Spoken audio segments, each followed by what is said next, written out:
GCE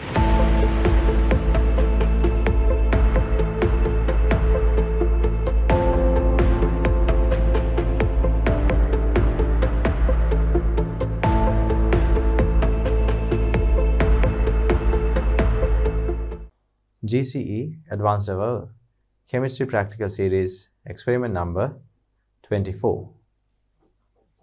Observation of reactions and properties of alkenes and alkynes. The aim of this experiment is to observe the reactions and properties of ethene and ethine. So these are the two main reactants we'll be using for this experiment, and we are going to observe their properties and the types of reactions they show throughout this experiment.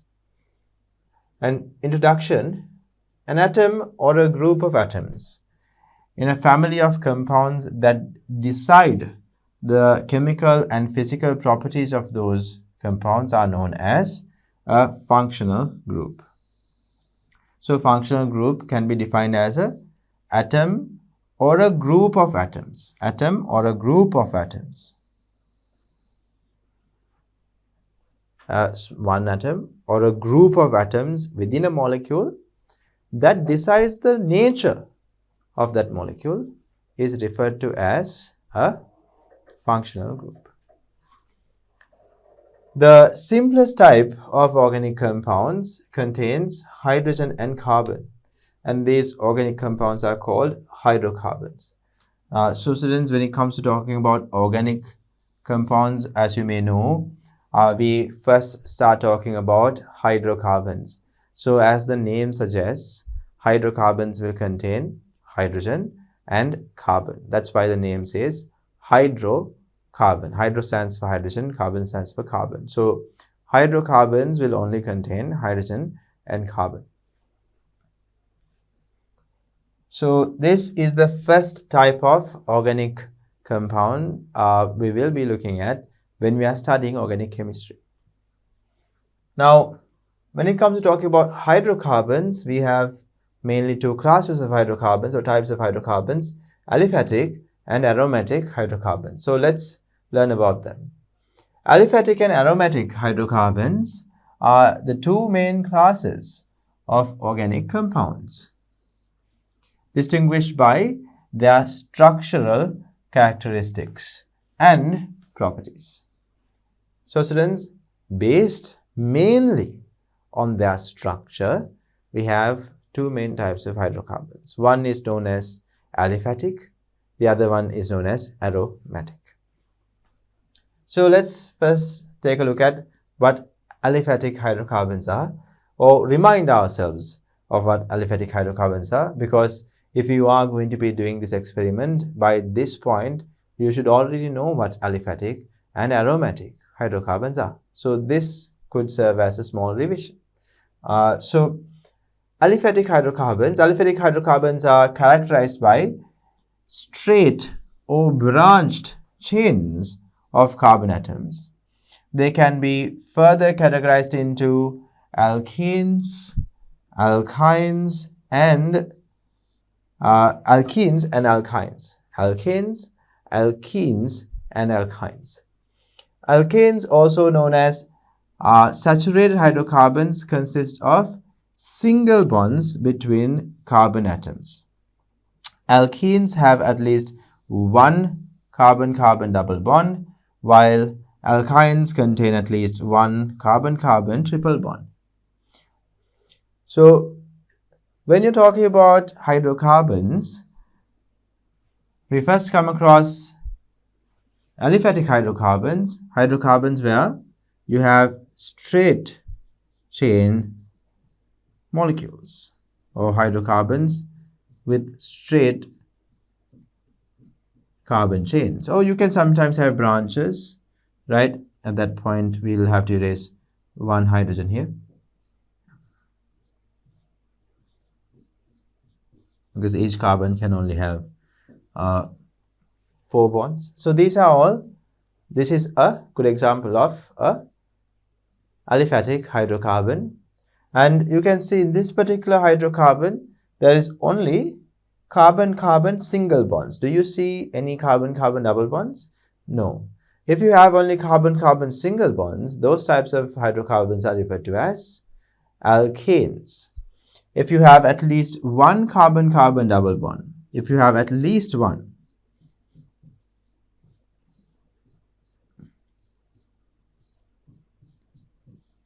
then at that point this is referred to as a alkene.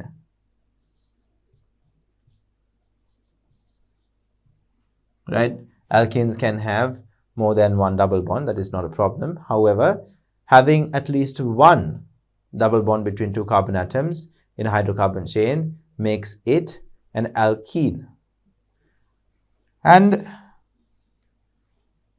if you have at least one triple bond, at least one carbon-carbon triple bond, that is referred to as an alkyne. So something to keep in mind, students.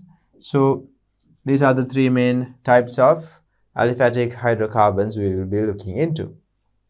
So hydrocarbons can be separated into two main types, aliphatic and aromatic. Aromatic hydrocarbons usually have a benzene ring, and aliphatic hydrocarbons can be characterized into or divided into three main classes, alkanes, alkenes and alkynes. Alkanes will usually have only carbon-carbon single bonds. Alkenes have at least one carbon-carbon double bond. Alkynes will have at least one carbon-carbon triple bond. So when it comes to aromatic hydrocarbons, students, now we looked at aliphatic earlier. So when it comes to aromatic hydrocarbons, they have a distinctive cyclic structure with a delocalized electron cloud. This is very important. With a delocalized electron cloud. The most well-known aromatic hydrocarbon are benzene and its derivatives. Aromatic hydrocarbons often play essential roles in synthesizing various chemicals, including plastic, pharmaceuticals, and dyes. So students, when it comes to aromatic hydrocarbons, usually they contain benzene. So it has a cyclic structure, and the circle that is drawn in the middle usually indicates the delocalized electron cloud. So 6 electrons that come from each of the carbon atoms are going to be delocalized in this particular cyclic structure, making the structure more stable.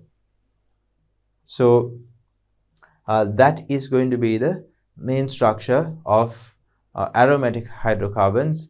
Usually aromatic hydrocarbons are consisting of benzene or benzene derivatives. So you have here some examples of what are our main aliphatic hydrocarbons. We have alkanes, alkenes and alkynes given here. So the alkanes usually have carbon atoms that have sp3 hybridization. So this particular carbon atom has the hybridization sp3. You can see there are 3 sigma bonds around the carbon. So therefore what you have is an sp3 hybridization. And when it comes to alkenes, you see an sp2 hybridization. So you can see each of these carbons are going to have the same sp2 hybridization. Why do I say sp2? You can see each carbon has 3 main groups attached to it, right? So at that point the hybridization is going to be a sp2 hybridization. And when it comes to alkynes, mainly for each carbon there are only 2 groups attached to it, right? So because of that the hybridization here is sp, right? So each of these carbons are sp hybridized, each of them. And they have different shapes as well. Usually sp3 hybridization gives rise to this tetrahedral geometry or tetrahedral shape, because around the carbon you can see only 4 bond electron pairs. So the shape of the molecule is going to be tetrahedral. So around the carbon here in alkene here, this is referred to as ethene. So this ethene molecules carbons, each of the carbons has a trigonal planar shape. Each of the carbons have a trigonal planar shape. And what you have here is ethyne. So ethyne has a linear shape. So students, you have to be familiar with these hybridizations as well as the shape of the molecule around each of the carbon atoms that we mentioned here. So now we can move on to the next part. So we have alkanes. The general formula of alkanes is, students, CnH2n plus 2. CnH2n plus 2. So that means the number of hydrogens present in any alkane is going to be twice as much greater than the number of carbons added with 2 more hydrogens. So if you have 4 carbons, 4 multiplied by 2 is 8. 8 plus 2 is 10. So then the formula of an alkane with 4 carbons would be C4H10. So some examples are given here.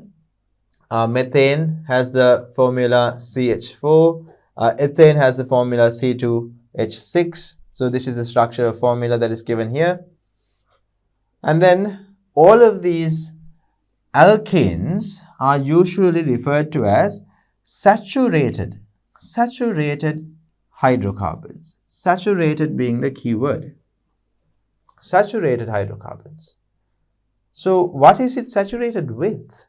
Now we say saturated, like what is saturated with? Here the saturation that we are talking about is hydrogen. So each carbon here is holding the maximum amount of hydrogen it can hold in its given position, right? So the terminal carbons are the carbons that are found at the end of the molecule. So terminal carbons can usually hold 3 hydrogens each, and the internal carbons that are usually found in the middle of the chain, can hold 2 hydrogens. So if each of the carbons are holding the maximum amount of hydrogen that they can hold, and then it is referred to as a saturated hydrocarbon.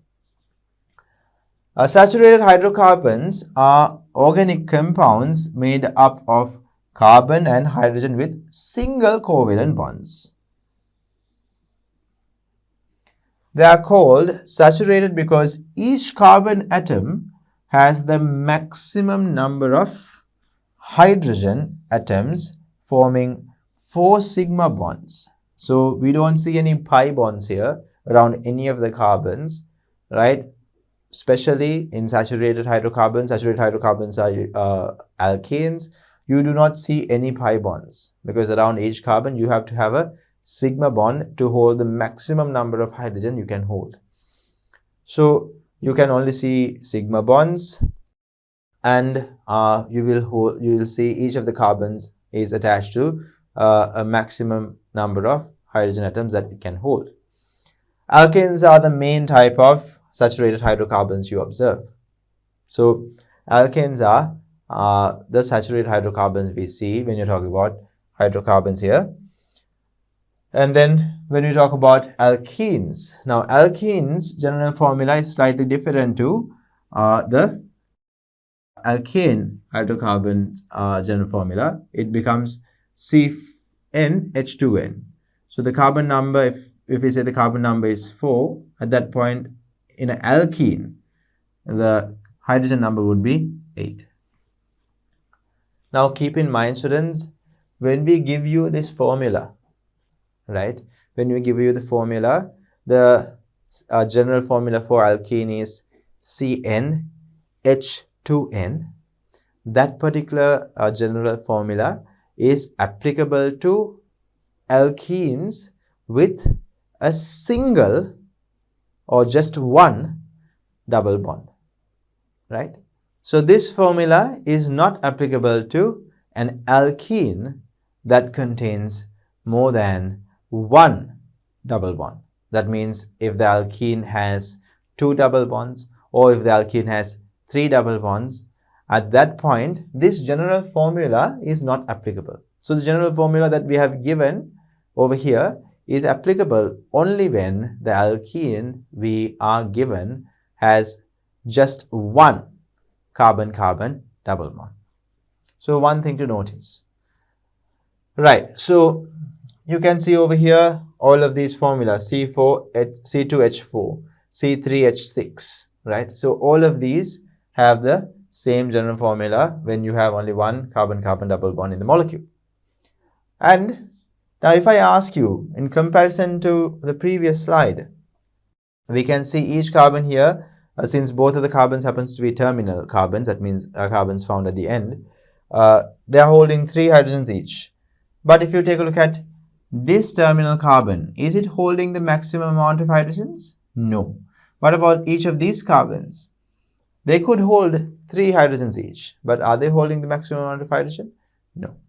So students, we say whenever there is a double bond or a triple bond, or just having one double bond or having one triple bond is enough to categorize that type of hydrocarbon into as an unsaturated hydrocarbon. Having just one double bond or having just one triple bond is enough to make that particular hydrocarbon a unsaturated hydrocarbon. Right, so unsaturated hydrocarbons are organic compounds characterized by the presence of one or more carbon-carbon double or triple bonds. So if you have at least one carbon-carbon double bond or at least one carbon-carbon triple bond, that is enough to make it a unsaturated hydrocarbon. These double or triple bonds create unsaturation in the hydrocarbon. The two main types of unsaturated hydrocarbons are alkenes, which contain carbon-carbon double bonds, and alkynes, which contains carbon-carbon triple bonds. Unlike saturated hydrocarbons, unsaturated hydrocarbons do not have the maximum number of hydrogens bonded to each carbon, leading to less saturated structure. So students, each carbon is not holding the maximum number of hydrogens. However, when it is asked of you, you can write what unsaturation means. You can write whenever a hydrocarbon chain has at least one carbon-carbon double bond or at least one carbon-carbon triple bond, that is going to be referred to as a unsaturated hydrocarbon molecule. Right? So you should provide your answer that way. Having one carbon-carbon double bond or having one carbon-carbon triple bond makes the hydrocarbon an unsaturated hydrocarbon. And we can see alkynes, the general formula is CnH2n minus 2, right? So that means if you are dealing with a hydrocarbon with 4 carbon atoms, so then the formula would be C4H. Now if you take 4 and multiply it by 2, it will be 8. 8 minus 2 would be 6. So the formula would be C4H6. C4H6. So students, this is the formula of a alkyne that has 4 carbon atoms. Now again, just to remind you, this particular general formula of alkyne is applicable to any alkyne that has only one carbon-carbon triple bond. If it has more than one carbon-carbon triple bond, at that point, this general formula will not be applicable. Keep that in mind. So you can also observe the hybridization of each carbon. You can see each carbon that are found across the triple bond has sp hybridization. So this particular carbon, what about that? Now this carbon has altogether 4 groups attached to it. So the hybridization there is going to be sp3.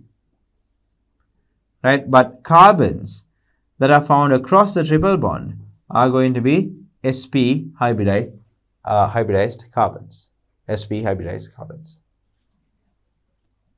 Since these hydrocarbons have triple bonds between carbon atoms, they are categorized as unsaturated hydrocarbons. And we have hydrocarbons mainly based on the saturation of hydrogen. We can say saturated hydrocarbons and unsaturated hydrocarbons are the two main types of classes we can see.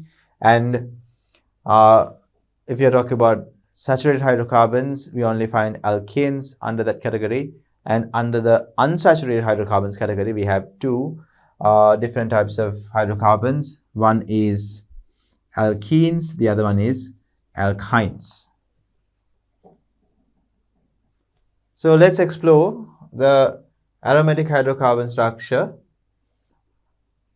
Benzene, which is an aromatic hydrocarbon, does not behave as an unsaturated hydrocarbon under normal conditions.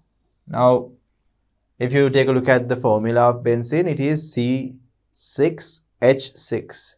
So at a glance, you might assume that this is an unsaturated hydrocarbon, because if it was saturated, the formula would be C6H14, right? So over here, by looking at the formula of the hydrocarbon, you might assume that it is an unsaturated hydrocarbon. But benzene does not behave like an unsaturated hydrocarbon.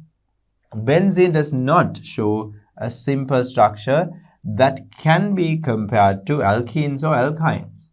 Now, benzene structure is not as simple as the structure of alkenes with double bonds or alkynes with triple bonds. The bond length between the two carbon atoms in benzene is 1.34 into 10 to the power minus 10 meters and is an intermediary value compared to the single bond length and the double bond length between two carbon atoms. So carbon single bond length is given. Single bond length is 1.54 into 10 to the power minus 10, and double bond length is 1.39 into 10 to the power minus 10. But the carbon-carbon bond length in benzene is somewhere in between. So we have carbon-carbon usual single bond length, and you have carbon-carbon double bond length. So the bond length of benzene falls somewhere in the middle, in between the two values. Right, students? So this is because mainly, as I mentioned earlier, benzene is a cyclic structure, and it is made of 6 carbon atoms, and each of these carbon atoms has a sp2 hybridization, and each of these carbon atoms are bonded to the adjacent carbon atoms through a sigma bond, and one hydrogen atom again through a sigma bond, and this leaves one electron of each carbon without forming a bond. So these unpaired electrons on each carbon atom is going to get mixed up and form a delocalized electron cloud. So this delocalized electron cloud that is spread all across the structure is going to make this benzene structure quite stable. So the structure of benzene is not as simple as having a double bond or a triple bond between carbon atoms. It has a delocalized electron cloud. So having this delocalized electron cloud actually brings the carbon atoms that are bonded together ever so slightly closer to one another, making it a bond that is in between a carbon-carbon single bond and a carbon-carbon double bond. So that is why it does not behave like a normal unsaturated hydrocarbon. The structure of benzene can be given as a resonance hybrid, resonance hybrid of the following resonance structures. So we can, now these are referred to as Kekulé structures. So Kekulé suggested that carbon-carbon double bonds are present in benzene, and we drew 2 resonance structures afterwards, right? Because when you actually observe benzene structure like Kekulé suggested, we don't find carbon-carbon double bonds or carbon-carbon single bonds, but we do find something that is in between the bond length values of carbon-carbon double bond and carbon-carbon single bond. So we then can assume that there is a resonance hybrid of these two structures.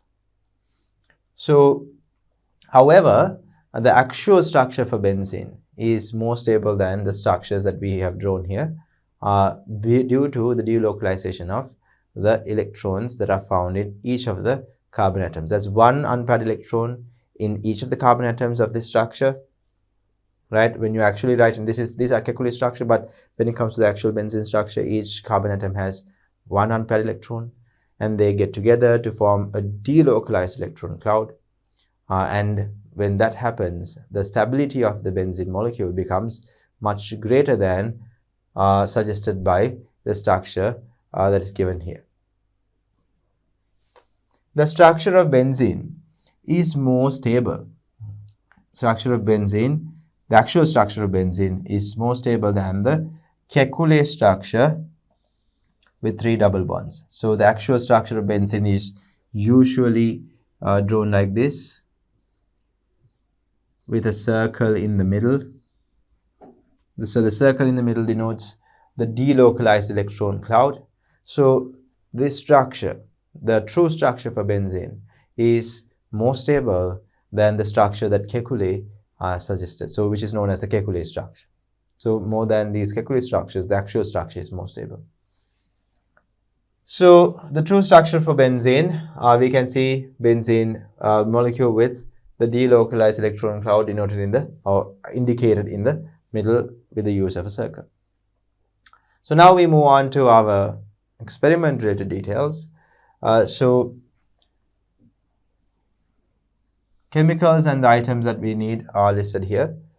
So these were the glassware and the items that we need, and these are the chemicals.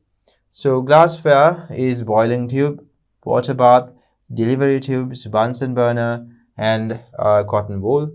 So now students, one thing to note here is when you're working with organic substances, it's always better to use them or heat them with the use of a water bath, right? See, these organic substances, they tend to be flammable. So directly subjecting them to heat with the use of a Bunsen burner is not wise. So we will be using a water bath when it comes to experiments that require heating the reaction mixture. We will use a water bath to heat them. And then chemicals is ethanol, alumina, right? Alumina, we'll use aluminium oxide. Basically, we'll be using anhydrous aluminium oxide as a catalyst for certain reactions. We have calcium carbide, alkaline potassium permanganate, right? So potassium permanganate in an alkaline medium. Acidified potassium permanganate and ammoniacal cuprous chloride will also be used.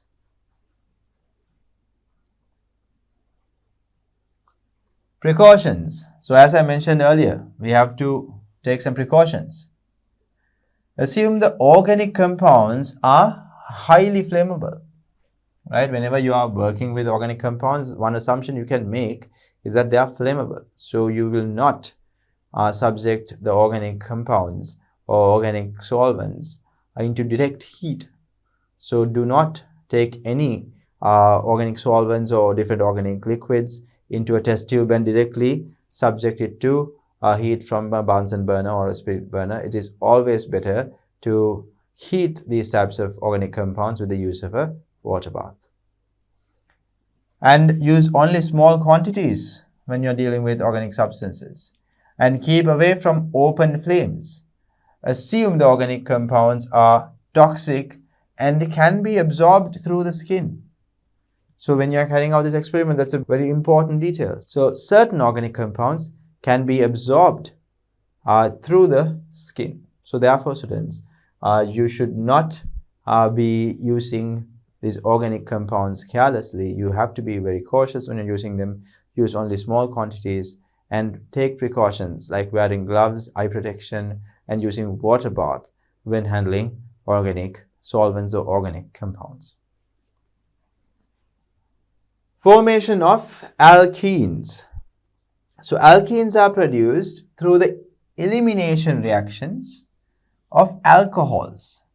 we can carry out elimination reactions of alcohols to produce alkenes.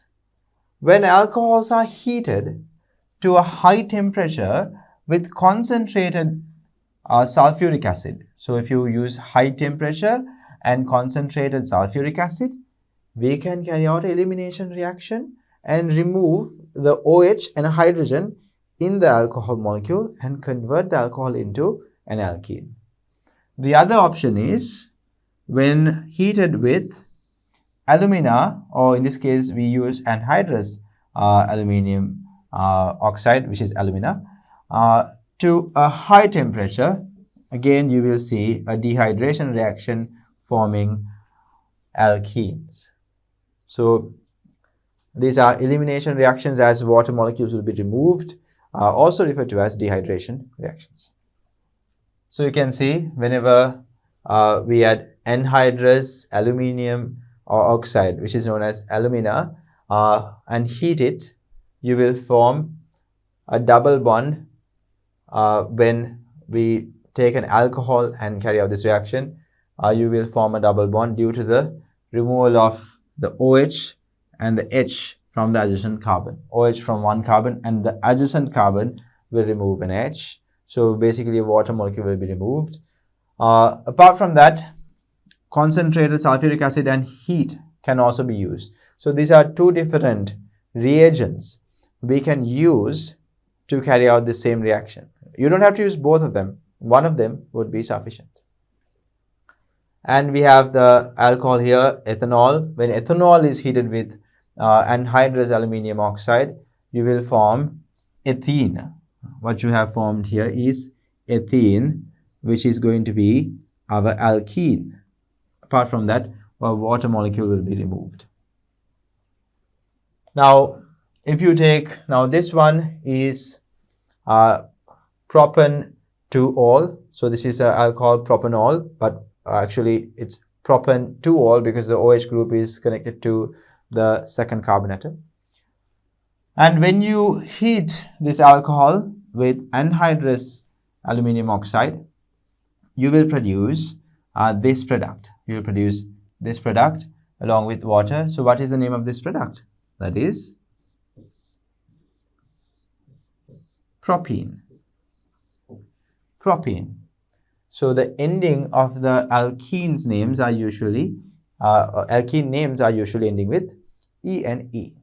Alkane names usually end with A and E. So we have again another example, a butan 2-ol. If you use anhydrous aluminium oxide, you will see we can get to two main products, actually two products. One is going to be a main product. The main product is a product that we produce more, while the minor product is a product that gets produced less. So here we have this as the main product and this as the minor product. Both of them are alkenes. The name of this product would be 2-butene, and the name of this minor product is going to be 1-butene or but-1-ene here, and the main product or the major product is going to be but-2-ene or 2-butene. Alright students, so there are two products formed here. One is referred to as the main product or the major product. The other one is the minor product. So why are there two products formed? So let's answer that question.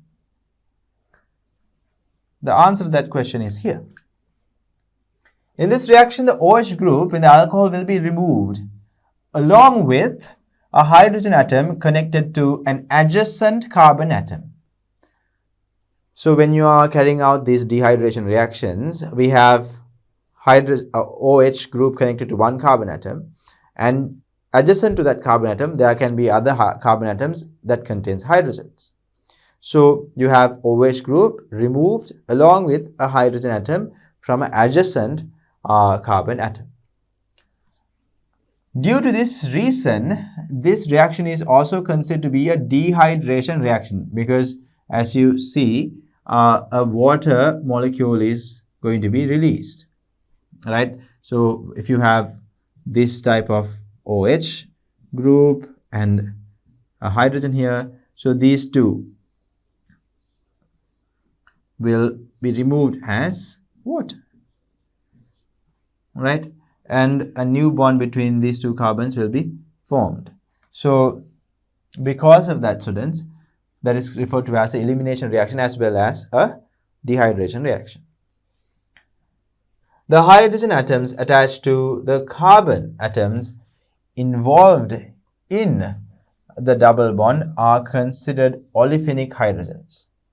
So students, after the formation of the carbon-carbon double bond, now let's take this situation, right? In a situation like this.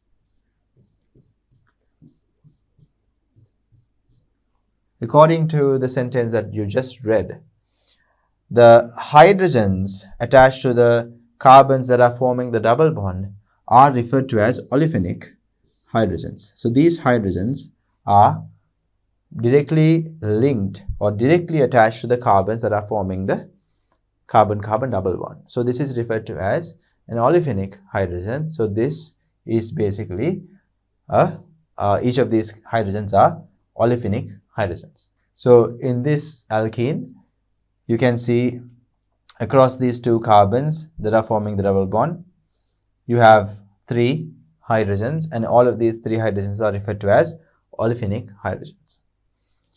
Alkenes with fewer, very important, alkenes with fewer olefinic hydrogens are more stable.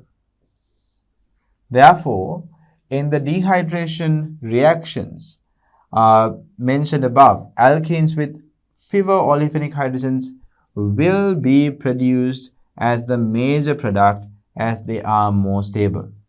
When carrying out chemical reactions, students, usually the most stable product is automatically going to be produced more, and the less stable product will be produced less. So over here we learn that whenever there are lower amount of hydrogens attached to these carbons that are forming the double bond, that is going to be more stable. The lower the amount of hydrogens present in the carbons that are forming the double bond, the more stable the molecule. So students, now these hydrogens are going to be referred to as olefinic hydrogens. So the lower number of olefinic hydrogens will correspond with higher stability. So over here you can see this particular product has only 2 hydrogens attached to the carbons that are forming the double bond. So the number of olefinic hydrogens are 2 there. And over here in this particular product, you have altogether 3 hydrogens. You have 2 hydrogens here and 1 hydrogen here attached to the carbons that are forming the double bond. So therefore, that is going to be a more unstable product because there are 3 olefinic hydrogens. So we come across the same observation here as well. We can see now very clearly, because we have now drawn the structure formula here. When you are talking about this particular molecule, you can see when the double bond is formed between these 2 carbons, one carbon will not have any hydrogens attached to it, whereas the other carbon forming the double bond has only 1 hydrogen. So how many olefinic hydrogens are present in product A? Only 1 olefinic hydrogen. But what about the product B? Product B has 2 hydrogens connected to this carbon with the double bond and 1 hydrogen here with this carbon with the double bond. So altogether 3 olefinic hydrogens.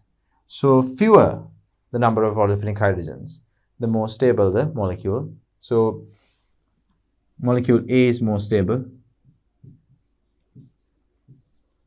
This one is less stable.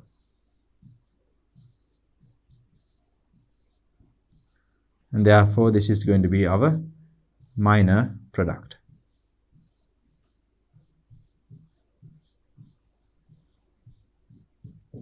And A would be our major product.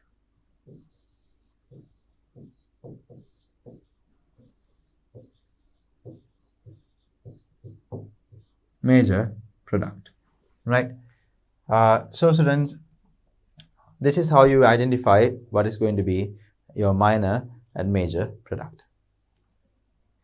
So the summary of what I just mentioned is present here. Compound A and B analysis. Compound A has only one olefinic hydrogen, whereas the compound B has three olefinic hydrogens. So having a lower number of olefinic hydrogens is going to be more stable. Since compound A has a lower amount of olefinic hydrogens than compound B, A is more stable compared to compound B. Therefore, A will be produced more. The more stable compound will be produced more than the B and will be the major product of the reaction. So in this reaction, that is going to be our major product. So now, this way we can produce alkenes. Now, we briefly, very quickly take a look at a small test here itself that can be used to identify alkenes. Right? We'll take a look at this in detail later on. But if you have alkene, how do you usually identify the presence of an alkene? You can add bromine water. Now, bromine water has this yellowish brown appearance. So based on the concentration of the bromine in the bromine water, the color might be more intense or less intense, right? So sometimes if you have a high concentration, it will be slightly more towards orange or brown color, and if it is having a lower bromine concentration, the color might be more towards yellow or pale yellow color. However, when you add bromine water to an alkene, the bromine will get attached across the double bond. The bromine molecules will break and each bromine atom will get attached across the double bond. So students, when this reaction takes place, the concentration of bromine water will go down, right? Or concentration of bromine in bromine water will go down. Eventually, a majority of the bromine will be used up in this reaction. So the bromine water, the yellowish brown color that we observed, will no longer be observed after the reaction has taken place. So usually this reaction is a bit of a fast reaction. So therefore you will immediately see the color of bromine water be decolorized. So this is a test that we can use to identify the presence of an alkene. If you add bromine water to an alkene, bromine water will be decolorized if alkenes are present in that mixture. Formation of ethane. So here we are going to take a look at the setup we can use for the formation of ethane. So in this case, we are using alumina and we are going to heat the catalyst and carry out this reaction. So again, if you take ethanol and with the use of alumina and heat, we can convert ethanol into ethene. Water will be removed in this process. So students, we will take a boiling tube and we will insert a cotton wool soaked in ethanol into the bottom of the boiling tube, and then we will turn the boiling tube into a horizontal position like so, and then place some aluminium oxide in the boiling tube. So we will hold using a stand, we will hold the boiling tube in that position, and then we will connect a cork and a delivery tube to collect whatever the gases that are produced here through downward displacement of water. So you can see that setup here. So you need heat, so we will be heating alumina here, and as you know, ethanol is quite volatile, so it will evaporate, and as ethanol passes through this heated alumina, this reaction will take place and ethanol will convert into ethene and water vapor will also be produced, and then this mixture will be traveling through the delivery tube, and as we collect this gas through downward displacement of water, the water vapor will not be collected here. Instead, mainly the ethene gas will be collected here. Ethene gas is not a polar gas, so it's not going to be very soluble in water. So you have to understand what happens here. Again, when we heat here, ethanol is a very volatile substance, so some of the ethanol will also evaporate, and as the ethanol passes through this alumina that is heated, this reaction will take place, and we collect that ethene gas with the use of downward displacement method. Now we take a look at the procedure for this particular process or in our experiment. Take ethanol to a height of about 2 centimeters to a boiling tube. With the help of a glass rod, insert sufficient cotton wool to soak the ethanol. Admit about 1 gram of alumina and push it halfway down the tube. Fix the tube to a support and arrange the equipment as shown in the diagram, and then heat the boiling tube directly under the location of alumina. Collect the gas liberated into several boiling tubes by downward displacement of water. They contain ethene. Now students, you can collect ethene gas this way into a couple of boiling tubes, right, and then proceed to test the gas that is produced with the use of other reagents, right. So perform the following steps to the ethene gas that was produced and collected, right. So in our setup, we have the option of either collecting a gas into a boiling tube, or we can directly insert the delivery tube into our reaction mixture to see if the ethene gas that is bubbled through the reaction mixture reacts with whatever the reagents present in the reaction mixture. But when you are carrying out the reaction this way, you have to make sure to use a different delivery tube each time, or maybe clean the delivery tube each time before introducing it to a different reaction mixture. So reaction A, reaction between bromine and alkene. So we are going to observe now what kind of reaction takes place between bromine and alkene.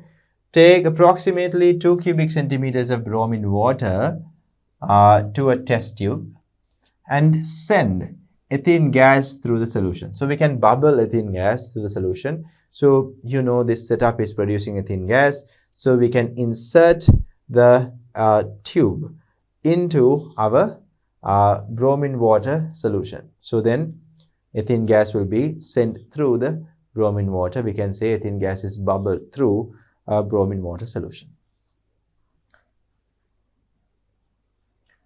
Observation. Bromine water has a yellowish brown color, like indicated here. This is bromine water. Now we are sending ethene gas through it. Upon reaction with ethene gas, the bromine water will be decolorized.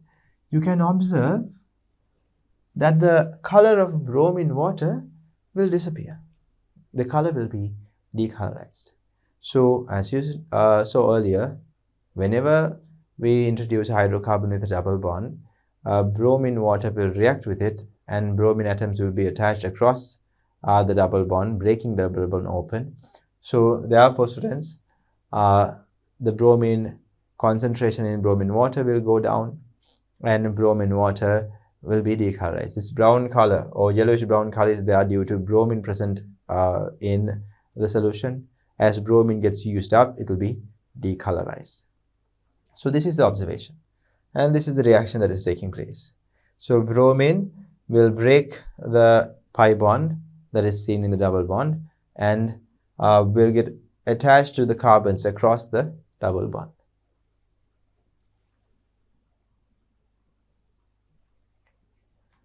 When bromine is reacted with ethene, the double bond in ethene will open up and bromine atoms will be added across the double bond. Since Br2 will get used in this reaction, the characteristic color of the solution will disappear as Br2 concentration declines. Any alkene any alkene, very important, will answer to this test that is referred to as the bromine water test for alkenes. So this is referred to as the bromine water test. So if you ever want to test whether the hydrocarbon that you have with you is having any unsaturation, we can actually use the bromine water test. So if it is an alkene, definitely bromine will react with the alkene and the color of the bromine water will be decolorized. Reaction between alkenes and alkaline, very important, alkaline KMnO4. So potassium permanganate is a good oxidizing agent, and in both alkaline and acidic medium it can act as an oxidizing agent. But the final product when potassium permanganate gets reduced will be different based on the medium we use. In acidic medium, when potassium permanganate is acting as an oxidizing agent, so permanganate ion actually acts as the oxidizing agent, so it will get reduced in the reactions that they carry out. So permanganate ions in acidic medium will get reduced to Mn2+. So it's going to appear as a colorless solution. And permanganate ions in alkaline medium will get reduced to MnO2. MnO2 is not soluble in water, so therefore it will appear as a brown color precipitate. So if you take a 2 cubic centimeter volume of alkaline potassium permanganate and then ethene gas is bubbled through it, we can carry out this reaction. Basically, like I mentioned earlier, instead of taking the test tubes filled with ethene gas, we can take the solution into a test tube and the ethene gas can be bubbled through it, right? So we take 2 cubic centimeters of our alkaline KMnO4 solution and we are going to bubble the ethene gas that we have produced. So in this case, another thing to notice is that to make the potassium permanganate alkaline, we have added sodium carbonate. Alkaline potassium permanganate is purple in color. When reacted with ethene, the purple color will be decolorized. And what else is going to be formed? A brown color precipitate will be formed, which is MnO2. Now I mentioned earlier also MnO4 minus. Now MnO4 minus in aqueous medium is purple in color. But when we carry out an oxidation reaction in alkaline medium, this turns into Mn2+. Actually MnO2, not Mn2+, MnO2. MnO2, which is a brown color precipitate.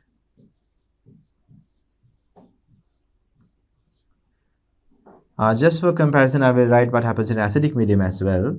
So when you are carrying out an oxidation reaction with the use of permanganate ions, in acidic medium, they turn into Mn2+ ions. Mn2+ aqueous ions are usually having a very light pink color. The color intensity of this is very low, so we will observe the solution to be colorless. So this is going to be colorless. And in both cases, the permanganate ions are purple. In both cases.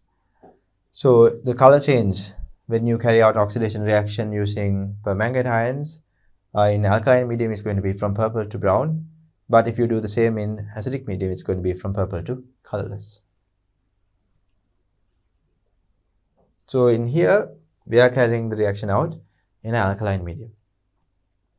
So we have our ethene gas and we are reacting with it with KMnO4 in alkaline medium.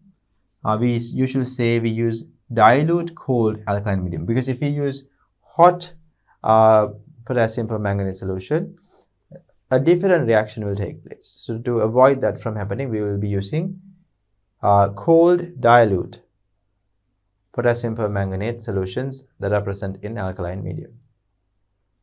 And when you do that, the product that you form is known as a diol, right, or a glycol. So you can see the name of this product is ethane 1,2 diol. So whenever there are two OH groups attached like this across the double bond, the product that is formed is going to have a name ending with diol. These type of compounds are also commonly referred to as glycols. Glycols. So students, across the double bond, you will attach two OH group when we add cold dilute alkaline potassium permanganate solution. So we have again the observation, the purple color is turning into a brown color solid.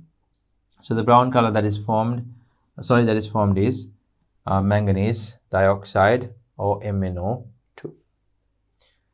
KMnO4 is an oxidizing agent. In alkaline medium, the oxidizing agent reduces to form MnO2.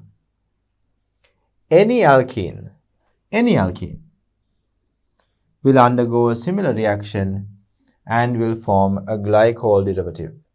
So students, any alkene can do this reaction and the observation is going to be the same. We will have a purple color decolorized and forming a brown color precipitate. So any alkene with a double bond, can undergo this reaction.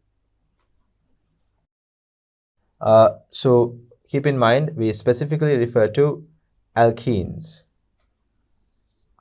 Any alkenes. Reactions between alkenes and potassium permanganate. So a volume of 2 cubic centimeters of acidic potassium permanganate. So in this case, students, we are taking acidic potassium permanganate. Earlier on, we took alkaline potassium permanganate. Now we are taking acidic potassium permanganate into a test tube, and ethylene gas is bubbled through the solution. Important, to make the potassium permanganate acidic, we have used sulfuric acid. Now in this case, we will not use hydrochloric acid, as the chloride ions also can undergo oxidation to form chlorine, which we do not want to happen as a side reaction. So therefore, we will be using sulfuric acid instead of hydrochloric acid. So here we can see, when you are carrying out this reaction, the observation is basically the purple color solution will turn to a colorless solution. So the colorless solution is formed due to the formation of Mn2 plus aqueous ions. Mn2 plus ions are light pink in color, but this pink coloration is very difficult to be observed.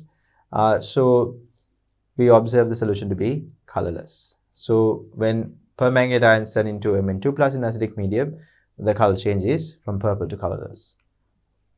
Observation: when you carry out this reaction, the purple color of the solution will be decolorized and a colorless solution will be formed.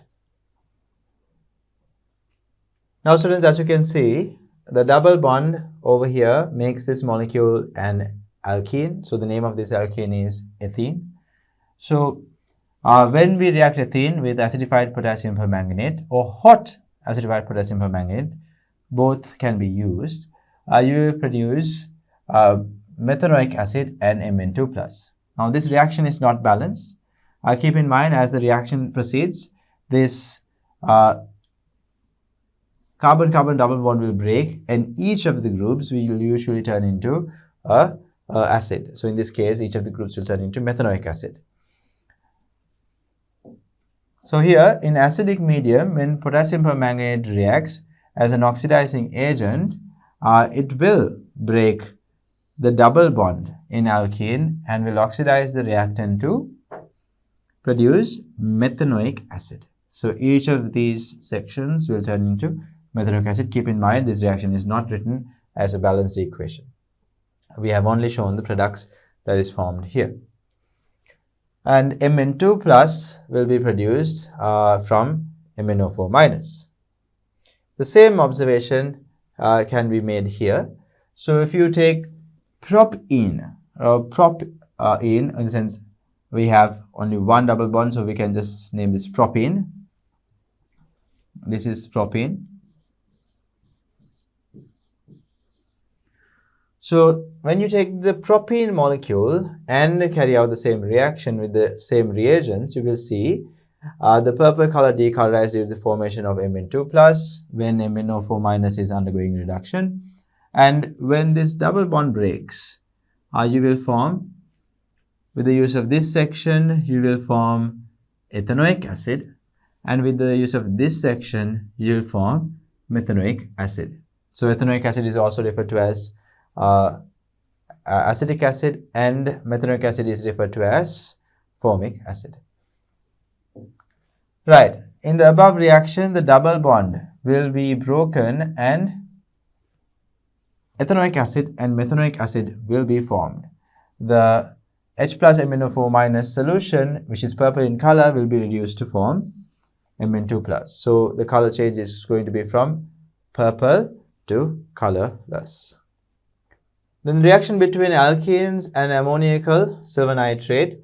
So if you take 2 cubic centimeters of ammoniacal silver nitrate to a test tube and then bubble the ethene gas through it, as mentioned here, what happens is, students, you will see no observation, no reaction. So in this case, you do not necessarily see any reaction, as alkenes cannot react with ammoniacal silver nitrate or ammoniacal cuprous chloride. However, a type of hydrocarbon can react with ammoniacal silver nitrate, and that is going to be alkynes. Alkynes can react with ammoniacal silver nitrate as well as ammoniacal cuprous chloride, but not alkenes. Alkenes, or compounds with double bonds, carbon-carbon double bonds, will not react with ammoniacal silver nitrate. So you can see again, we have mentioned the same thing here. Any alkene will not react with ammoniacal silver nitrate, so there will not be a reaction observed. When you add ammoniacal silver nitrate to an alkene, there will not be a reaction taking place. A reaction between alkenes and cuprous chloride. So usually, students, we again take cuprous chloride in ammonia medium. So we have ammoniacal cuprous chloride. So if you take 2 cubic centimeters of this solution and then bubble ethene gas through it, again, we will not observe a color change. Now, we have a cuprous chloride, which is going to be blue in color. However, if you carry out this reaction, if you try to add ethene and try to react ethene with cuprous chloride, now cuprous chloride formula is written as Cu2Cl2 or sometimes written as CuCl, both are okay. And when we react cuprous chloride with, with ethene, no reaction will take place, so therefore no observation.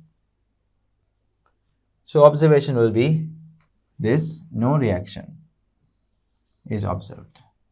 No reaction is observed. Right? When you react ethene with ammonia cuprous chloride solution, no reaction will be observed. Any alkene, or you will see alkenes do not show a reaction with ammonia cuprous chloride solutions. However, again, a reminder, alkynes, we will come to that in the coming slides, but alkynes, out of the alkene, alkene and alkynes, alkynes are the only hydrocarbons that can react with ammoniacal silver nitrate as well as ammoniacal cuprous chloride. Preparation of ammoniacal silver nitrate. Since we keep using ammoniacal silver nitrate as well as ammoniacal cuprous chloride, it's good to know how we prepare this. So we are going to take a small volume of silver nitrate to a test tube, or you can make it to a boiling tube as well, or a small beaker. So we'll take small volume of silver nitrate, and we'll add only a very small amount of sodium hydroxide. So let's say we add 2 drops of sodium hydroxide. So at that point, students, you will see the formation of a yellow-brown precipitate, which is going to be silver oxide, Ag2O. Here, a yellow-brown precipitate will be formed, which is silver oxide. And to this precipitate, we are going to add ammonia until the formed precipitate is dissolved. So, as you can see, when you add sodium hydroxide, a yellow-brown precipitate will be formed, which is going to be our silver oxide. And afterwards, we are going to add ammonia until all of this silver oxide is dissolved. And as it dissolves, it is getting dissolved due to the formation of this complex, silver and ammonia complex. So this silver and ammonia complex is colorless. So after dissolving this yellowish brown precipitate, you will observe a clear solution. And this is referred to as ammoniacal silver nitrate, and also very commonly known as Tollens reagent. If you remember, we use Tollens reagents to identify aldehydes from ketones. So ammoniacal silver nitrate, which is this that is produced, known as Tollens reagent, is a colorless solution. It is a colorless solution. So ammonia will react in aqueous medium with the silver oxide that is formed to produce our Tollens reagent. And how do we produce ammoniacal cuprous chloride? We'll take CuCl, cuprous chloride, or copper 1 chloride, because the copper ion here is +1 in charge. And we will dissolve certain cuprous chloride crystals, certain amount of cuprous chloride crystals in an aqueous solution of ammonia. So we take aqueous ammonia solution, and we are dissolving our cuprous chloride solid in the aqueous ammonia solution. Here, a blue color solution will be formed. This solution is referred to as ammoniacal cuprous chloride solution. So, in this case, we don't see a formation of a precipitate first. We directly have our aqueous ammonia solution, and we are adding solid cuprous chloride. And since ammonia is in excess, we will form this complex, Cu1 plus and ammonia complex. So this is referred to as our ammoniacal cuprous chloride solution. Now we move on to the formation of ethyne. Ethyne, this is an alkyne. So we are going to see how we can produce ethyne. So we have this particular setup for the formation of ethyne, students. So we'll read the text first, and then we'll go through the diagram that we have been given here. A solid sample of calcium carbide, CaC2, is taken to a boiling tube, and then water is added to the solid gradually. Right, so do not add water, quite a bit of water all of a sudden to the calcium carbide. Add water gradually to the calcium carbide. This results in the formation of ethyne, which is also known as acetylene. Right, so you might have heard of acetylene gas. This is the same as ethyne. Ethyne is IUPAC name, and the common name is acetylene. So this is the setup we use. We have a boiling tube, and we have our calcium carbide solid here, and with the use of a thistle funnel, and we have here a stopcock. So we can control the amount of water that is added with the use of this Thistle funnel over here to the calcium carbide. So we can gradually add water to the calcium carbide, and as water and calcium carbide reacts with one another, you will form ethylene gas, and the gas that is produced will travel through this delivery tube into whatever the reagent we have included in the second test tube or the boiling tube. So we have the option of including any reagent here. So if you have included bromine water here, what happens? Now, ethylene gas has an unsaturation, a carbon-carbon triple bond. So across the carbon-carbon double bond we saw, bromine water gets attached. Across the carbon-carbon triple bond also, we can see the same thing happening. So therefore, students, bromine water will be decolorized. Now, this is just an example that they have given here. So keep in mind, this is the setup we will be using to test different properties of ethylene gas.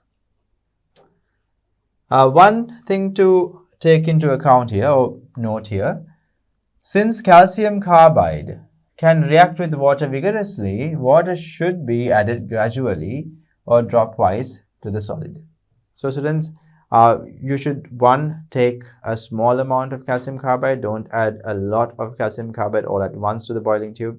Take a small moderate amount of calcium carbide, and to that you can add water dropwise slowly and carry out this reaction. Alkynes and bromine reaction. So alkyne and bromine, as I mentioned earlier, can react with one another, and we will see the bromine water getting decolorized. So to do this test, we can take 2 cubic centimeters of bromine water to a test tube, and we can bubble ethylene gas through the solution. So when you do that, the yellowish brown color of bromine water will be decolorized and will form a colorless solution. So this happens, as you can see over here, the ethylene gas or alkynes have this unsaturation due to the presence of a triple bond. So bromine molecules can attach across the triple bond to each of the carbons. Now, we cannot stop this reaction halfway through. It will go all the way towards the final product over here. So what you see over here is an intermediate. The final product is going to be this. So we will add 4 bromine atoms across the carbon-carbon triple bond. The yellow-brown bromine water solution will be decolorized. The yellow-brown bromine water solution will be decolorized when reacted with ethylene. In this reaction, bromine atoms of 2 bromine molecules are added across the triple bond. So 2 bromine molecules will get used up with 1 triple bond. In this reaction, we cannot obtain the intermediate product. Can we stop here? No. We will normally go all the way to the final product. The reaction will proceed to produce the end product shown above, and alkynes have 2 pi bonds that can react with bromine independently of one another, and therefore reagents that show reactions usually show addition reactions with alkynes. So students, when you are talking about alkynes, alkyne-based reactions are usually happening through the triple bond. Now the triple bonds, pi bonds, are less strong compared to sigma bonds, and apart from that, triple bond is a electron-rich environment. So usually electrophiles are attracted to these type of functional groups, and when the reactions are carried out, normally what happens is across the triple bond, the pi bonds are broken and new groups are added. So usually you are going to observe addition reactions here. So you can see with bromine water, yellow-brown bromine water will be decolorized. So again, just to repeat, the observation of such a reaction when ethine is reacted with bromine water. When ethine is reacted with bromine water, we will attach 4 bromine atoms across the carbons with the triple bond. So observation is yellow-brown solution will be decolorized to produce a colorless solution. A colorless solution will be formed. So apart from using bromine water, that means bromine dissolved in water, we can actually use bromine in carbon tetrachloride medium as well, bromine CCl4. So in this particular medium, bromine appears a orange color. So the color change is going to be different, but the reaction that takes place is the same. You see, the ethine is getting converted into a bromo alkane, and you can see across the triple bond, there are now 4 bromine atoms attached. So the same product will be produced as when you added bromine water to an ethine. However, here the color change is going to be different. Bromine water, in aqueous medium, bromine is going to appear brown yellow in color or yellowish brown in color. And when it comes to bromine in organic solvent like this, right, CCl4, it's going to appear a different color. So carbon tetrachloride layer, when bromine is dissolved in it, is going to appear orange in color. So when you carry out this reaction, since bromine is getting used up, the color change is going to be from orange to colorless. So the color change is from orange to colorless. So the observation is orange color of the CCl4 layer will be decolorized to produce a colorless solution, right? A colorless solution or colorless mixture. All alkynes, including ethine, will show the same observation when reacted with bromine water or bromine in carbon tetrachloride. So if we are employing bromine water, the color change is from yellow-brown to colorless. If we are using bromine carbon tetrachloride, color change is from orange to colorless. The yellow-brown color of bromine water will be decolorized in this reaction, or when you're using carbon tetrachloride, the orange color of the bromine carbon tetrachloride will be decolorized. So these are the observations that you make. Reactions between alkynes and alkaline potassium permanganate. Now we saw similar reactions with alkenes and potassium permanganate. So now we are going to observe alkyne and alkaline potassium permanganate. So we are going to take 2 cubic centimeters of alkaline potassium permanganate solution into a test tube and bubble ethine gas through the solution as indicated above, right, as indicated here. So you can see here the reaction that is happening here is indicated in this diagram, and we have our alkaline KMnO4, which is purple in color, and as the reaction takes place, the KMnO4, actually MnO4 minus ion, will be reduced to form MnO2, which is a brown color solid. So observation is the purple color will be decolorized. The purple color will be decolorized and a brown precipitate will be formed. A brown precipitate is going to be formed. So let's observe the reaction that is taking place.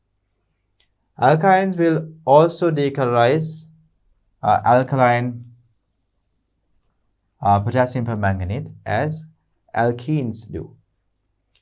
Ethine will first get converted into an anion of the ethane dioic acid and then will get converted into carbon dioxide. Now students, you remember when it comes to ethene or when it comes to alkenes undergoing oxidation, we saw the carbon-carbon double bond broke and each of the sections got oxidized to form a carboxylic acid. Here also a similar observation can be observed.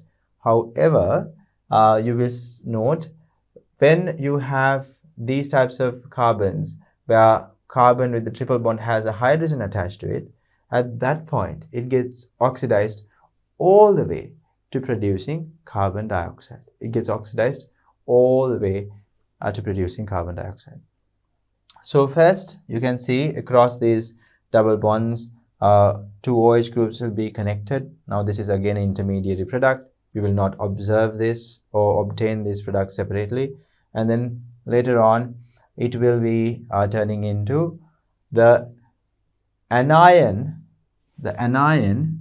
of ethane dioic acid. So what you see here is ethane dioic acid anion coupled with the sodium ions present in the medium, because we used sodium carbonate to make the solution alkaline, an alkaline medium. So the solution was made basic with the use of sodium carbonate. So sodium ions are present in the medium. So sodium ions are now connected to the ethane dioic acids anion, and then it will also undergo change to produce carbon dioxide and water.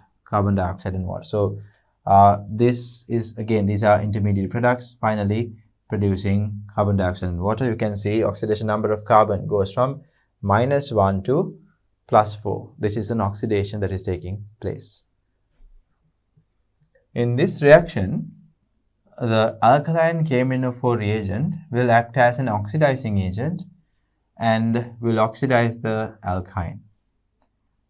Other alkynes will also undergo similar reactions with alkaline potassium permanganate, producing a brown color precipitate. So other alkynes will also do the same.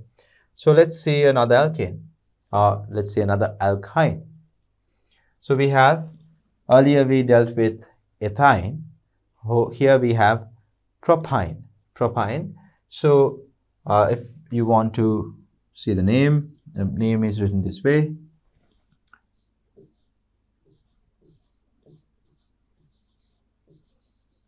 Propyne or prop1-ine. So students, over here, this particular alkyne will undergo reaction with alkaline potassium permanganate, which is purple in color, and this bond over here will break, and this section, the CH3C section, will turn into a carboxylic acid. This section is now turned into a carboxylic acid. That's what we have mentioned here, oxidation to carboxylic acid.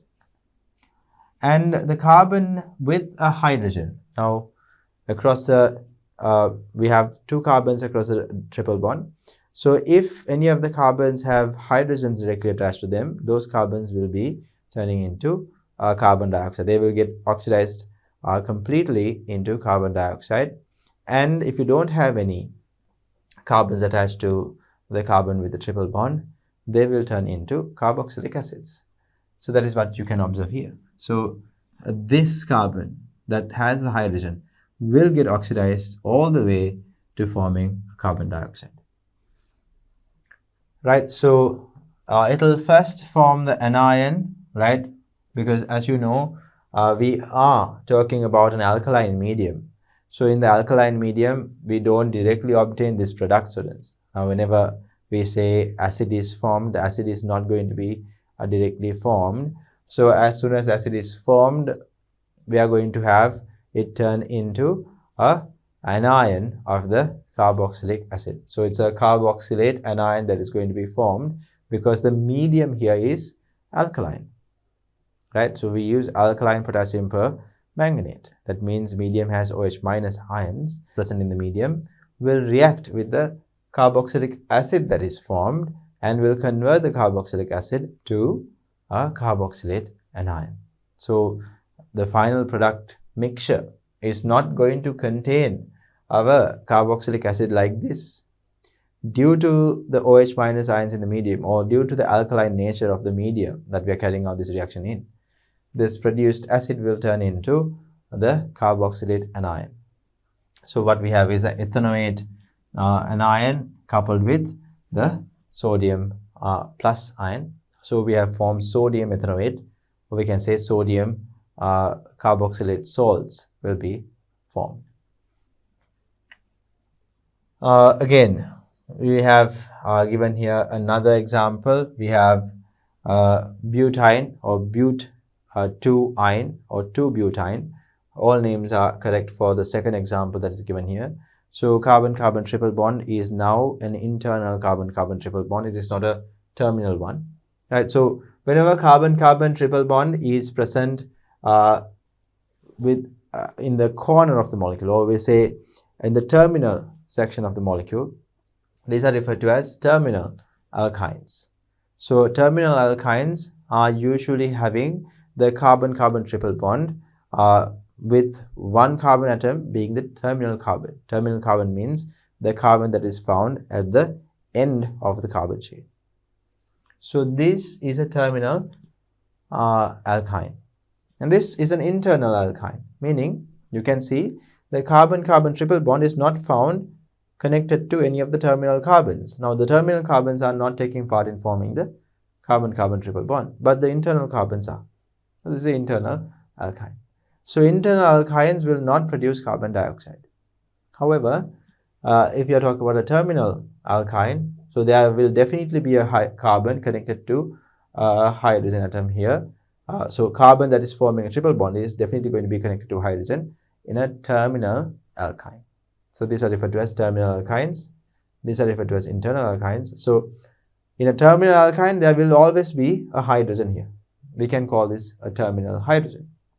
So these type of alkynes will definitely have carbon dioxide produced along with another carboxylic acid.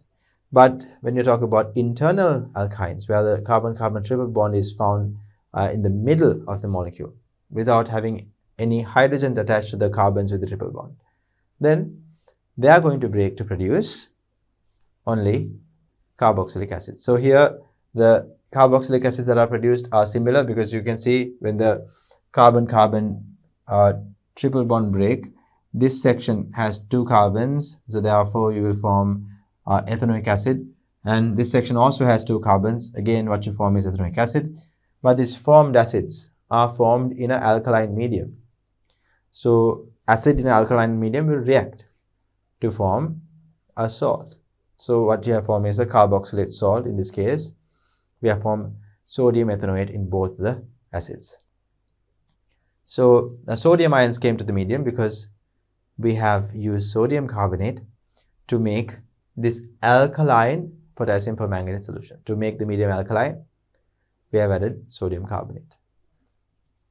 Reactions between alkynes and acidified potassium permanganate. Reaction between alkynes and acidified potassium permanganate. So we will take 2 cubic centimeters of acidified potassium permanganate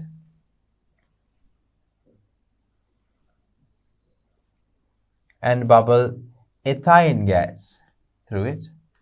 So you can see, like we did in the previous instance, we are bubbling ethane gas through the reagent.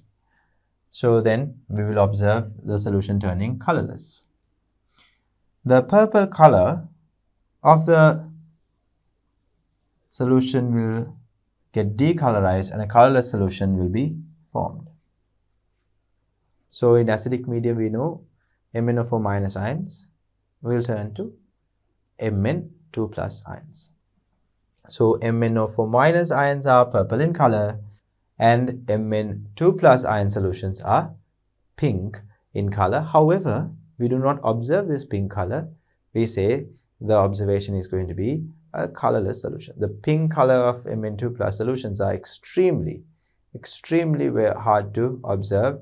If the Mn2 plus concentration is quite high, at that point you can see a very slight pink coloration. Otherwise, it is going to be significantly a low color intensity. So therefore, you will not notice the pink color. You observe the Mn2 plus solutions to be colorless, right?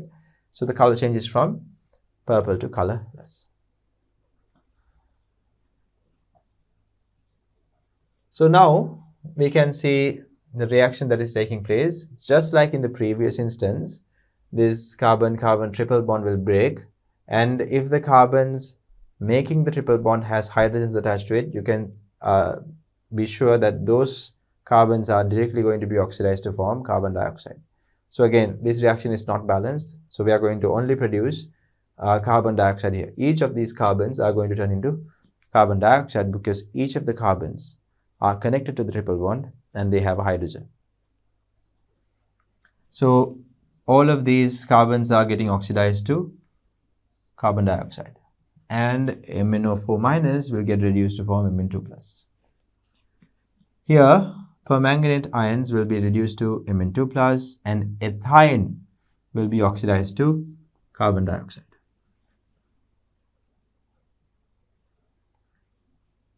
Other alkynes will also react in a similar fashion and will decolorize the color of potassium permanganate solution. Right, KMnO4 will be decolorized. But the products will be slightly different. So when you break this triple bond, we can see this carbon has hydrogen attached to it, but this carbon does not. So this section of the carbon will get oxidized to form carbon dioxide. But this section of the molecule will only get oxidized to form a carboxylic acid. So will the carboxylic acid here turn into a carboxylate ion here? Is there anything to react with the carboxylic acid here? No. Carboxylic acid is now present in acidic medium because we use acidified potassium permanganate. It is present in acidic medium. So in acidic medium, we actually have acidified this medium with the use of a strong acid like sulfuric. So will a weak acid like this dissociate in the presence of a strong acid like that? We can assume it does not. So therefore, we will not have the acid turning into the anion here. So students, what we have produced here mainly is our carboxylic acid and not the anion. A small amount of the acid anyway due to establishing equilibrium will dissociate.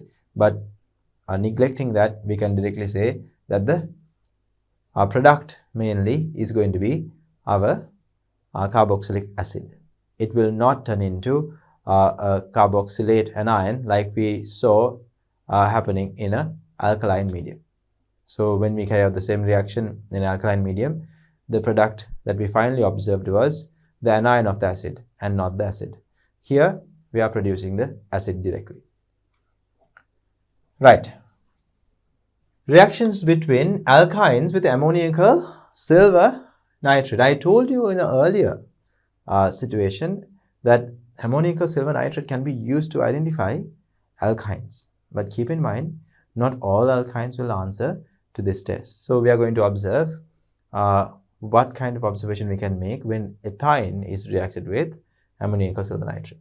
So we can take 2 cubic centimeters of ammoniacal silver nitrate to a test tube, and then we can bubble ethine gas through the solution.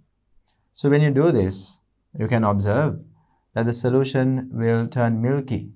There will be a small turbidity observed initially, and then after a while you can observe the formation of a white color precipitate very clearly.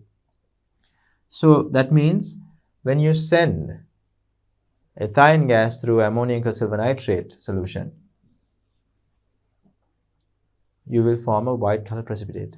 So that means the solution reacts with the ethine gas. The colorless solution will turn milky while producing a white color precipitate. So this is the observation.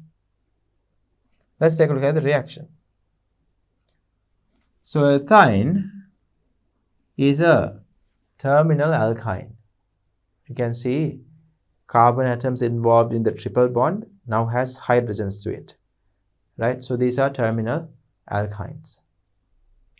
So when a terminal alkyne is reacted with silver, we can see these hydrogens that are attached to the carbon with a triple bond will get removed, and silver ions will be attracted there. So when they get removed, they will form minus charges here, and silver is +1. So +1 charged silver ions will get attracted to the negative charges and will form this particular substance. This is also referred to as a type of silver acetylide. So this is going to be a white color precipitate. So when you use a tolerance reagent or ammoniacal silver nitrate, also referred to as tolerance reagent, which is a colorless solution, when you react that with ethane gas, you will see the formation of a white color precipitate. So that white precipitate is referred to as silver acetylide. The bonding electrons in the carbon-hydrogen bond of alkynes are closer to the carbon nucleus than in the case of carbon-hydrogen bonds in alkenes and alkenes. So carbon-hydrogen bonds are attracted more towards the carbon atom, right? So in this case, the carbon hydrogen bond is going to be slightly more polarized than the carbon hydrogen bonds in alkenes and alkanes.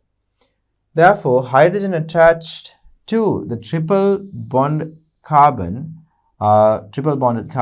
has a higher acidity than the hydrogen in alkene or alkane carbon hydrogen bonds. However, the acidity of hydrogen attached to the terminal alkynes is less than that of water and alcohol. So acidity is even less than water and alcohol. So they do not show acidity greater than the acidity of water or alcohol. So we know water and alcohol is not very acidic.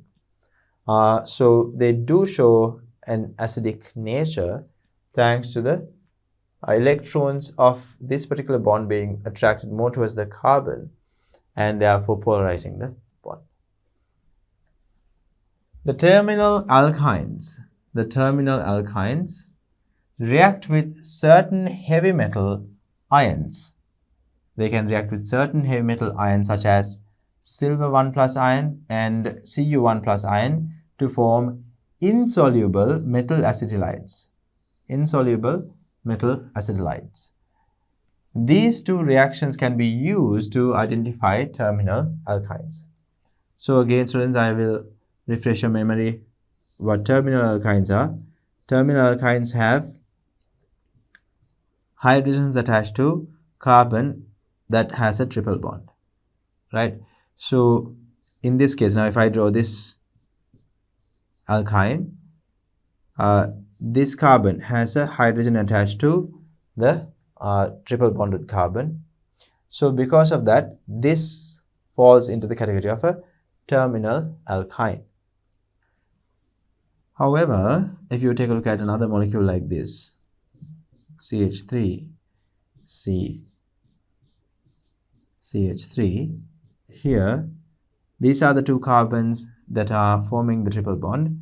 Since we do not have any hydrogens attached to this is not going to be a terminal alkyne. Actually, terminal alkyne means the triple bond is formed between a terminal carbon that is found at the end of the carbon chain, right? So this is one terminal carbon, this is another terminal carbon. So if the triple bond is formed between a terminal carbon and another carbon, at that point, that is a terminal alkyne. So this is not a terminal alkyne. So terminal alkynes have these hydrogens that can be removed. So therefore, terminal alkynes show acidic properties, but their acidity is much lower, and actually they are lower than even water's acidity as well as the acidity of alcohols. So they are not very acidic, but they can react. They can react with certain metal ions like silver plus and like silver plus and cuprous 1+ ions. So we can use these reactions to identify terminal alkynes. So students, keep in mind this hydrogen can be removed, so therefore there is a certain amount of acidity seen in terminal alkynes, and this hydrogen is referred to as terminal hydrogen. And when you produce a precipitate, the precipitate that is produced due to the terminal hydrogen being removed and silver ions being connected to the rest of the molecule, the precipitate that is formed is referred to as a silver acetylide. In this case, the precipitates that are formed are metal acetylides. So since we use silver as the metal, the name is going to be, this is going to be a type of a silver acetylide. Right, students? So these type of ions that are formed are referred to as the acetylide ion. This type of ions are acetylide ions. So when silver is connected to those type of ions, we refer to them as silver acetylide, which is going to be a white color precipitate. So here we have an important summary. We have a terminal alkyne here with a terminal hydrogen atom. So these types of alkynes can react with very reactive elements like sodium. So sodium is capable of removing this hydrogen and attaching itself there, right? So we can see an acetylide ion and sodium is present together. Apart from that, the removed hydrogens can get together and form a hydrogen molecule. So you can see as an observation, hydrogen gas is going to be produced here. And we can say NaNH2 can react with this to form again ammonia and a sodium acetylide. And if you use silver ammonia complex, or in this case what we are talking about is ammonium silver nitrate or tolerance reagent, again you will see the formation of a silver acetylide, which is going to be a precipitate.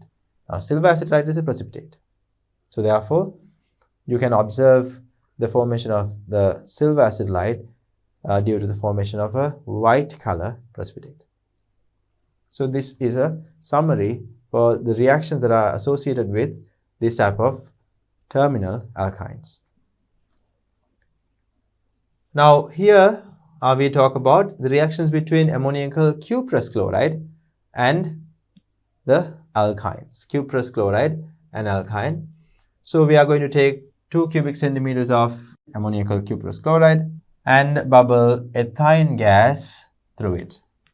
So again, we saw earlier when we were talking about acidity of terminal alkynes, we saw certain metal ions like silver 1 plus ions and Cu1 plus. Cu1 plus means cuprous ions can react with the terminal alkynes to produce metal acetylides. If you use silver ions, you will form silver acetylide. If you use cuprous ions, you will form cuprous acetylide.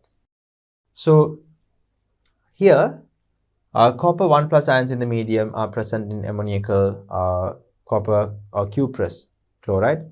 So when the reaction is taking place, a cuprous acetylide will be formed and the precipitate is going to be red in color.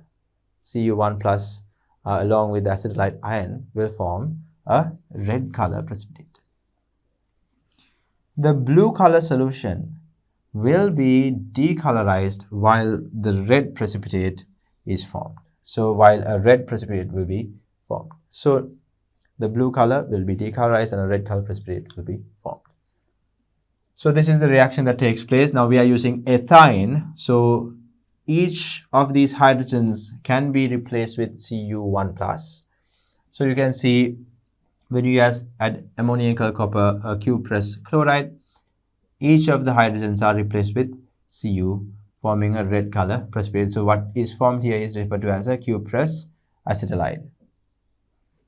So the blue color solution, due to the presence of Cu1 plus ions in ammonia medium, is going to turn into a red color precipitate.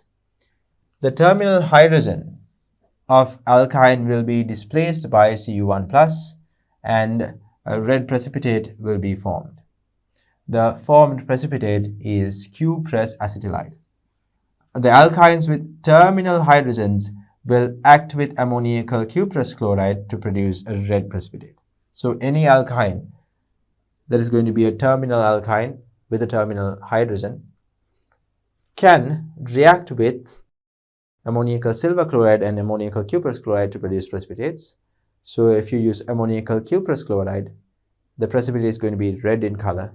So the color change is going to be from blue to red. Actually, blue color cuprous chloride solution is going to turn into a red color cuprous acetylide precipitate.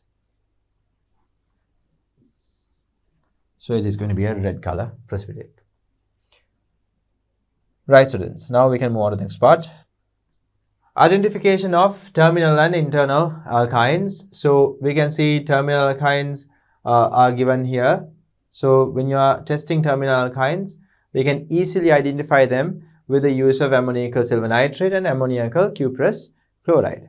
So if you add ammoniacal silver nitrate to what we have here, which is ethine, you can see the formation of a white color precipitate, and the structure of the precipitate that is formed is given here. And then we have our and we'll move on to cuprous chloride, ammoniacal cuprous chloride as well. So you can see a red color precipitate formed here, and the structure of that is also given. So students, all of these that are given here have a terminal hydrogen. So what is the key important detail you have to keep in mind? If a terminal alkyne is reacted with ammoniacal silver nitrate, all of them will produce a white color precipitate. A silver acetylide will be formed. Now, these are acetylide ions. You can see in each of these you have an acetylide ion. So a silver acetylide will be formed. So you can see the structures of each of the silver acetylides that are formed here, and they are all going to be white in color. So they are going to be a white color precipitate. And over here we have different alkynes, terminal alkynes reacted with ammoniacal cuprous chloride. Again, we have acetylide ions now coupled with Cu1 plus ions. So these cuprous acetylides are going to be red color precipitates. So all of these terminal alkynes will react with ammoniacal cuprous chloride to form red color precipitates, and their structures are given here as well. Their formulas are given here. Now internal alkynes, as you can see here, will not show a reaction with either ammoniacal silver nitrate or ammoniacal cuprous chloride. With either one of them, you will not observe a reaction. Now, the reason is, again, we don't have any terminal hydrogens that can be removed to form an acetylide ion.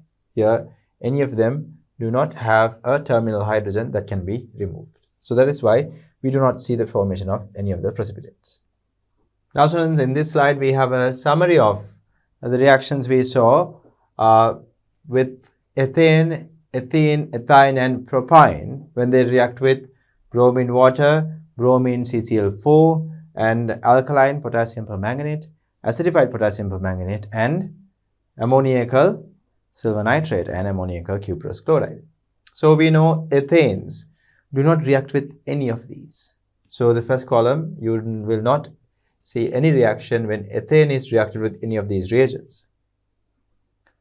When ethene is reacted with bromine, you know bromine will react with the unsaturation or carbon-carbon double bond, and bromine in aqueous medium is yellowish brown in color. That color will be decolorized, and bromine in CCl4 medium is going to appear orange, and that color will be decolorized.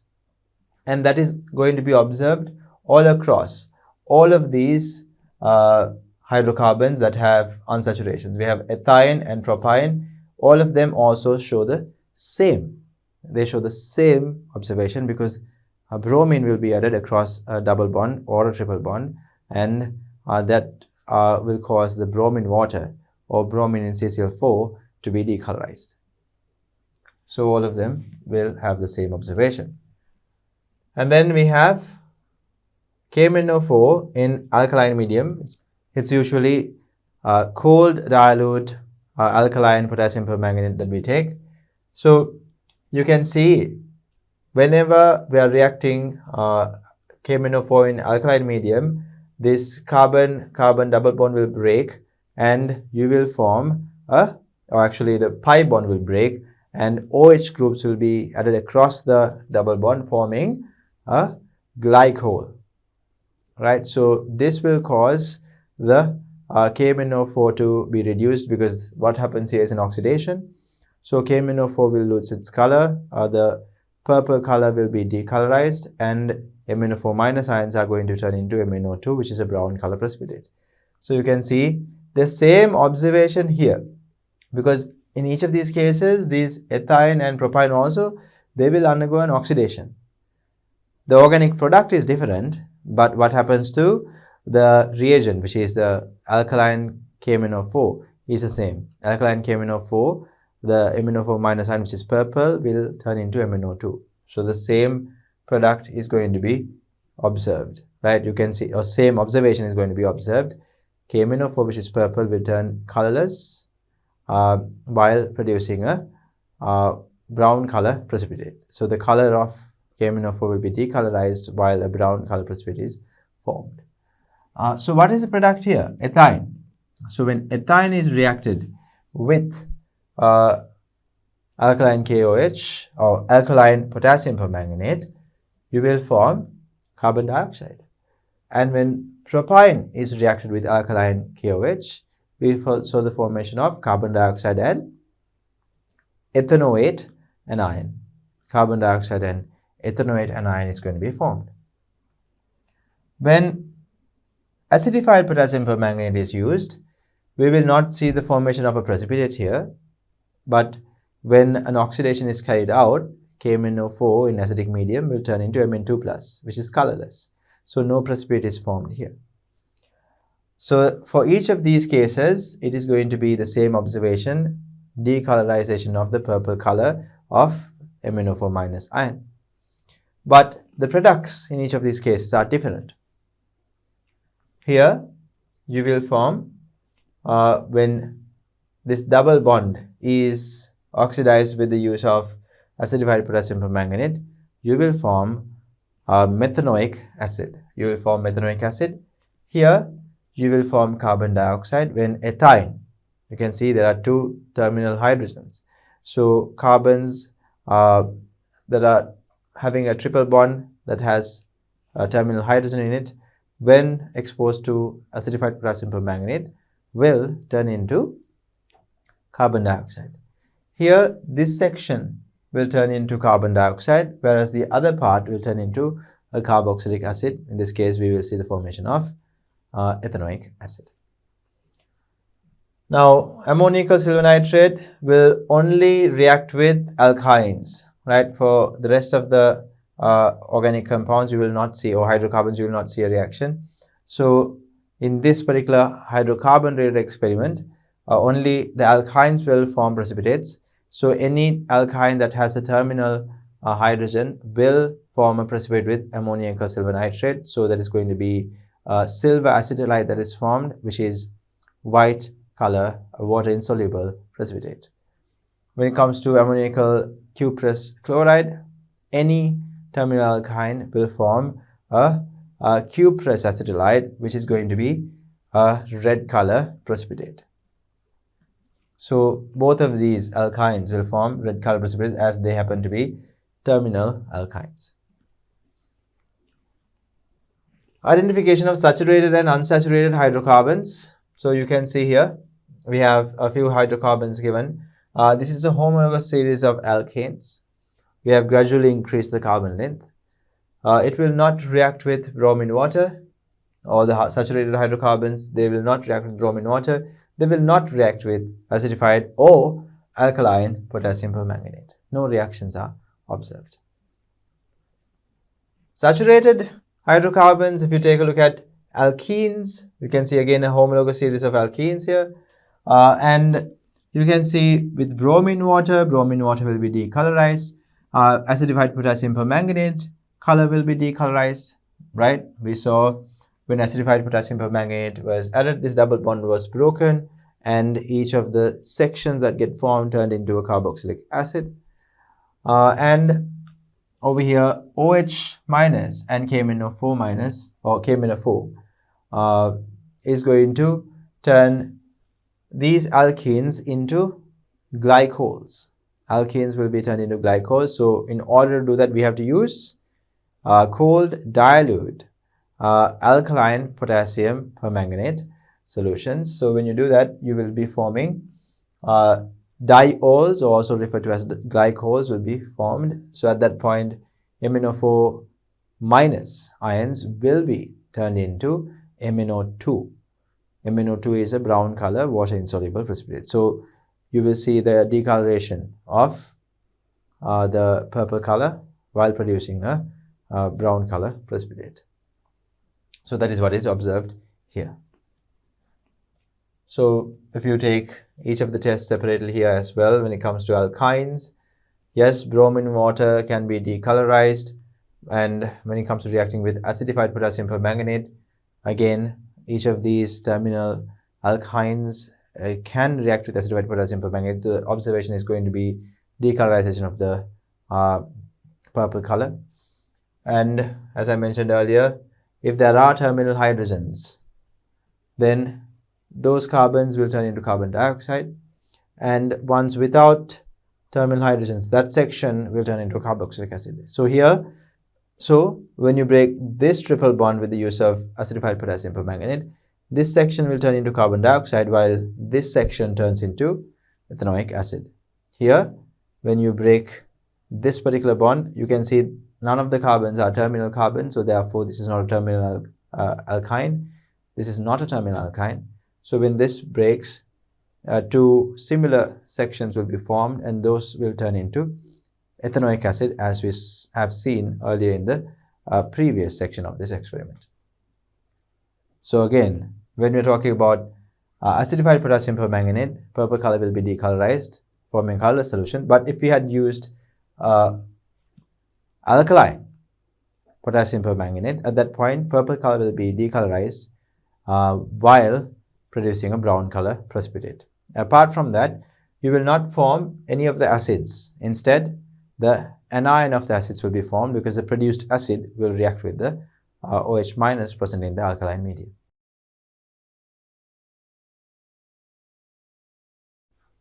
Now students, with that, we conclude the theory parts revolving around the experiment number 24. So it is time for us to now move on to the lab and actually conduct these experiments. So let's move on to the lab. GCE Advanced Level Chemistry Practical Series Experiment number 24, Observation of Reactions and Properties of Alkenes and Alkynes. To carry out this experiment, we have chosen ethene as the alkene and ethyne or acetylene as the alkyne. So we are going to subject ethene and ethyne into different chemical reactions, and we are going to observe how they react. So the aim of this experiment is to observe how the alkene ethene and the alkyne ethyne reacts with different chemical reagents, and to observe their properties.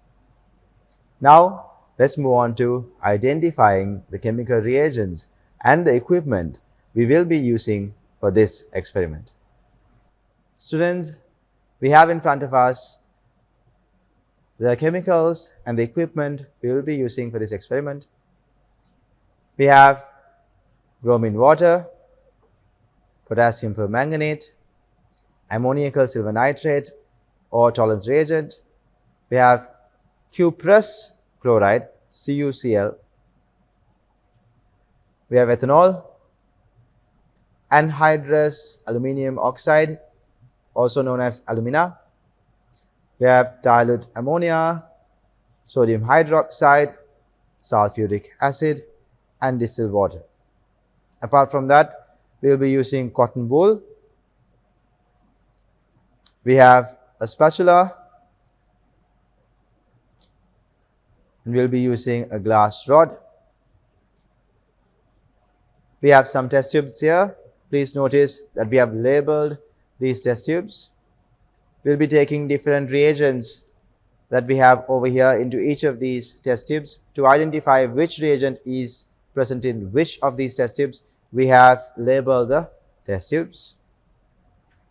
And then we'll be using this retort stand, and on this clamp you can see we have a boiling tube fixed, and on top of this boiling tube we have a rubber stopper attached to a delivery tube.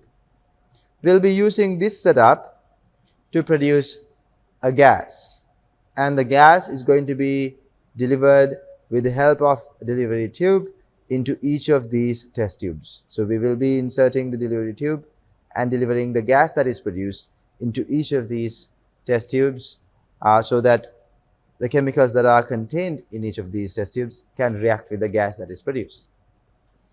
And we'll be using a Bunsen burner as well. So these are the chemicals and the equipment we will be using for this experiment. Now, let's move on to the first part of our experiment. Let's take a look at what we will be doing in the first part of this experiment. In the first part of this experiment, we are going to observe how ethene reacts with different reagents. So we have to first of all produce ethene. To produce ethene, we are going to be using this setup.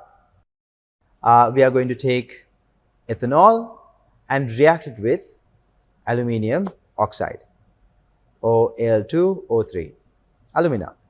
So when you are sending ethanol over heated alumina, ethanol undergo an elimination reaction to produce ethene gas. That is what this setup is for. So we will be producing ethene gas by sending ethanol or ethanol vapor over heated alumina. So when ethene gas is produced, the produced ethene gas is going to be delivered with the help of a delivery tube that we have over here, and we will be taking different reagents into each of these labeled test tubes. So to the test tube labeled A, we will be taking bromine water. To test tube labeled B, we will be taking alkaline cold dilute potassium permanganate. And to test tube C, we will be taking acidified potassium permanganate. And to test tube D, we will be taking ammoniacal silver nitrate. And to test tube E, we will be taking ammoniacal cuprous chloride. So students, let's take each of those reagents into each of those test tubes first, and then we can move on to producing ethene gas and making the ethene gas react with each of these reagents. So for the test tube labeled A, we are going to be taking bromine water. We have bromine water here. As you can see, we are going to take a small amount of bromine water into our test tube labeled A.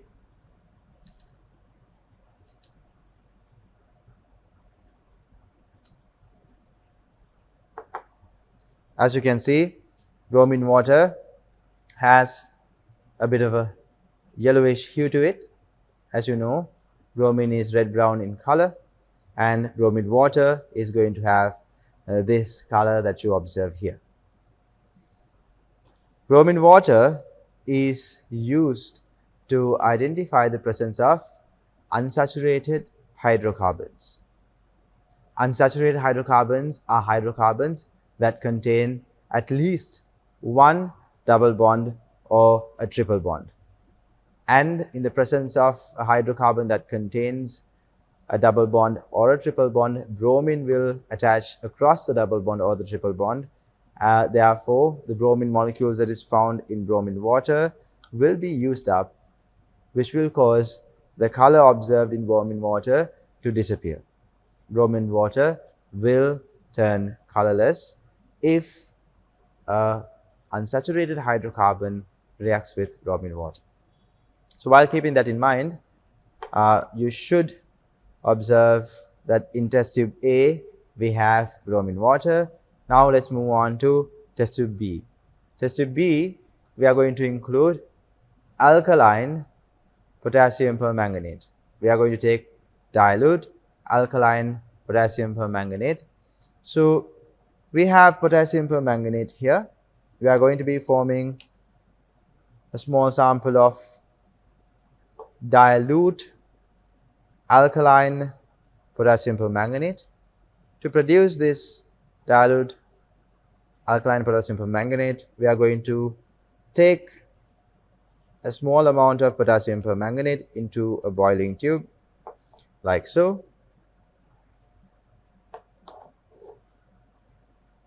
And then we are going to add a base to it.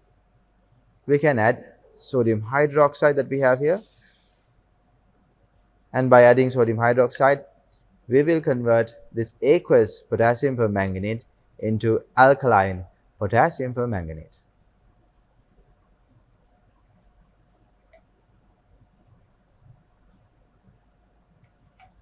We have added a small volume of sodium hydroxide, and now what we have formed here is alkaline dilute potassium permanganate. We know that the potassium permanganate solution is a dilute solution because if you have conducted experiments with potassium permanganate, if you take concentrated potassium permanganate, it is going to have a very dark purple color. It's going to be a very deep purple color or a very dark purple color, which is going to be somewhat different to the color that a light purple color that you observe here. So what we have here is a dilute alkaline potassium permanganate solution. So let's take a small amount of this cold dilute and alkaline potassium permanganate solution into a test tube.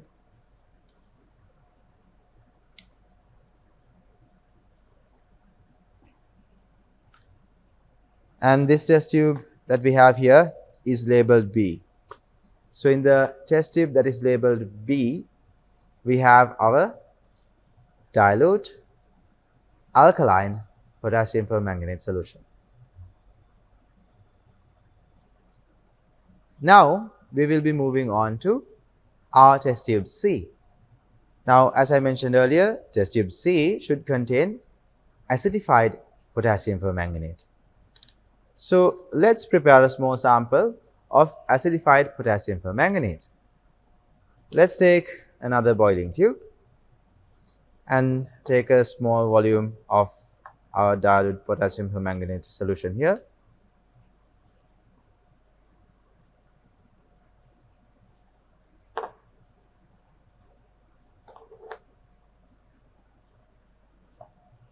And to this potassium permanganate solution, we are going to add sulfuric acid.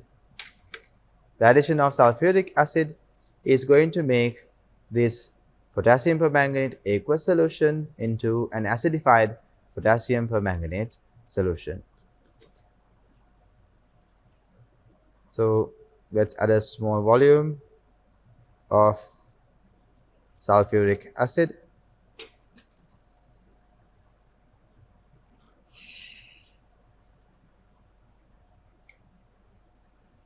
Now, after the addition of sulfuric acid into our potassium permanganate solution, we have prepared acidified potassium permanganate solution here.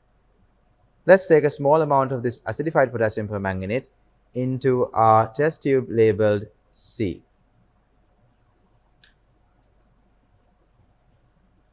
Now we can keep this boiling tube away. Afterwards, we have to move on to our test tube D, which should contain ammoniacal silver nitrate. In other words, tolerance reagent. We have a prepared tolerance reagent here. So we can take our tolerance reagent and add a small volume of our tolerance reagent into our test tube here.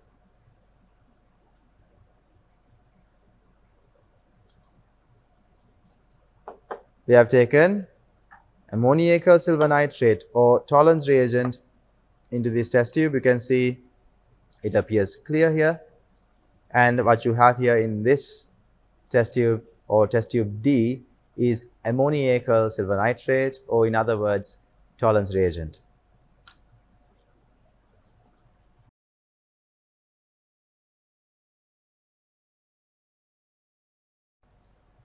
Now students, let's move on to our test tube E. Now the test tube E should contain ammoniacal cuprous chloride. We have cuprous chloride here, we have distilled water and ammonia. So we can now move on to produce ammoniacal cuprous chloride. So first we have to take our cuprous chloride solid here.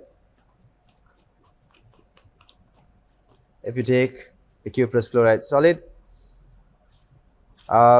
if you take a spatula and introduce a small amount of cuprous chloride, a very small amount of cuprous chloride into this boiling tube,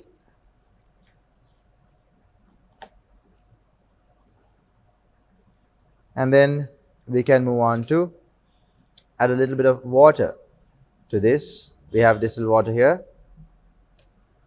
Let's add distilled water to dissolve this cuprous chloride we have here. Now students, the cuprous chloride solid is a green color solid.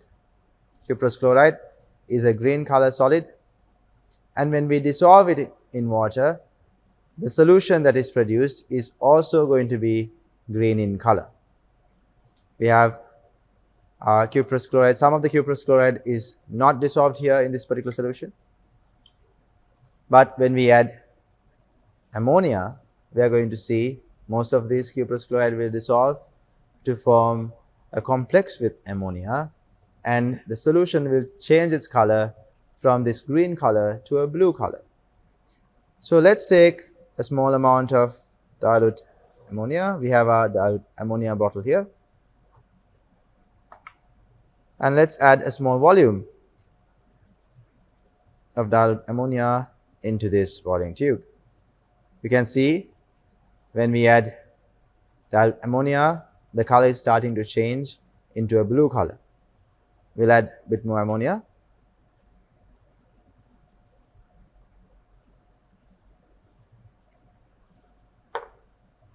And let's mix it all really well.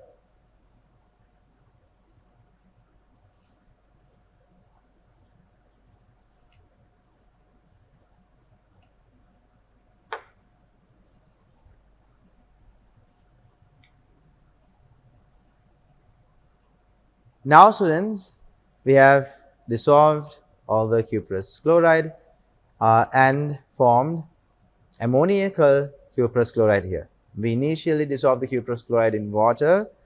We saw some of the cuprous chloride solid didn't dissolve entirely in water, but after the addition of ammonia, all of it dissolved to produce our ammoniacal cuprous chloride that we have over here.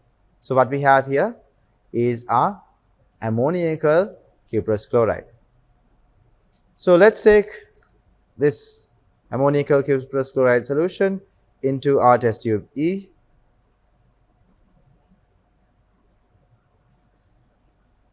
We have in our test tube E ammoniacal cuprous chloride. So before we start producing ethene, let's go over what we have in each of these labeled test tubes. In test tube labeled A, we have bromine water, which is yellow in color. And then we have in test tube B, dilute alkaline potassium permanganate. In our test tube C, we have acidified potassium permanganate. In our test tube D, we have ammoniacal silver nitrate, or in other words, tolerance reagent. And in the test tube E, we have ammoniacal cuprous chloride. Now, let's move on to producing ethene gas. Now, we are going to be moving on to producing our ethene gas. So, students, to produce the ethene gas, we will be needing a boiling tube. We have a boiling tube here, and to this boiling tube, we are going to add ethanol up to about a height of 2 centimeters, and then we are going to introduce some cotton wool to soak up all the ethanol that we have introduced here. We are going to then slant this boiling tube and introduce some alumina to the middle part of this boiling tube. So the reason for us to introduce our cotton wool is to make sure that the ethanol doesn't flow over the alumina that we have here. Cotton wool will absorb the ethanol, and when we turn this boiling tube horizontal like this, ethanol will not flow towards our alumina that we have in the middle of the boiling tube. That is the reason for us to add our cotton wool. So now let's take our ethanol that we have here, and we can add a small amount of ethanol.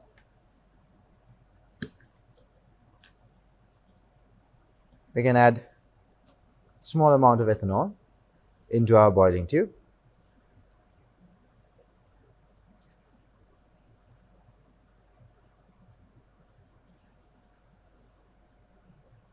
We have added ethanol into this boiling tube, and the ethanol level is about 2 centimeters from the bottom of our boiling tube.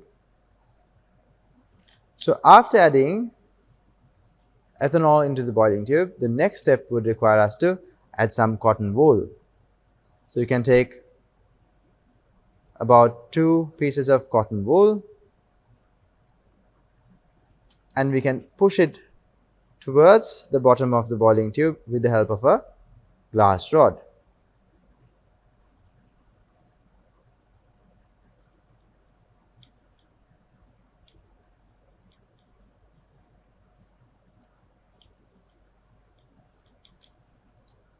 Now students, when we turn the boiling tube, do you see any ethanol flowing towards the middle bit of our boiling tube? You do not. The reason for this is ethanol is soaked into or absorbed into the cotton wool.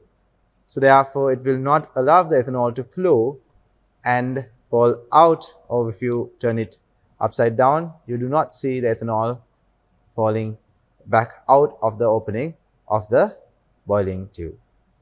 Right? So when you turn it upside down, you will not see any ethanol flowing out. This is because we have inserted a cotton wool, and the cotton wool has soaked up all of the ethanol.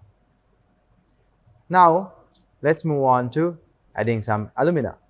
So as you saw students, the ethanol did not fall out of the boiling tube when we placed the boiling tube horizontally or when we inverted it, because the ethanol is absorbed or soaked into our cotton wool. So now let's move our ethanol, and let's take our alumina or aluminium oxide, and we have to take a small amount of alumina and place it on the boiling tube here. We have to make sure the alumina is present in the middle of the boiling tube, somewhat close to the cotton wool. So first of all, let's place this boiling tube in the setup that we have here. After placing our boiling tube here, we can move on to taking a small amount of alumina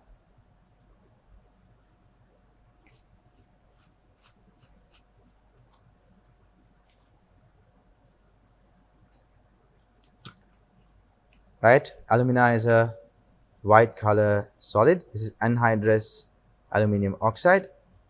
We can place a small sample of alumina in the middle of our boiling tube like so. Now students, after adding the alumina, we can move on to close up the boiling tube with the help of a rubber stopper. We have our rubber stopper here. We can close it up with the help of this rubber stopper, and this rubber stopper is connected to a delivery tube.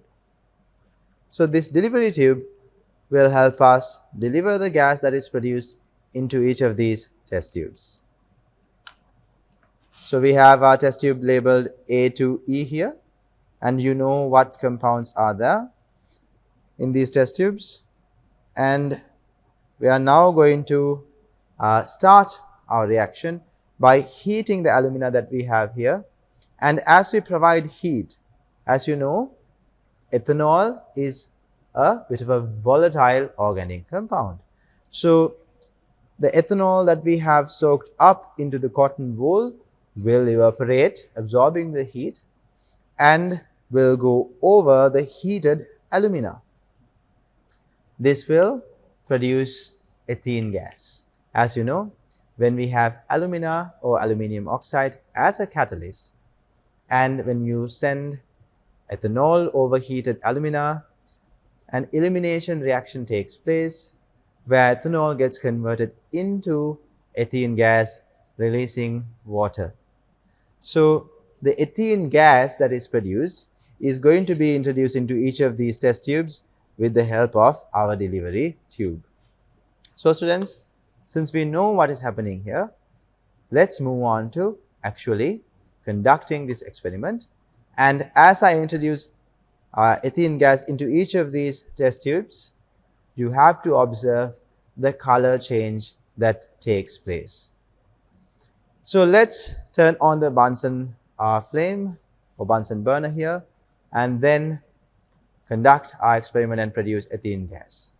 Now let's light our Bunsen burner and start our reaction. So we'll light our Bunsen burner, and we can start heating up the alumina that we have here. We can lower the entire setup like this,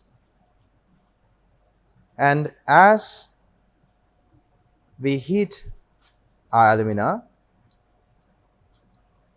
we can insert this delivery tube into our bromine water.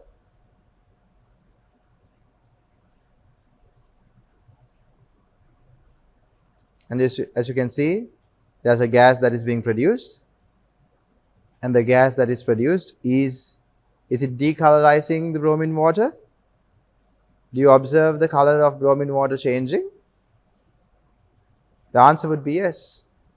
The color of the bromine water is gradually decreasing as ethene gas comes into contact with bromine water. Ethene will react with the bromine in this bromine water, and as bromine gets reacted, as bromine gets removed from this aqueous medium, the yellow color or yellow-brown color that you observe here will disappear. This yellow color in bromine water is there due to the presence of bromine water, and as we can see,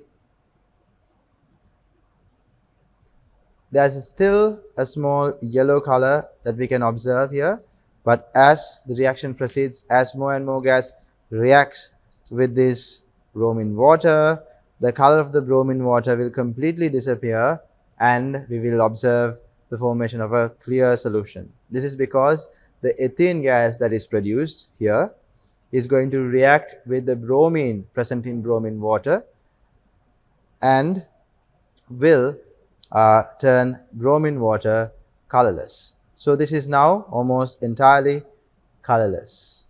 You can see here, initially when we were starting off, bromine water was not this color. Bromine water had a yellow hue to it. Usually bromine is red-brown in color.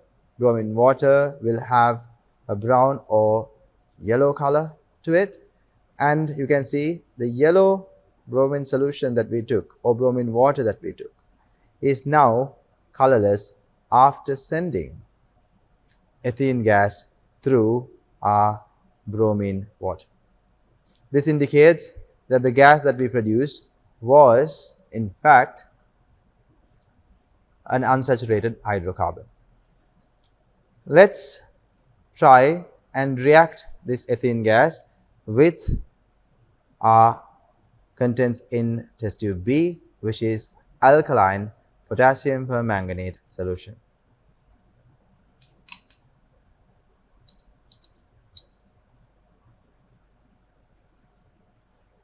You can see as soon as we introduce this gas, first of all the purple color turned into a green color, and now if you continuously send this gas, you will observe that this green color turns into a brown precipitate. Since the precipitate is going to be suspended in aqueous medium, it will appear like a brown suspension or brown solution, but you have to keep in mind it is not a solution, it is a suspension that is going to be formed. First thing that we observed was the purple color potassium permanganate alkaline solution turned into a green color. This is due to formation of potassium manganate or manganate ions. Manganate ions are green in color. But now you can see this green color is gradually changing to form a brown color suspension. Do you see the green color disappearing little by little? The green color is disappearing to form a brown color. This is because of the formation of MnO2, manganese dioxide. Manganese dioxide is a water insoluble precipitate.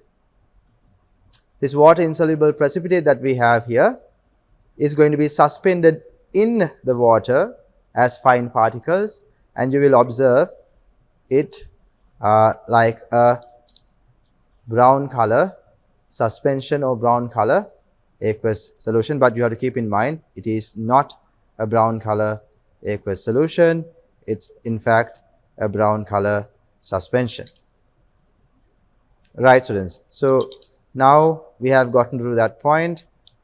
You can observe that we have formed our brown color suspension.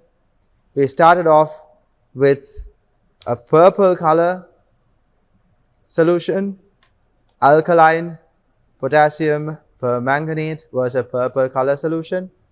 Then later on, when we introduced ethene, what happened? It turned this potassium permanganate into potassium manganate, which was a green color solution, and then to this brown color suspension, which is due to the formation of MnO2 or manganese dioxide. Now we are going to introduce this gas that is formed into acidified potassium permanganate. When we introduce it to acidified potassium permanganate, you can see the color of acidified potassium permanganate disappearing. Very clearly you can see that here. Very clearly, very gradually, the color of the potassium permanganate completely disappeared. The color of the potassium permanganate can no longer be observed here. So when we use acidified potassium permanganate, the observation is the color of the acidified potassium permanganate, purple color, completely turns colorless. This is due to potassium permanganate or permanganate ions turning into Mn2+. In test tube D, we have ammoniacal silver nitrate. Now we are going to be sending we are going to react ammoniacal silver nitrate with ethene gas that is produced here. We will not observe any reaction when we send ethene gas through ammoniacal silver nitrate. Ammoniacal silver nitrate or silver plus ions do not show a reaction with ethene gas. However, we can't say the same for ethyne gas. We will observe that in the next part of this experiment. What about ammoniacal cuprous chloride? We'll send ethene gas through ammoniacal cuprous chloride. As you can see, when we send ethene gas through ammoniacal cuprous chloride, we do not observe any further reaction. The color of the cuprous chloride did not change. Now students, we have conducted the first part of our experiment. Let's take a look at what actually took place in each of these reactions. In our test tube A, we had bromine water. To observe the initial color of bromine water, we'll take another test tube and let's take a small sample of bromine water into that test tube.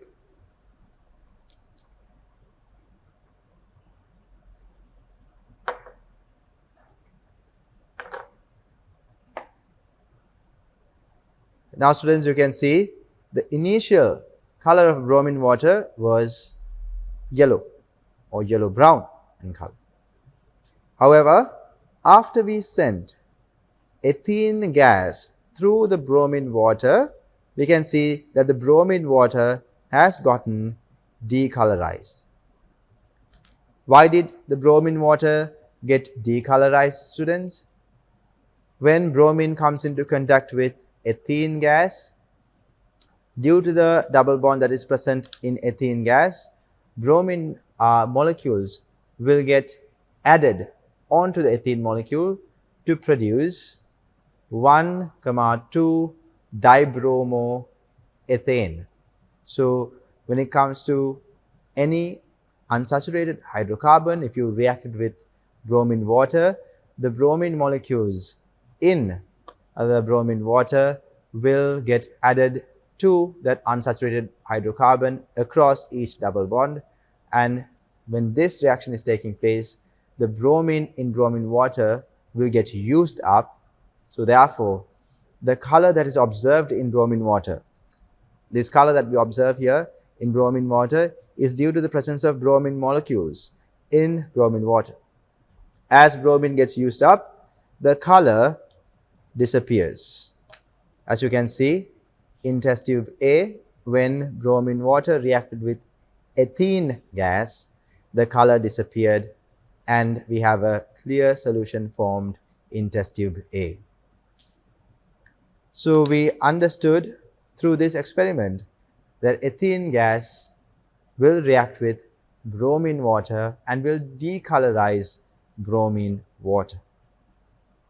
In fact, we use the bromine water test to identify hydrocarbons that are unsaturated. It is a test to identify hydrocarbons that has an unsaturation in them, or that has a double bond or a triple bond in the hydrocarbon, can be identified with the use of bromine water. Then we took to test tube B, we had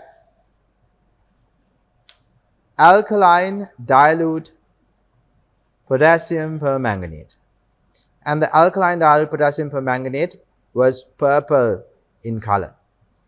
Alkaline dilute potassium permanganate was purple in color, but when we reacted this alkaline dilute potassium permanganate solution with ethene gas, the alkaline potassium permanganate was able to oxidize the ethene gas and produce diols or a glycol.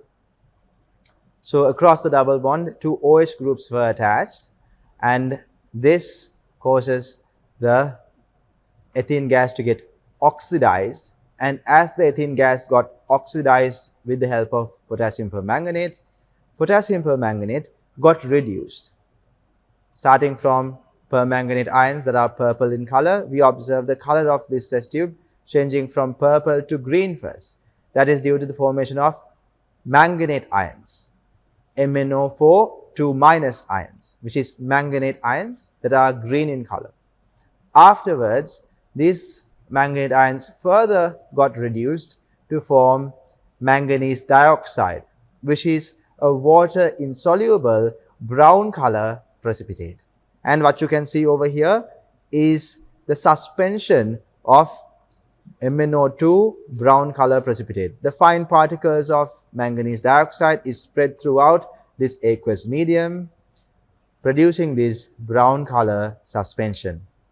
So, ethene gas reacts with alkaline potassium permanganate and convert the purple color alkaline potassium permanganate first to a green color, forming manganate ions, which are green in color, and then they further get reduced, manganate ions further get reduced to form manganese dioxide. And while this is happening, ethene gas got oxidized to forming diols, or also known as glycols. So, when you are reacting ethene gas with acidified potassium permanganate, we saw the acidified potassium permanganate is purple in color. The purple color of the acidified potassium permanganate completely disappeared when we reacted this acidified potassium permanganate with ethene gas. Just like in the previous instance, ethene gas, when reacted with potassium permanganate, got oxidized to form diols. Across the double bond, two OH groups got attached to form a diol, and while the ethene gas got oxidized, the potassium permanganate that was present in acidic medium got reduced. In acidic medium, the permanganate ion can get reduced all the way to Mn2+. So, Mn2+ ions are colorless. Although Mn2+ ions in aqueous medium are said to be slightly pink in color, this very low intensity pink color is very difficult to observe in lab environments. So, we are going to observe the formation of a colorless solution instead. We are going to observe the formation of a colorless solution instead. So, what you have here is Mn2+ ion solution that was formed due to reduction of permanganate ions into Mn2+. Now students, in acidic medium, permanganate ions get reduced all the way to Mn2+. In alkaline medium, permanganate ions can only get reduced up to MnO2, or +4 oxidation state of manganese, which is ending up forming manganese dioxide, which is a brown color precipitate. So, we saw that in the test tube B. And test tube D and E did not show reaction. Test tube D and E did not show reaction because the alkenes that we have here, which is ethene, does not react with ammoniacal silver nitrate or ammoniacal cuprous chloride. However, alkynes will react with both of these. Alkynes can react with ammoniacal silver nitrate or ammoniacal cuprous chloride to form metal acetylides. So, however, alkenes will not show this reaction. So, therefore, we do not observe any color change when you are reacting ethene gas with ammoniacal silver nitrate or when you are reacting ethene gas with ammoniacal cuprous chloride. With that summary, we can now move on to the second part of this experiment, where we will be producing an alkyne, which is ethyne or acetylene, and we are going to react the ethyne gas with these reagents and observe the changes that take place when we are reacting ethyne gas with these reagents. Now, let's move on to the second part of our experiment. Now, in the second part of our experiment, we are going to observe how ethyne or acetylene reacts with different chemicals such as bromine water, acidified potassium permanganate, alkaline potassium permanganate, ammoniacal silver nitrate, and ammoniacal cuprous chloride. So just like in the previous part of our experiment, we have bromine water here, potassium permanganate, we have Tollens reagent, cuprous chloride, and we have dilute ammonia, concentrated sodium hydroxide, sulfuric acid, distilled water. Apart from these reagents, we have calcium carbide. Calcium carbide, which is a gray color solid, right? So normally students, calcium carbide wouldn't have this gray color if it is pure calcium carbide. However, when you are producing calcium carbide or when we obtain calcium carbide in our labs, it could have this gray color. Otherwise, it is going to be colorless or white in color. Apart from that, we have our labeled test tubes. Just like in the previous part of our experiment, to each of these test tubes we will be taking different chemicals. And apart from our labeled test tubes, we have here a different setup. We have a conical flask here that is fixed with a rubber stopper, and to the rubber stopper we have attached a thistle funnel. Now this thistle funnel is a good way to introduce small amounts of a solvent or a liquid into the reagents that we have inside our conical flask here. So inside the conical flask, we are going to have our calcium carbide, and with the help of a thistle funnel, we are going to introduce water drop by drop or water little by little. This will allow the calcium carbide to come into contact with water in a well regulated manner, and it will allow calcium carbide and water to react with one another to produce acetylene gas or ethylene gas. These things do mean the same. Ethylene and acetylene are the same substance. Ethylene gas, or the name ethylene is our UPAC name, acetylene is our traditional name that we use or common name that we use. So ethylene is a gas that is made up of 2 carbon atoms and 2 hydrogen atoms. So this is a alkyne. It has a carbon-carbon triple bond. So this ethylene gas that is produced can be taken out of this container with the help of a delivery tube. Now another benefit to having a thistle funnel is when we are producing the gas that is produced will not be going out of the thistle funnel, because thistle funnel will be containing a liquid inside the thistle funnel. So the gas cannot climb through the thistle funnel and come out over here, and there is also a valve here that we can open and close to regulate the amount of water that we add to our reagents, or that we add to our calcium carbonate that we have here. So this is the setup that we will be using to produce ethylene gas or acetylene gas. Students, now all that is left for us to do is take these reagents into each of these test tubes.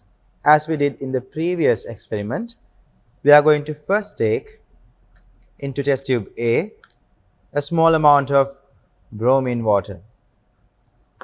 We have bromine here, or bromine water here. We are going to take our test tube A and add a small amount of bromine water.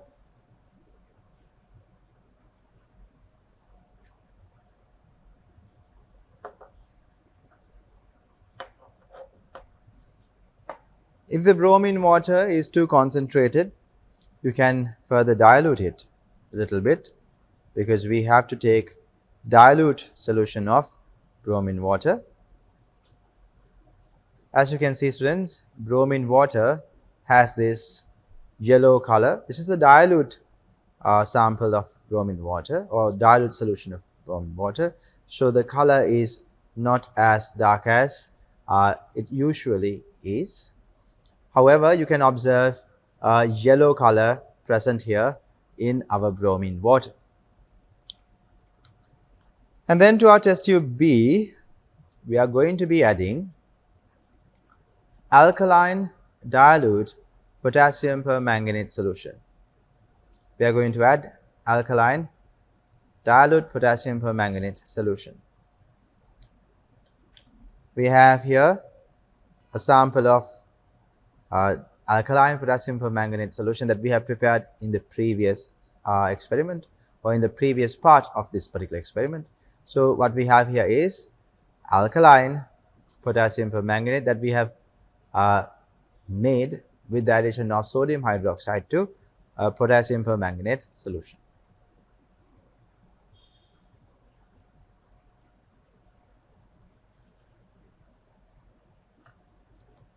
Now, in this test tube B, we have dilute alkaline potassium permanganate.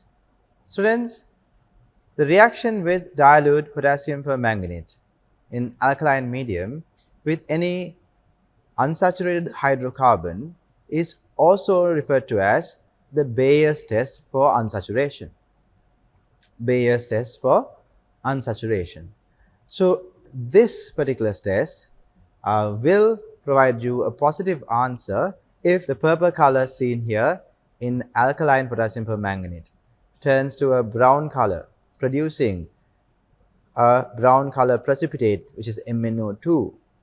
That is a positive answer for the Bayer's test. Meaning, when it comes to introducing any hydrocarbon to alkaline potassium permanganate, if the color of the alkaline potassium permanganate changes to brown, starting from purple, if it changes to a brown color, that indicates that the hydrocarbon that we have reacted with this alkaline potassium permanganate was unsaturated. So, Bayer's test can be used to identify unsaturated hydrocarbons. As you know, alkenes and alkynes both are unsaturated hydrocarbons. So, we can expect the ethane gas also to change the color of this alkaline potassium permanganate into a brown color. The reason for the brown color that you will observe is due to the formation of manganese dioxide, which is a water insoluble solid which is brown in color. However, this brown color solid is going to be produced as such fine particles.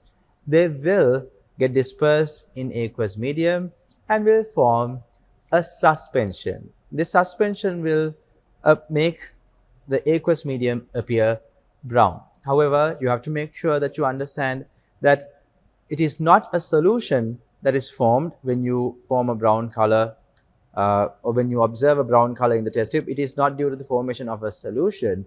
What you are going to be forming is a brown color suspension. So this is the positive result of the Bayer's test. If you don't have an unsaturated hydrocarbon reacting with this alkaline potassium permanganate, there will be no color change. And to test tube C, we are going to be taking acidified potassium permanganate. So we have a sample of acidified potassium permanganate that we prepared in the previous part of this experiment.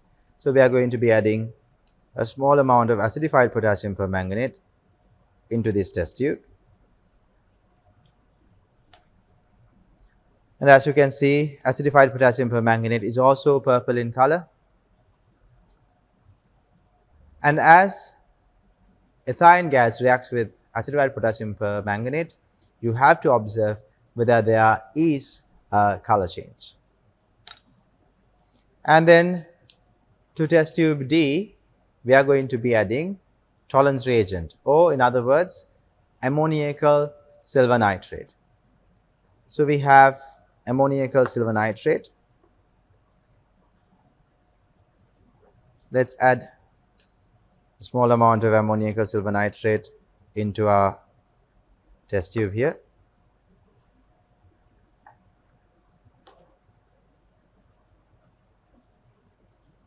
As you can see, ammoniacal silver nitrate is colorless.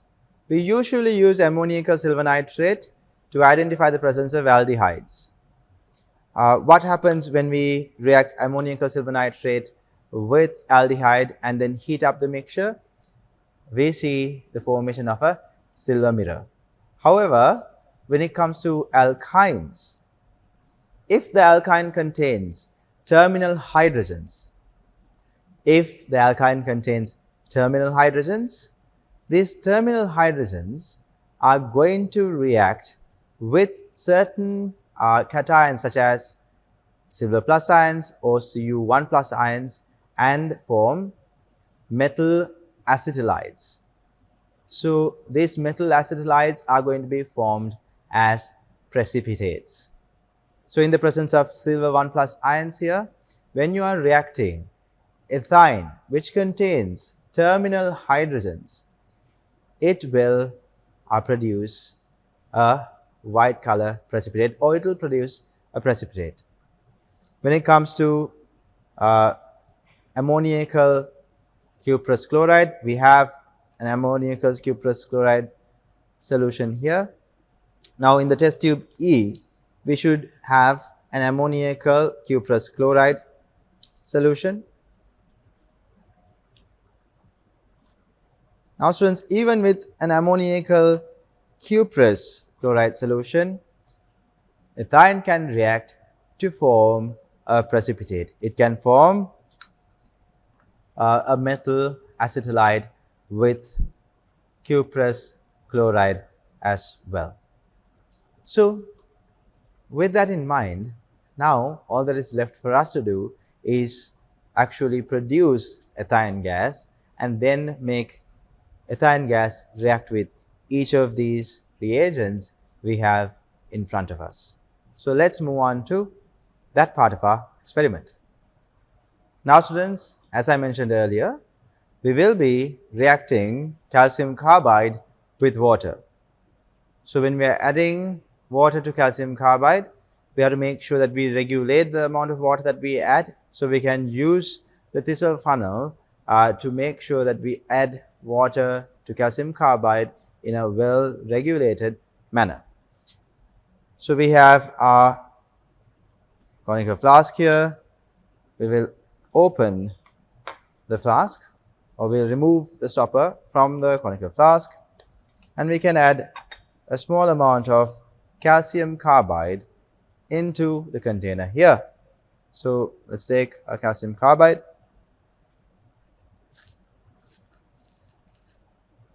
and let's add a small amount of calcium carbide into the conical flask.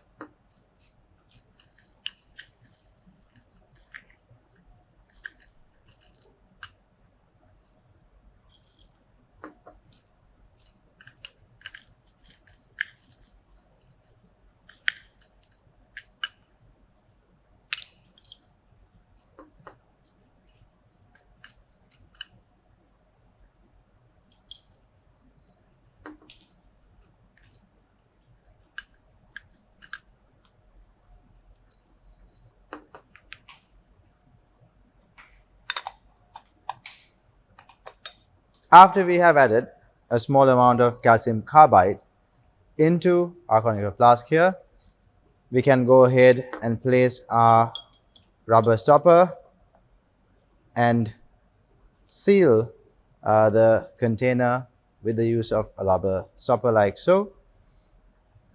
When we are adding water to calcium carbide, we are going to be using the Thistle funnel we have here.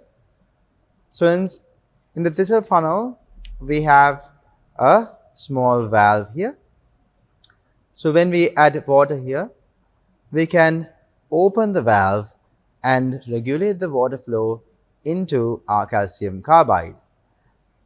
So to make sure that we do not mistakenly add a lot of water to the calcium carbide here, we will start with the valve closed first, and then afterwards we will open this valve and allow water to gradually fall onto our calcium carbide. So let's first of all close this valve, and we can take our water. We have distilled water here. Let's add a small volume of water into our thistle funnel, and we can now proceed to open the valve and introduce water gradually onto our calcium carbide. You can see as soon as water came into contact with calcium carbide, there was a gas that is produced. The gas that is produced is going to be acetylene or ethylene. So acetylene and ethylene. Acetylene is a common name. Ethylene is the IUPAC name that given to this hydrocarbon. So we will regulate the amount of water that is added, so that water is added drop by drop onto our calcium carbide that we have here, and we can move on to inserting this delivery tube into each of these reagents that we have here and observe the color change. Let's first take our bromine water and observe if there is a color change when acetylene gas comes into contact with bromine water. Ethylene is an unsaturated hydrocarbon, and when we bubble ethylene gas or acetylene gas through bromine water, you can very clearly see the bromine water is now getting decolorized. The bromine water is now getting decolorized. If you observe the color now, you can see bromine water is completely decolorized. Now let's move on to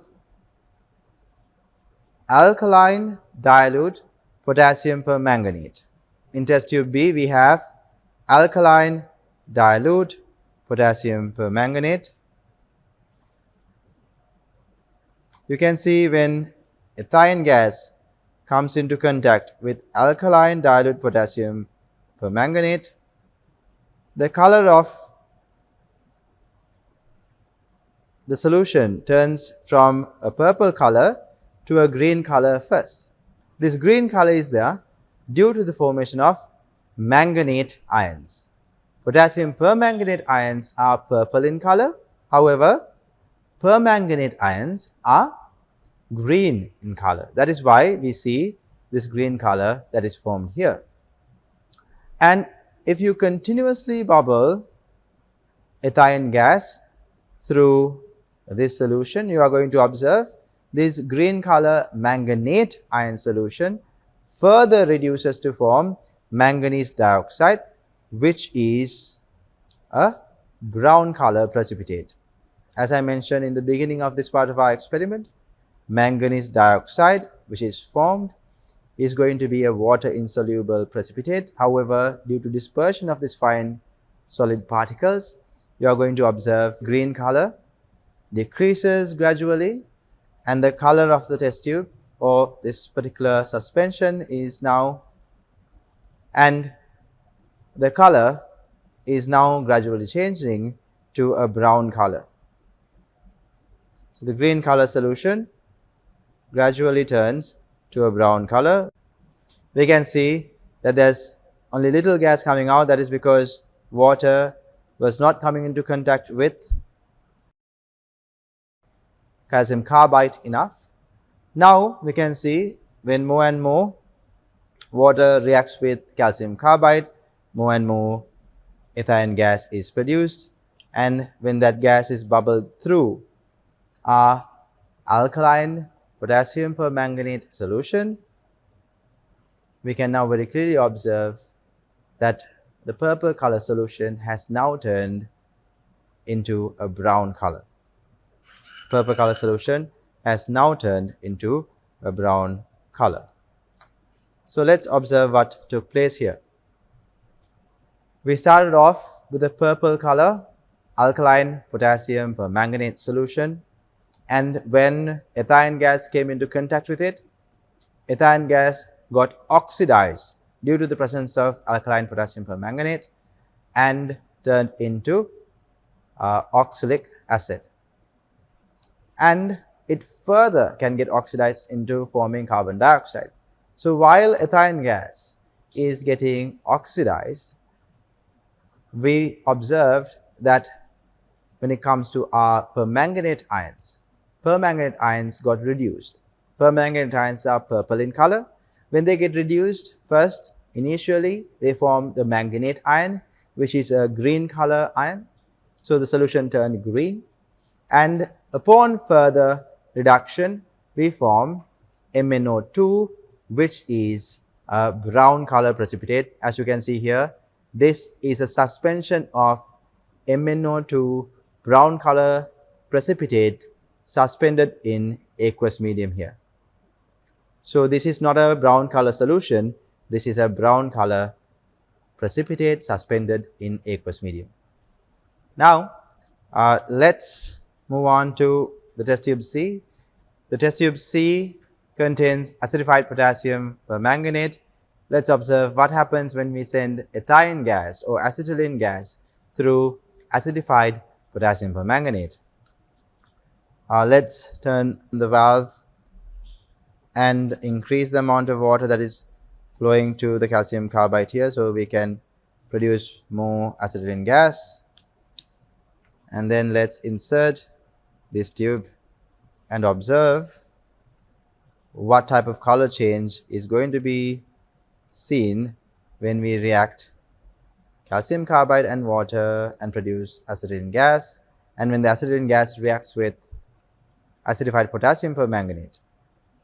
What type of reaction takes place can be observed here. As you can see, little by little,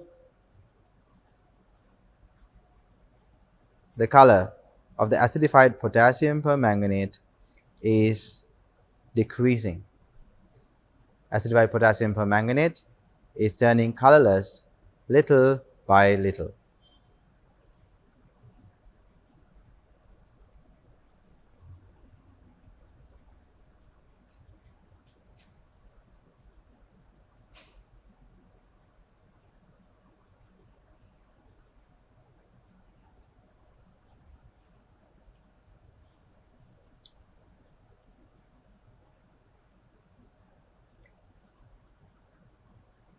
Now students, we can very clearly see the acidified potassium permanganate that we had initially had this purple color, but after we reacted it with ethane gas, the color that we observe here is colorless. This acidified potassium permanganate solution has turned colorless. This is because acidified potassium permanganate was able to oxidize the ethane gas, and as acidified potassium permanganate oxidizes the ethane gas to become oxalic acid and then later on further to carbon dioxide, the potassium permanganate got reduced. So as ethane got oxidized, potassium permanganate got reduced to Mn2+. So the Mn2 plus aqueous ion solutions are slightly pink in color. However, it is going to be observed as a colorless solution. The aqueous Mn2 plus ion solution is referred to as a pink color solution. However, in lab conditions, we are going to observe that as a colorless solution. So what you see here is the observation when you react ethane gas with acidified potassium permanganate. Now students, all of the calcium carbide that is in this container has reacted with water. So we are going to add more calcium carbide into this reaction mixture and then send the acetylene gas that is produced through our ammoniacal silver nitrate solution or the tolerance reagent and ammoniacal cuprous chloride solution to observe if there is any color change that is going to take place. So let's move on to adding some calcium carbide and continuing the reaction. Now students, we have taken a small amount of calcium carbide into our conical flask here. We are going to add water to it and produce acetylene gas or ethylene gas. And we are going to send that produced ethylene gas through ammoniacal silver nitrate, or in other words, tolerance reagent. So as you send acetylene through ammoniacal silver nitrate, you are going to observe the formation of a precipitate, which confirms the gas that is produced here is in fact acetylene.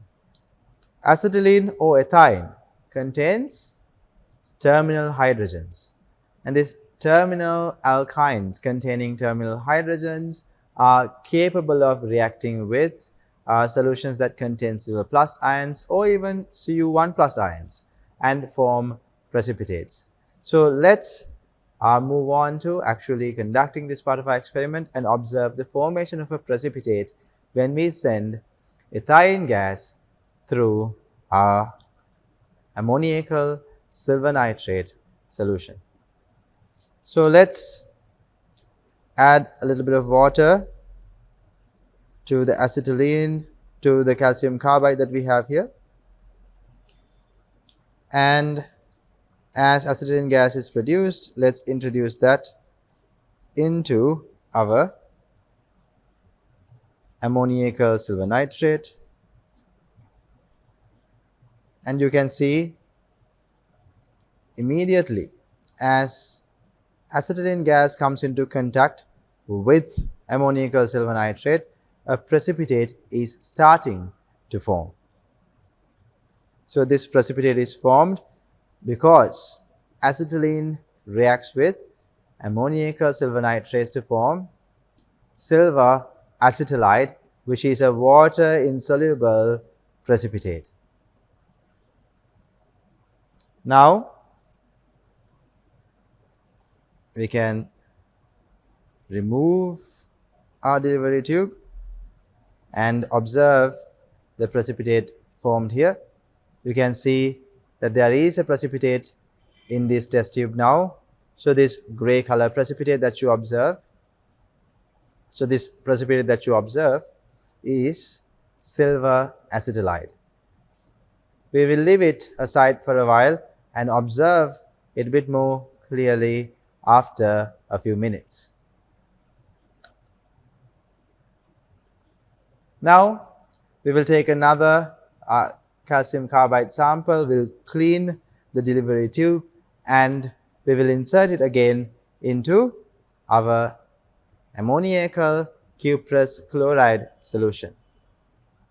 Students, now we have cleaned the delivery tube and we are going to produce acetylene gas again and send this gas through ammoniacal cuprous chloride, which is our blue color solution that we have here in our test tube E. So let's allow some water to come into contact with calcium carbide and produce acetylene gas. And as acetylene gas gets produced, we will insert this delivery tube into our ammoniacal cuprous chloride solution we have here.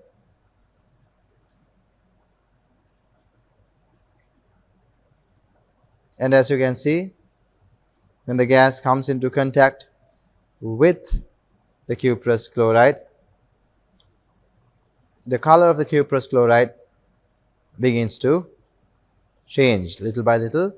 The color of the cuprous chloride begins to change. This is due to formation of a reddish precipitate, copper 1 acetylide precipitate, which is somewhat of a reddish precipitate. We can see it is no longer blue in color. It is now somewhat reddish in color. Now students, you can see when we reacted ethane or acetylene gas with ammoniacal cuprous chloride, we can see the formation of a reddish precipitate. You can see it is getting coated on the walls of this test tube here, right? When I shake it, you can see there's a reddish precipitate that is getting coated on the test tube. Since the reddish precipitate is suspended over here quite densely, you might not be able to observe the color here, but over here you can very clearly see that we have formed a reddish precipitate, which is copper 1 acetylide. Copper 1 acetylide is a reddish precipitate that we can see that is getting formed. Copper 1 acetylide is a reddish precipitate that was observed when we reacted acetylene gas with ammoniacal cuprous chloride solution.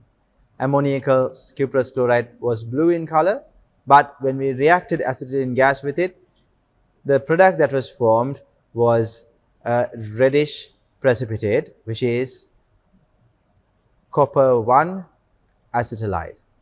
Now students, as a small additional part to our experiment, we are going to add water to calcium carbide and produce acetylene gas, and we are going to see how the acetylene gas burns in air. So as acetylene gas is produced and delivered through this delivery tube, we are going to burn the acetylene gas that is produced here, and we are going to observe how acetylene gas burns when we burn it in air. So let's first remove the stopper here and take our calcium carbide that we have here. We'll take a small amount of calcium carbide.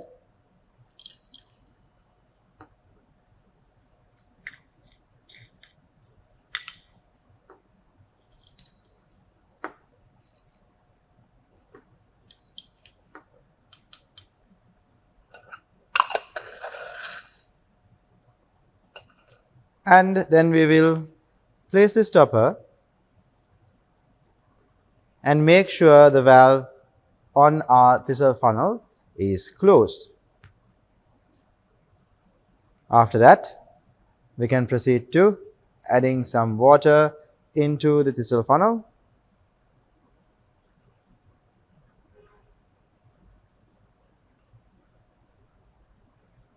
And then we will proceed to slowly add water drop by drop onto our calcium carbide here. As calcium carbide reacts with water, it will produce acetylene gas. So we will now open the valve here and allow water to slowly come down the thistle funnel.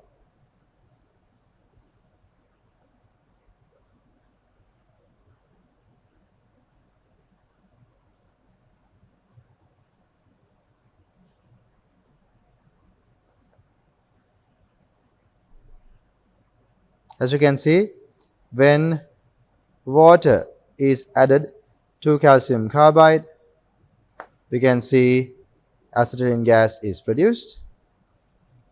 And if you can take, after producing the acetylene gas, we are going to take the open end of the delivery tube and observe if we can light this open end of the delivery tube. You can see here we are producing a small flame, and the acetylene gas burns when we provide it enough heat. When it reacts with oxygen, it will burn, producing carbon dioxide and water. We'll observe it again. So can you see the acetylene gas burns here, producing a sooty flame, So this entire flame that we have here, So what you have produced here is a sooty flame, students. This is because the carbon to hydrogen ratio in acetylene produces a high percentage of carbon in acetylene. Therefore, when you are burning acetylene in air, due to incomplete combustion of this particular gas, there's going to be quite a bit of unburnt carbon, results in a sooty flame. Results in a sooty flame that you observe here. Alright students, now you have observed the sooty flame that is produced from the acetylene gas. So now we can move on to the summary of this experiment. In this part of our experiment, we produced acetylene gas, or in other words, we produced ethylene gas. To produce ethylene gas, we reacted calcium carbide with water. As calcium carbide reacted with water, it produced ethylene gas along with calcium hydroxide. So the ethylene gas that was produced was taken out of a delivery tube and was reacted with different reagents that we had in these labeled test tubes. In the test tube labeled A, we had bromine water. And bromine water reacts with hydrocarbons that have an unsaturation. So as you know, alkynes are unsaturated hydrocarbons, which is due to the fact that alkynes have a triple bond in them. So ethine has a triple bond, so therefore it is capable of reacting with the bromine in bromine water. As the bromine molecules got used up when reacting with ethine, the color of the bromine water got decolorized. So you can see bromine water earlier was yellow in color, and after reacting with ethine, it is now colorless. So the bromine water got decolorized when reacting with ethylene gas or when reacting with acetylene gas. Then we took alkaline potassium permanganate solution. When we reacted ethylene gas with alkaline potassium permanganate solution, we saw the purple color of the alkaline potassium permanganate solution turned into a brown color precipitate. Actually, it is first, the purple color first changed to a green color, right? This is due to potassium permanganate, which is a purple color solution, forming a potassium manganate solution, which is a green color solution. And these manganate ions are going to get further reduced to form manganese dioxide, which is a brown color precipitate. You can observe here the brown color precipitate is now collected at the bottom of the test tube. We have left this precipitate to stand for a while. So as we formed it initially, it was observed as a suspension. But since it has been about 10 minutes from the time that we actually produced this manganese dioxide, we can see that the manganese dioxide precipitate is now collected at the bottom of the test tube. So when we are reacting ethine with alkaline potassium permanganate, ethine got oxidized, formed oxalic acid. It could further get oxidized to form carbon dioxide. And as ethine got oxidized, the alkaline potassium permanganate got reduced to form manganese dioxide, which is a brown color water insoluble precipitate. And then we moved on to acidified potassium permanganate.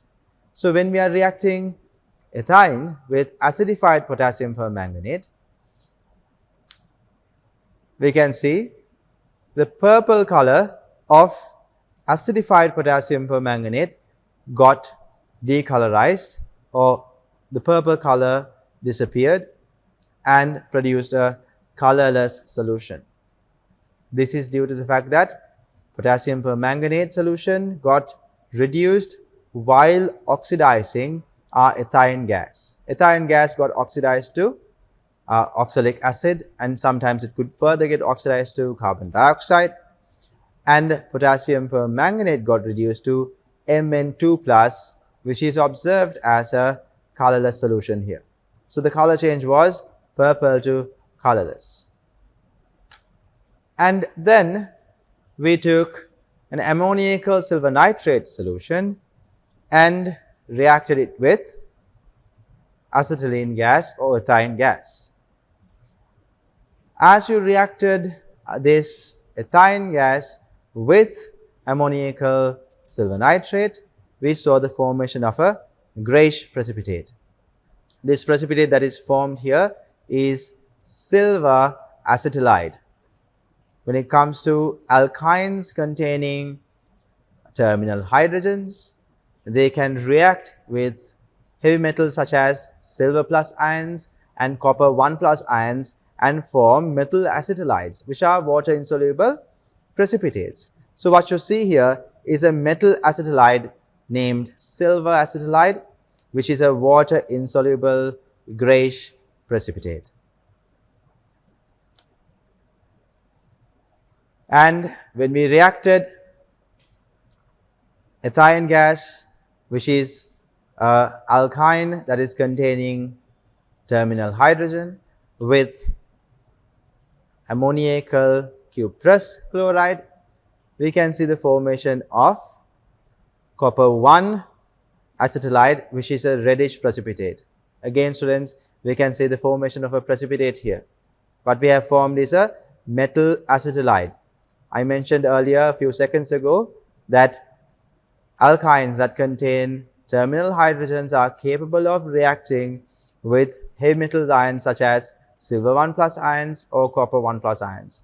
So when it comes to ammoniacal cuprous chloride, it contains Cu1 plus ions, and this ethylene gas that we send through this solution can react with this Cu1 plus ions to form copper 1 acetylide, which is a water insoluble reddish color precipitate.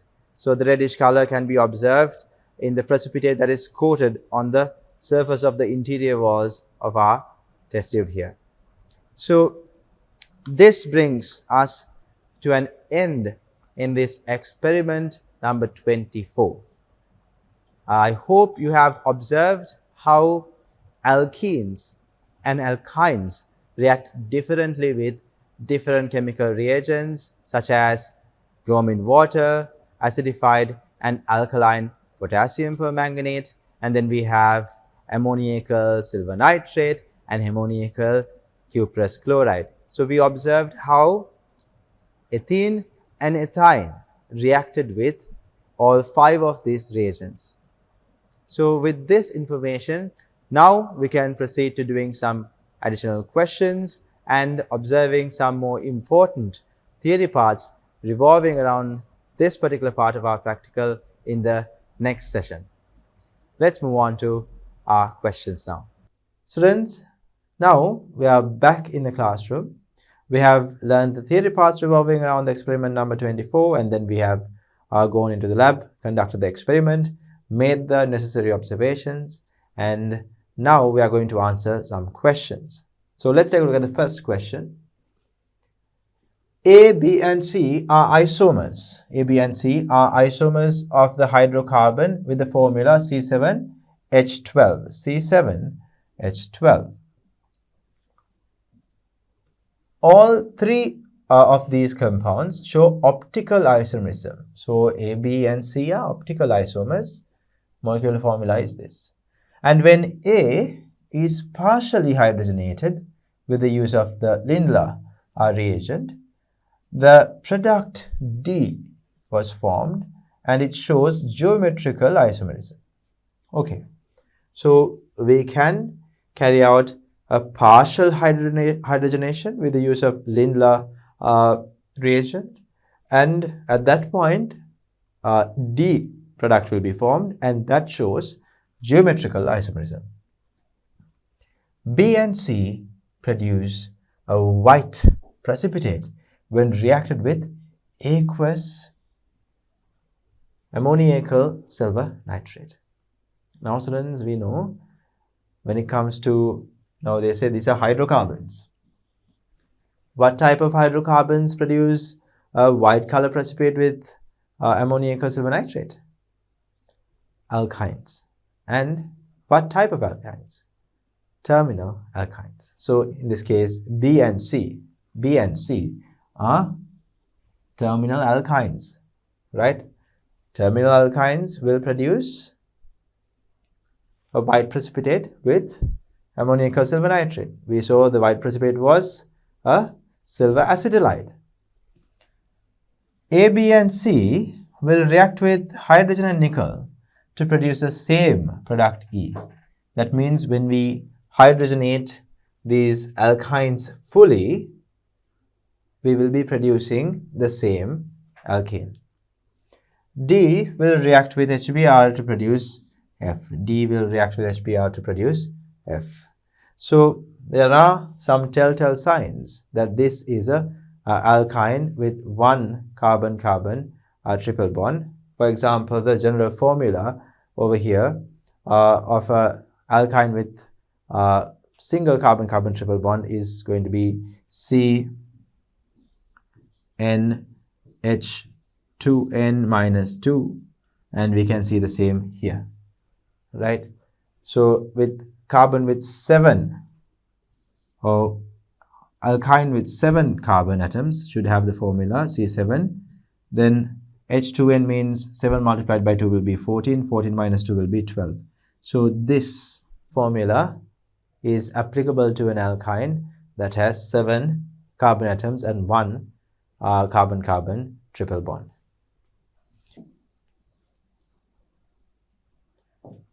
Right, students. So now we can move on to the questions.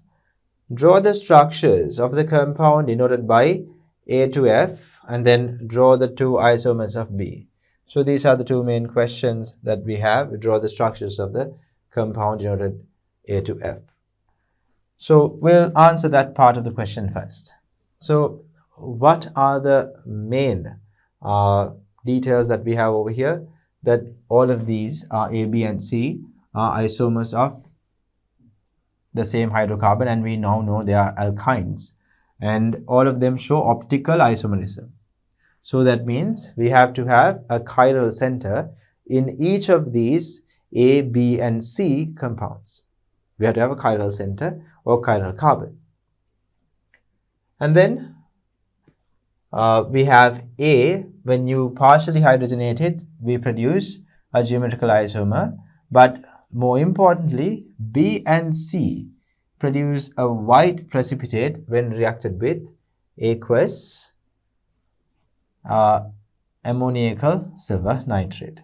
So we can start there, right? We can start there. That means if you're talking about B and C, since I can't directly write B and C to start with, I'm going to draw 2 structures that could be B and C. Right, so over here, B and C, since they produce a silver acetylide, that means they are all terminal alkynes. They should be terminal alkynes.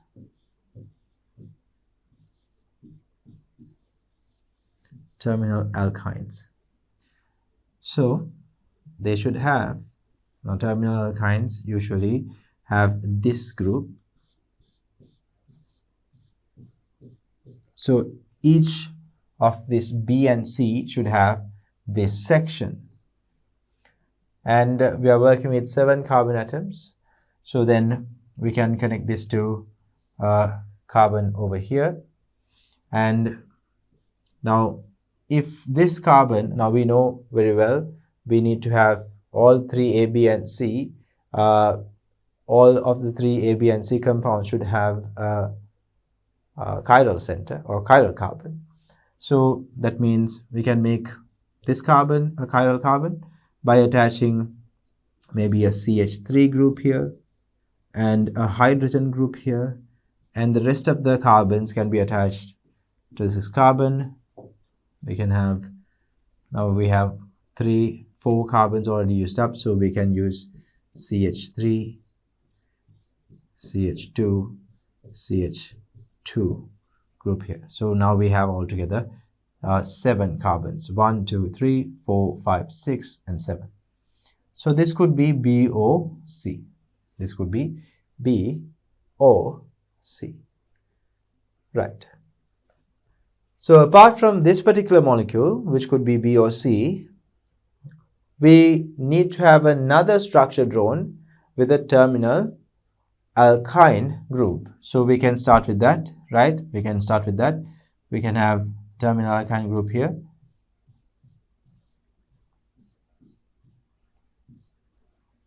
And then we can switch the position of the chiral center. So let's switch it over here. We'll write CH2 and I can switch the position of the chiral center by 1 position. So then we have this produced. So we have 1, 2, 3, and 4 carbons already used here, right?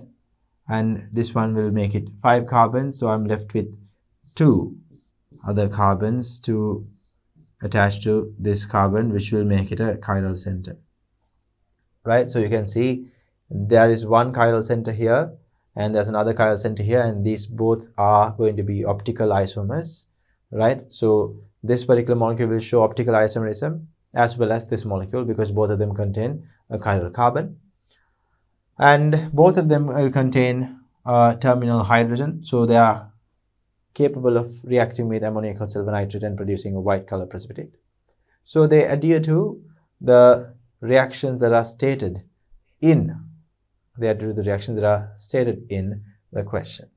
And one thing that we also have to check is that they say when A, B, and C are reacted with nickel and hydrogen, they all produce the same molecule E.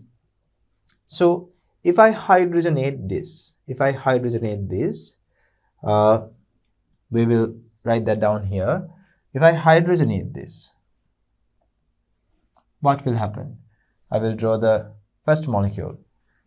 I will get CH3, CH2, CH2, and again here CH, CH3, and then we have these triple bonds will be converted into single bond, and each carbon will get 2 hydrogens there. So we have CH2, CH3.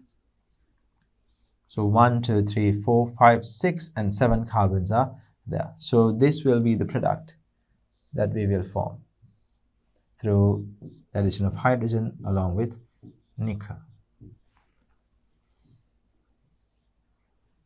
And then when you talk about the second molecule we have drawn, which could be the BOC, actually B and C are interchangeable because there has not been a specific test given to separately identify B and C. So each of these molecules could be B. So it is interchangeable. If we call this B, this would be C. If we call this B, this would be C. So if we hydrogenate this molecule, we should get to the same product. Do we? Right? So let's see. Now on the third carbon, we have a CH3 group. So after hydrogenation is done, this triple bond will disappear and each of them will be CH2, CH3 group. And all of this particular hydrocarbon will not have any double or triple bonds. All of them will be just CH2 groups. Over here, there has been a small mistake, students. This is not CH3, of course. It is going to be CH2. Right. So all the internal carbons will be CH2 and the terminal ones will be CH3. Now, over here, in the third carbon, 1, 2, and 3, there's going to be a CH3 group attached. Here also, on the third carbon, we had a CH3 group attached when we were counting from the right hand side. So we produce this. And even when this is hydrogenated, we are going to have a hydrocarbon chain without any double or single or triple bonds.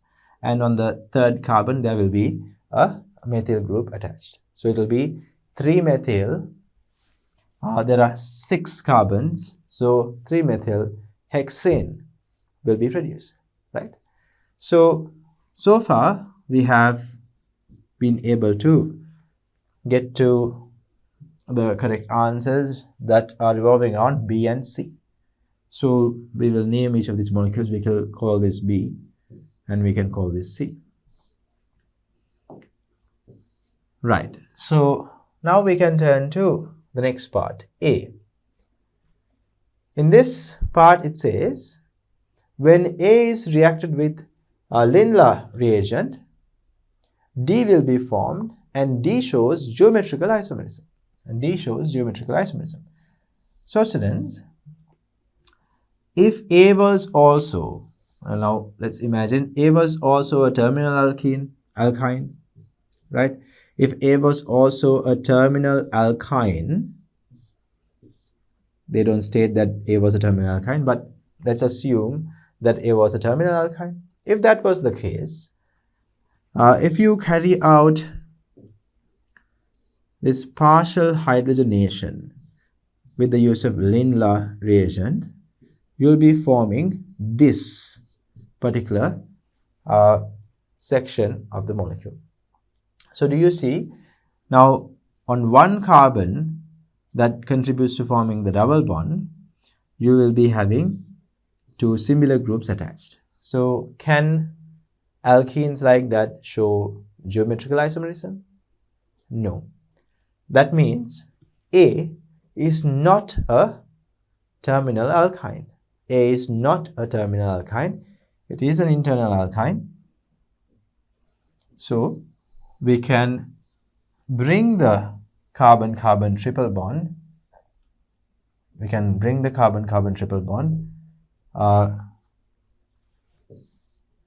Into the middle of the molecule. We can bring the carbon-carbon triple bond into the middle of the molecule. Let's see whether they provide any other further information.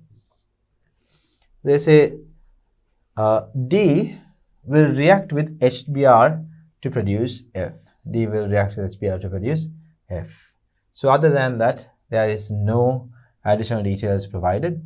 But one thing we need to keep in mind, even when you are writing the structure of A, is that when you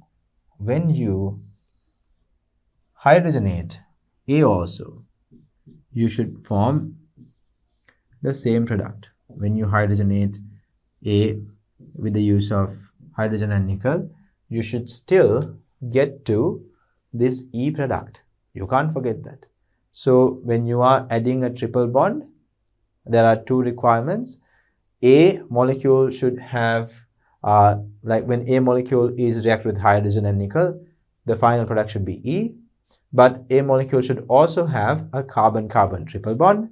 But the carbon-carbon triple bond can't be a terminal position, in a terminal position. So that means if you're trying to convert this molecule into an alkyne, the carbon-carbon triple bond can't be present in a position like this or this, right? At that point, it will be a terminal alkyne. So can we have a carbon-carbon triple bond here? No, because at that point, we can't have the CH3. So same story in this location as well. But we can have a carbon-carbon triple bond here between these 2 carbons.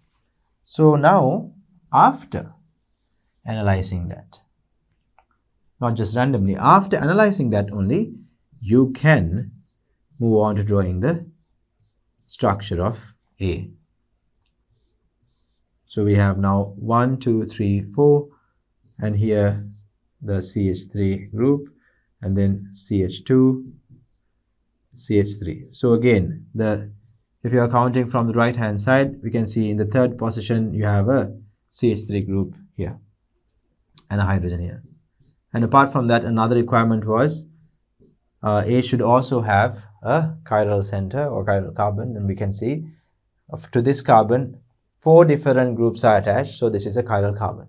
Now chiral carbon means groups, carbon with 4 different groups attached to it. So you can see 4 different groups are attached. So this is a chiral carbon.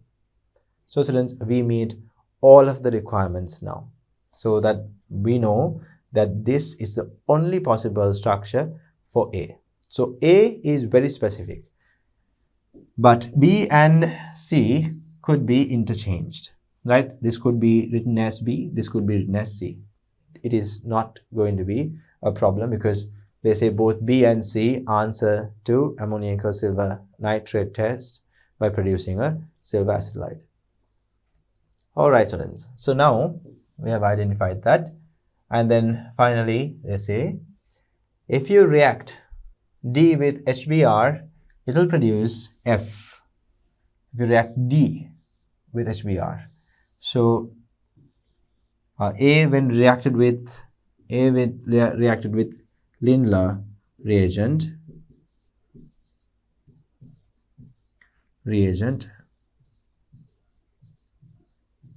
A when reacted with Lindlar reagent will produce a molecule with geometrical isomerism.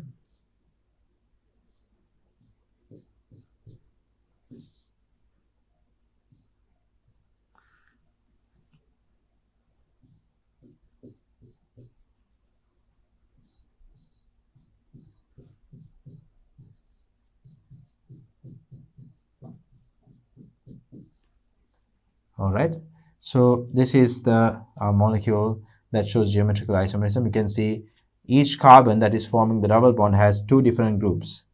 So it can show a geometrical isomerism. So which is going to be our D. This is going to be our D molecule. So we made this by converting this or by reacting this with Lindlar reagent. So it's a controlled addition of hydrogen. And then when you add HBr, according to the Markovnikov's law, now HBr is added in polar medium here. According to this question, HBr is added in polar medium, right? With HBr. So when they haven't specified, that means we are using HBr in polar medium. So then hydrogen will be added to one of the positions here, and then bromine will be added. So we have to determine what position will the HBr or H and the Br will be added. What position will the H and the Br will be added? Actually, there can be two products. So we'll write product number 1 and 2 here. But before getting to these two products, according to the mechanism, this happens in a mechanism that involves the formation of a carbocation. So hydrogen can attach to the carbon over here that forms the double bond, or it can attach to this carbon. So let's say first the hydrogen attached to this carbon, so then you will form CH3, CH2, and then we have CH, CH2, CH3. So you can see over here there was a double bond, but now there's a new hydrogen attached to this carbon, leaving this carbon positive. So the next product would be, so this is a carbocation that is formed. So the next intermediary product, the carbocation, is going to be this. So if the hydrogen has gotten attached here, then this carbon will be positive. So we will write that CH3, CH, this is positive now. We have CH2,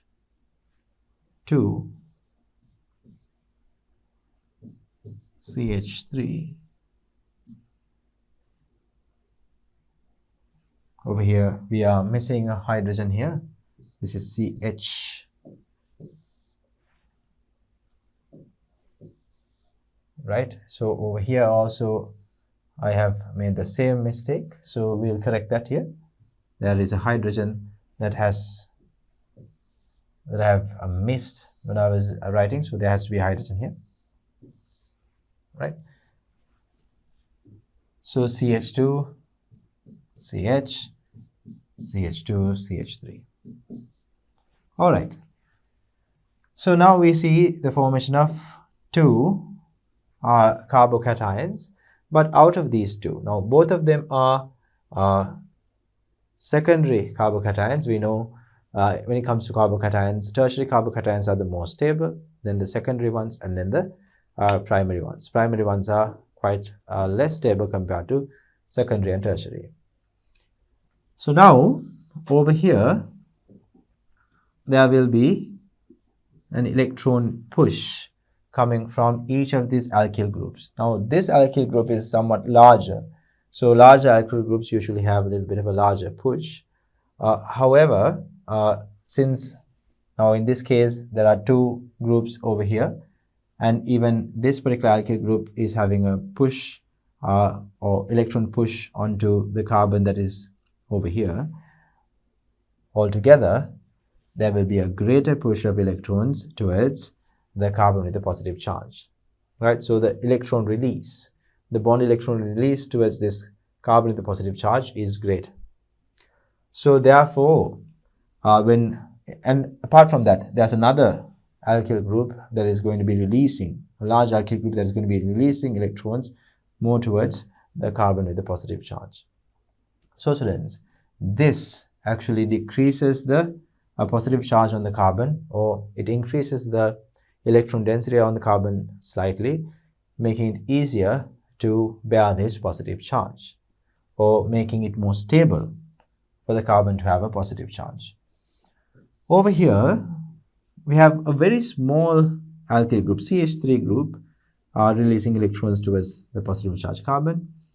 And this is a large alkyl group, true, and this CH3 group push that is coming towards this side is not a very close by direct push, and these electron releases will, when it, like, over here CH3 is pushing its bond electron towards this carbon, and this carbon is, based on the influence it has, will push the bond electrons on this carbon, right? And then based on the electron density increase on this carbon, the electron present in this bond will be pushed towards this carbon. So you can see the electron push over here is not going to be that great compared to the electron push over here.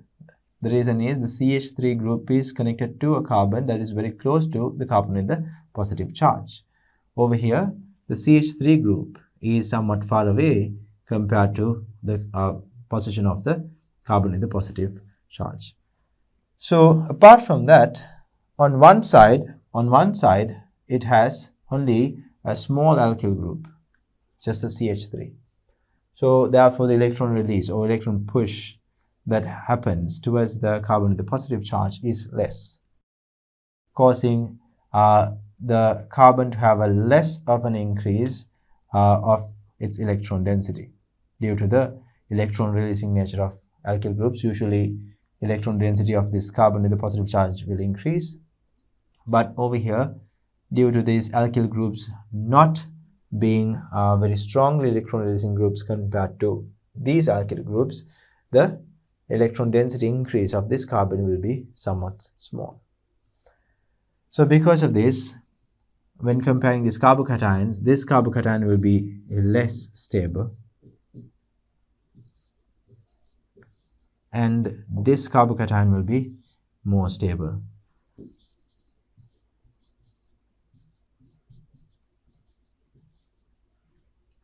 So because of that, students, the more stable one will produce the major product. More stable carbocation will be produced more, so therefore now Br minus ion will get attached here, producing the final product. So since the more stable carbocation will get produced more, in the final products, the final product that got formed through the more stable cation will be known as the major product, because that product will be produced more.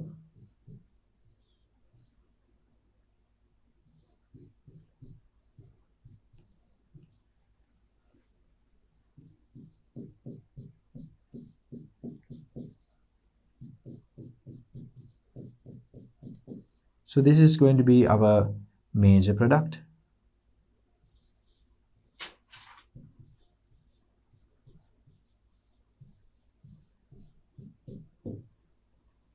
And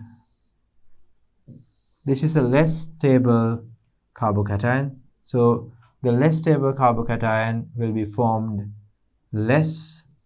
Therefore, the final product that gets formed through that carbocation will obviously be formed less.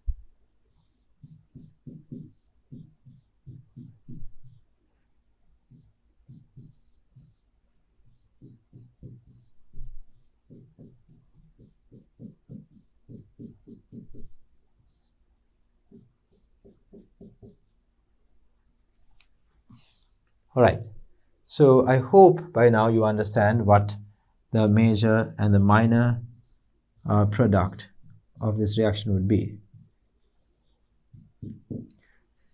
So students, in this case, this is going to be the product that is mainly going to be produced when HBr is added to the product D. So answer here is this. This is F.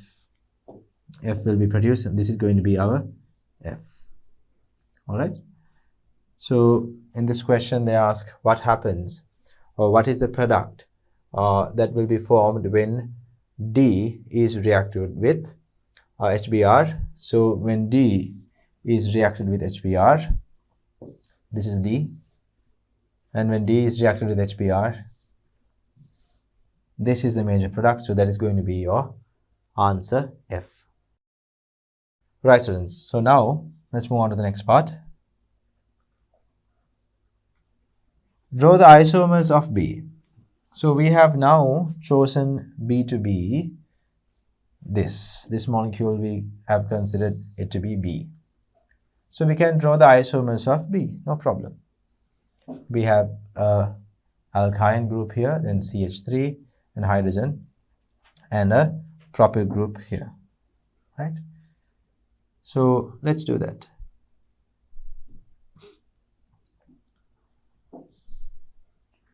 So what is the type of isomerism that they show? Optical isomerism, right? So we have a carbon with a CH3 group here,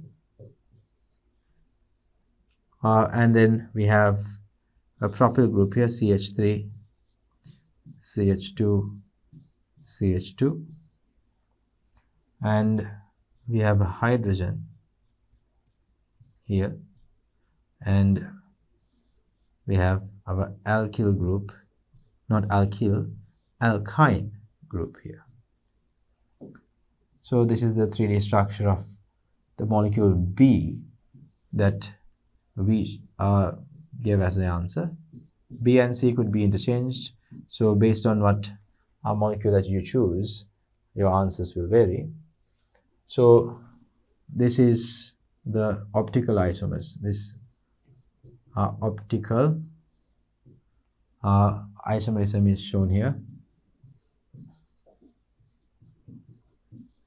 So we have the two enantiomers drawn here. So they are mirror images of one another. So this dividing line that I have drawn over here is just to indicate that they are mirror images of one another.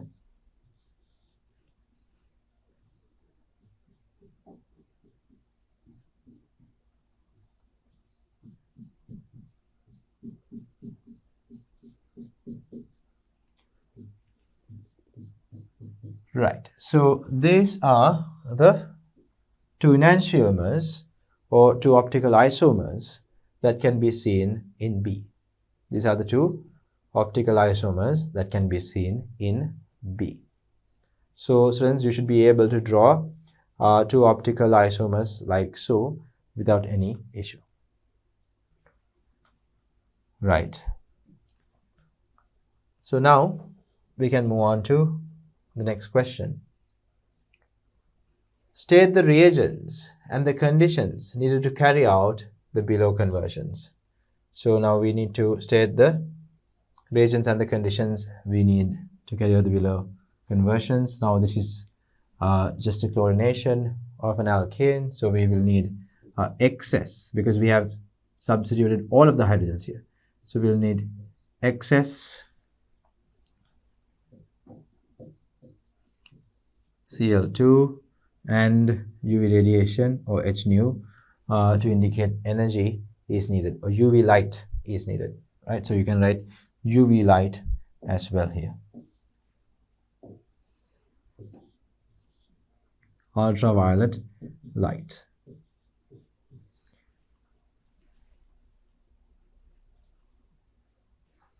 So in this case, we have bromine added across a double bond.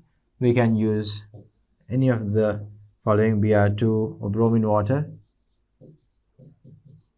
or we can use Br2 CCl4 as well. Then we will get to the product that is given here. Now in this case, we are adding a bromine and a hydrogen. So you might assume this is just the addition of HBr. Now when you are adding HBr, usually hydrogen will be attached to the position where there is more hydrogen, and bromine will get attached to the position where there is less hydrogen. So if you take a look at these two carbons where the HBr is going to be attached across, more hydrogen is found in this carbon and less hydrogen in this. So bromine should have gotten attached here and hydrogen should have gotten attached here, if you are following the Markovnikov's rule. So students, when you are using HBr in polar medium, so I will write that equation just to give you an idea. When you are using HBr in polar medium,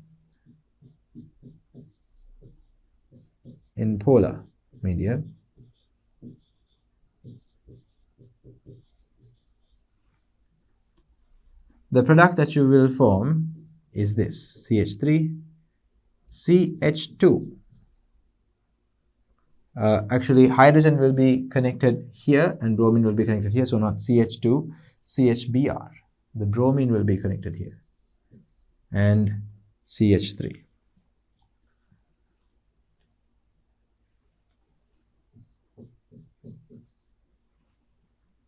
So this is according to a law, that is a rule that is known as Markovnikov's rule.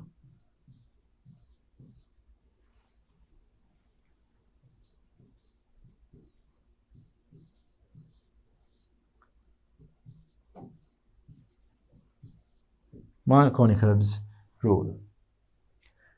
According to that rule, you are going to attach hydrogen to the place where there is more hydrogen and bromine to the place where there is less hydrogen. However, if you carry out the same reactions in the presence of a peroxide, organic peroxides, right, in the presence of peroxides,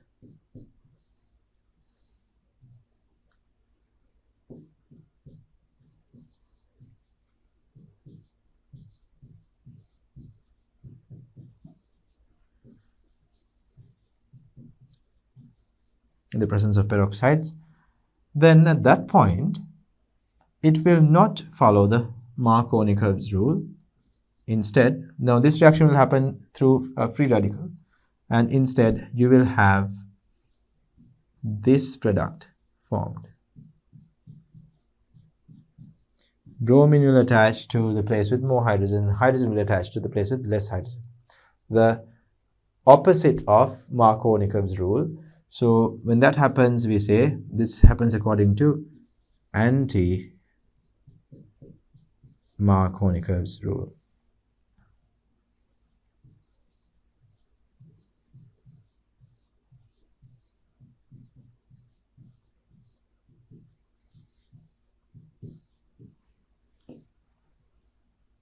Right, students. So Br is attached there. So that means the answer to this question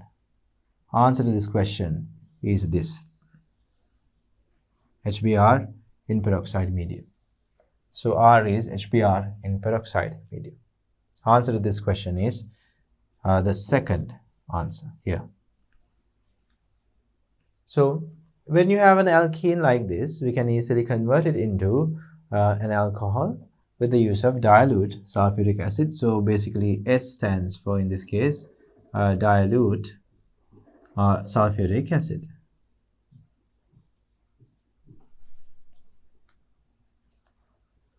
And then we have T. Now students, this should be very familiar to you.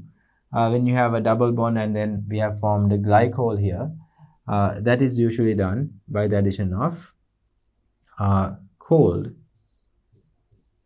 and dilute alkaline KMNO4. Cold dilute alkaline KMNO4 can be used to get to the product that is there. And then you have U added here, and we are getting a brown precipitate. Now this is a terminal alkyne. So what produces a red-brown precipitate? Cuprous chloride when reacted with this. So not just any cuprous chloride, so you have to be cuprous chloride in ammonia solution.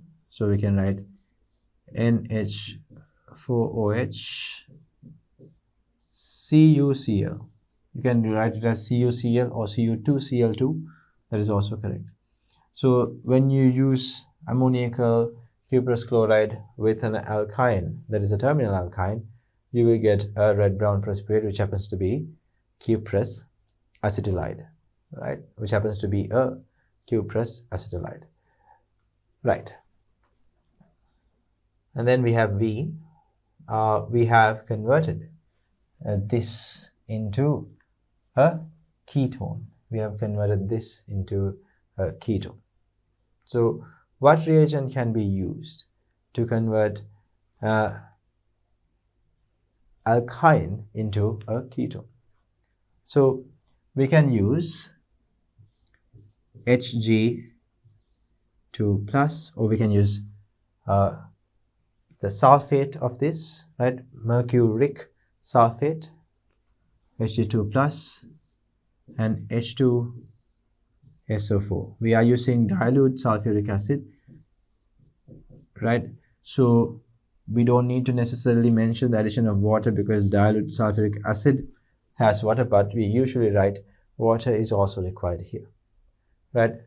Mercuric sulfate or Hg2+ and dilute sulfuric acid and water will be needed to carry out this reaction.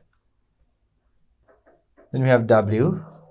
In this case, students, we can see very clearly we have added the hydrogen to the position where the hydrogen is present more, and we are to the position where the hydrogen number is less. So we can just write W is nothing other than HBr. So out in the HBr, the hydrogen is getting added to the carbon that has the more amount of hydrogen, and Br is added to the carbon that has less amount of hydrogen. Now this follows Markovnikov's rule. And we finally have the third question. Draw the mechanism for the 2.8 section of the question above. So we have this reaction taking place. Now we have to draw the mechanism through which this reaction takes place. So we have CH3, CH,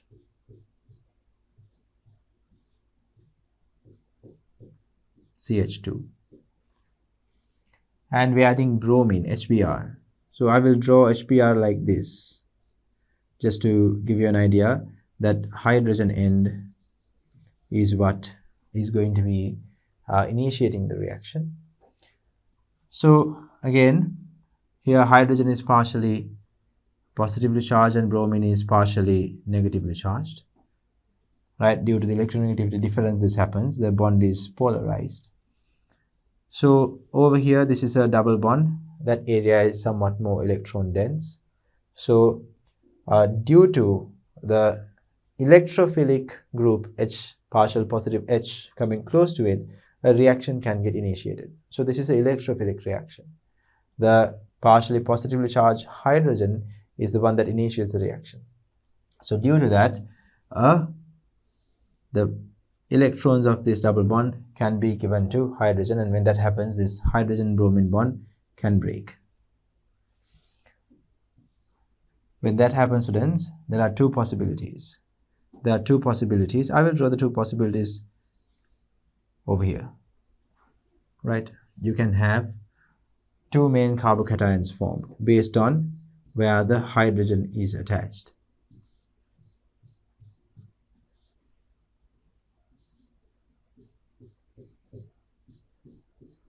Now in this case, I'm going to attach this hydrogen to this carbon. That means here. So then this carbon will be positively charged, because we can see these bond electrons are the ones that is used to form the carbon-hydrogen bond. This is one option. Let's say this is one carbocation or carbocation A. And another carbocation that can be formed is this. We have CH3, CH, and CH2. So the positive charge is present over here. Now, if you observe, in the second carbocation, now we'll call that B. In the second carbocation, there's only one alkyl group releasing electrons towards the positively charged carbon. So stabilization of the charge is going to be less, because there's only one alkyl group releasing electrons. And when there's only one alkyl group connected to the carbon with the positive charge, that is known as a primary carbocation.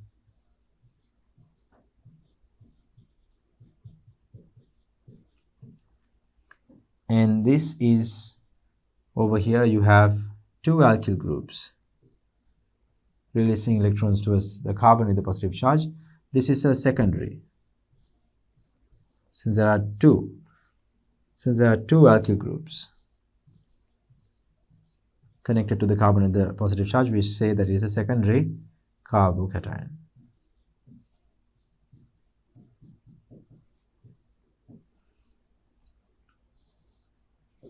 Alright, so we know secondary carbocations are more stable than primary carbocations. So this is more stable. So the more stable carbocation will get produced more. The less stable carbocation will get produced less.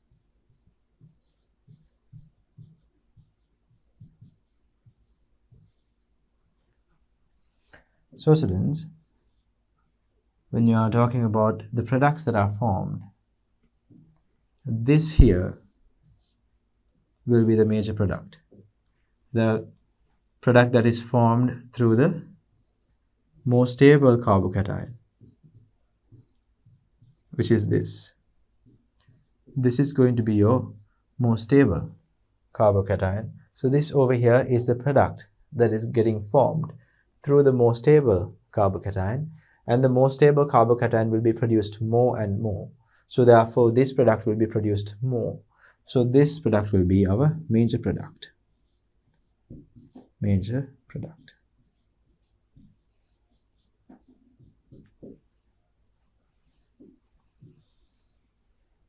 Now,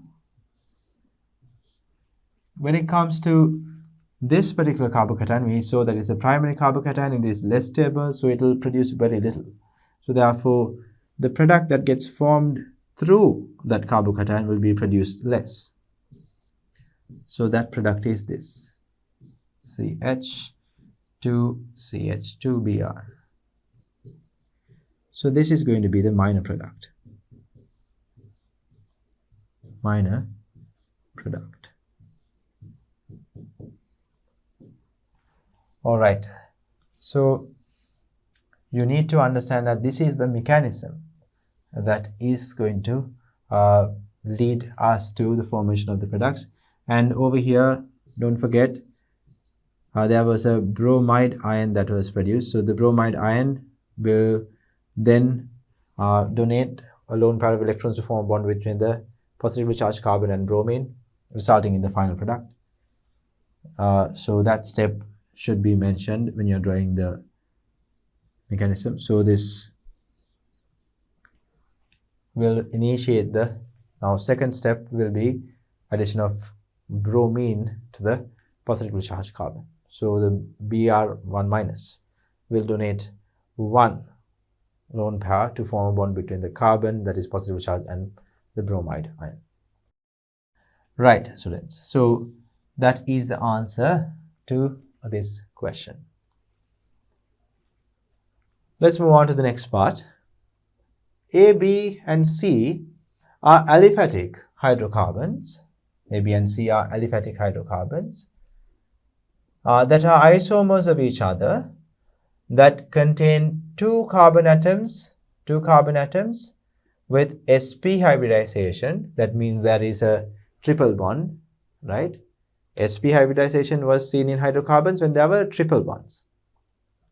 And three carbon atoms with sp3 hybridization. They can be just carbon atoms with 4 bonds, 4 sigma bonds.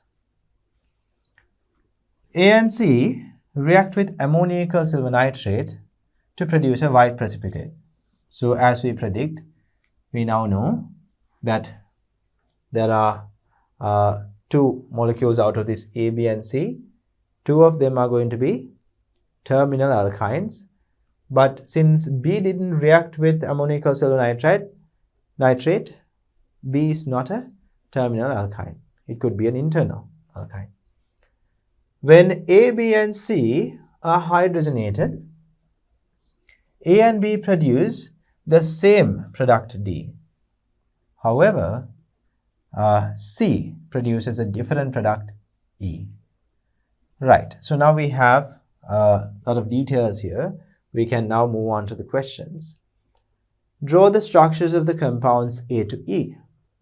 In the reaction below, identify X as well as the reagents and the conditions needed to denote by Y. So these are 2 different questions. So first question is the main part of the question where we have to identify this. So let's go ahead and do that. Right. So the main detail we can start with is the fact that A and C react with ammoniacal silver nitrate. A and C reacts with ammoniacal silver nitrate. And how many carbons? Have they even given us any details about the number of carbons? Yes, they have. They say there are 3 carbon atoms with sp3 hybridization and 2 carbon atoms with sp hybridization. Right? So, and they are hydrocarbons. That means there aren't any other elements other than carbons and hydrogens. So we know there are a total of 5 carbon atoms.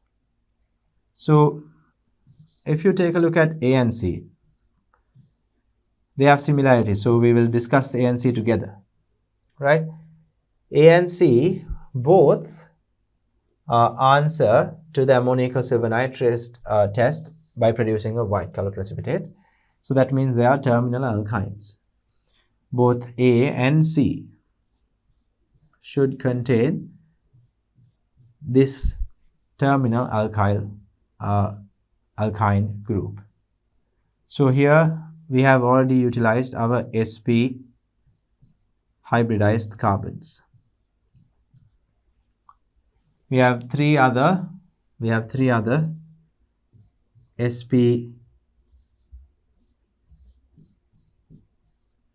hybridized carbons. So for the time being, we will arrange them like this and move forward, because there's no other way that we can place these carbons on the other side. So we can just write them like this. So this is one of the isomers we can produce. So they are going to be structural isomers.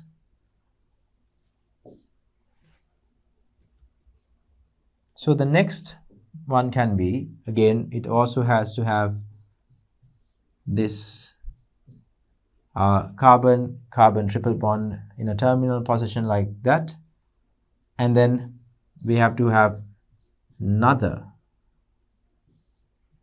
or different isomer made with 3 carbon atoms. So you can only have that by taking one of these carbons and attaching it to a different position in the carbon chain. So if I remove this carbon and attach it here, will it be a different carbon chain? No.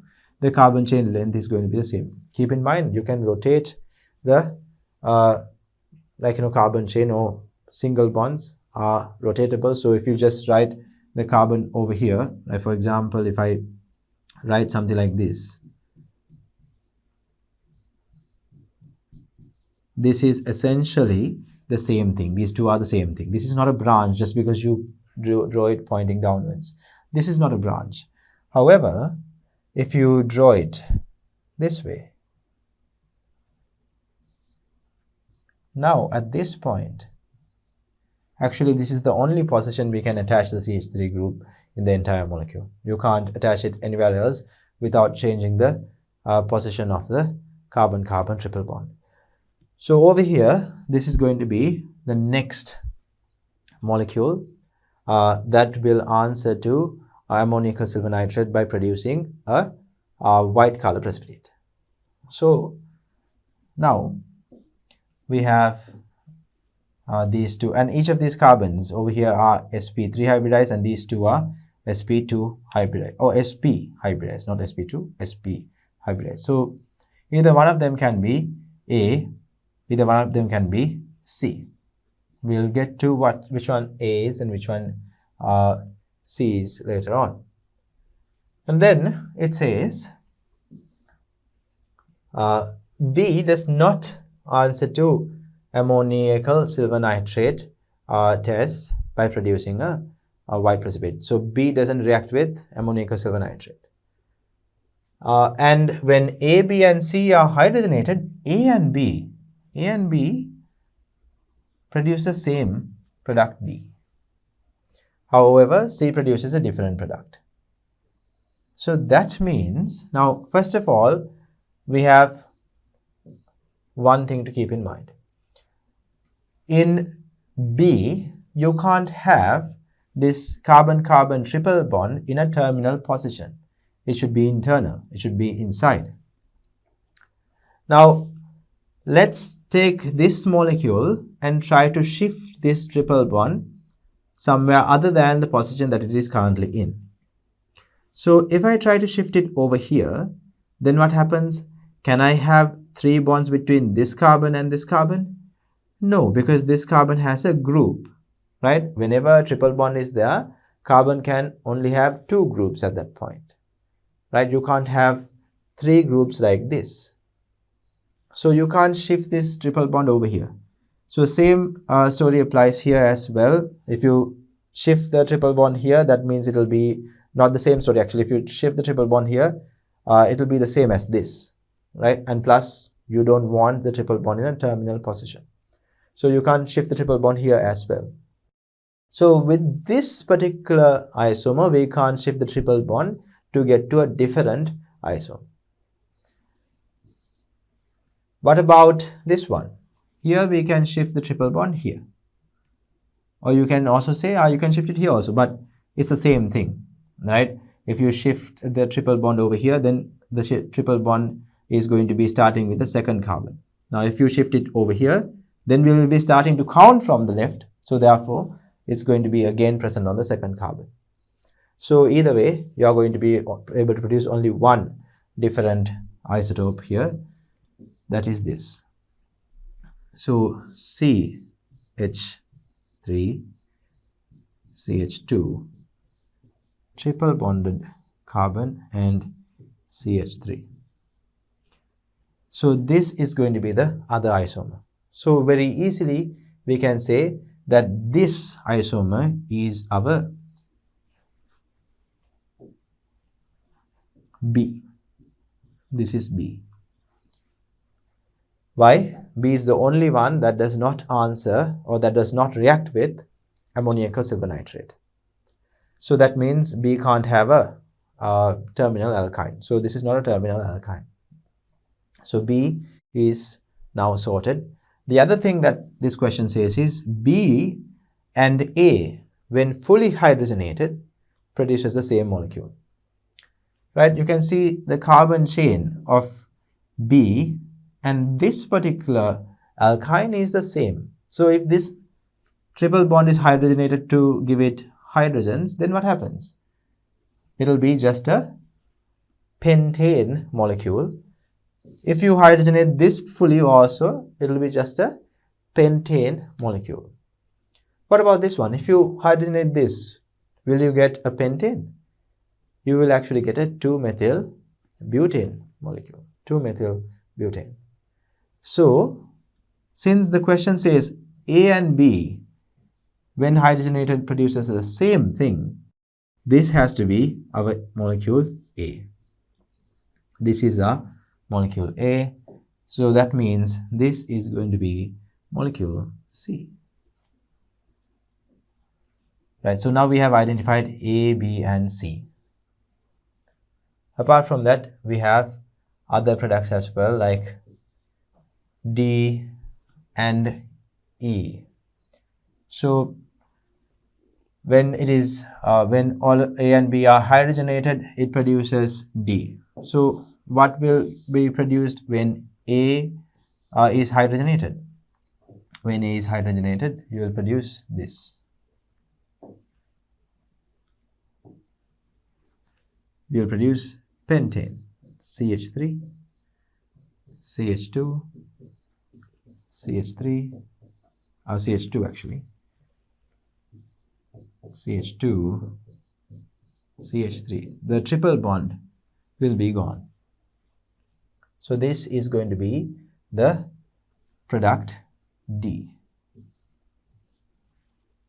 And the same thing will be produced by B. So we already know that, so I'm not going to draw an arrow here. Keep in mind, even B, when it is hydrogenated, will produce the same product. Alright, so now the next part of the question says, when C is hydrogenated, it produces a different product, E. So what will be produced when C is hydrogenated? When C is hydrogenated, this triple bond will break and hydrogens will attach across the triple bond, forming this CH3, CH, here a CH3 group, and then CH2, CH3. So students, what you form here is 2-methyl butane. 2-methyl butane. So this is different to the product that is formed over there, D. So this is going to be our product E. So these are the answers to this question.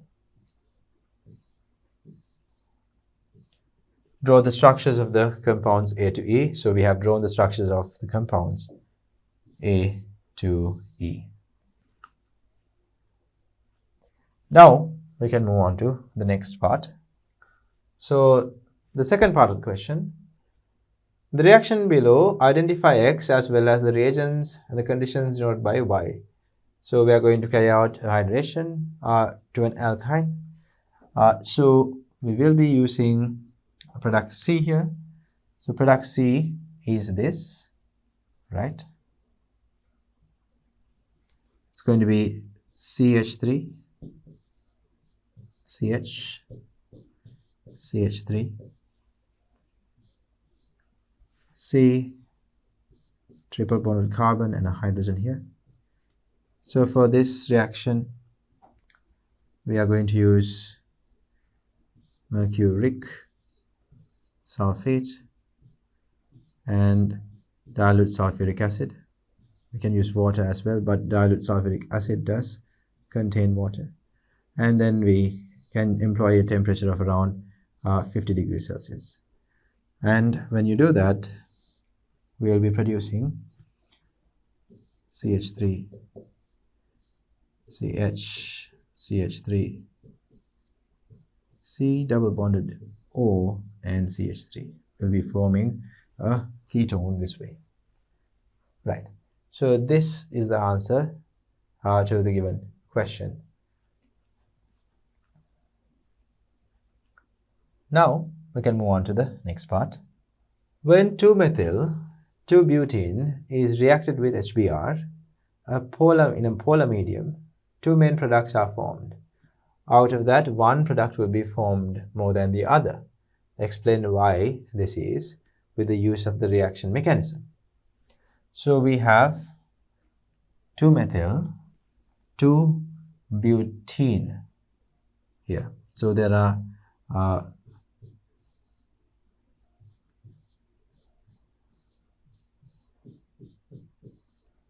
there is a carbon-carbon double bond, and on the second carbon we have a methyl group as well. Right, so this is 2-methyl-butene. And now we are told that there are two main products that are formed, and we have to explain why one of the products is going to be produced more. So right, so let's draw the mechanism.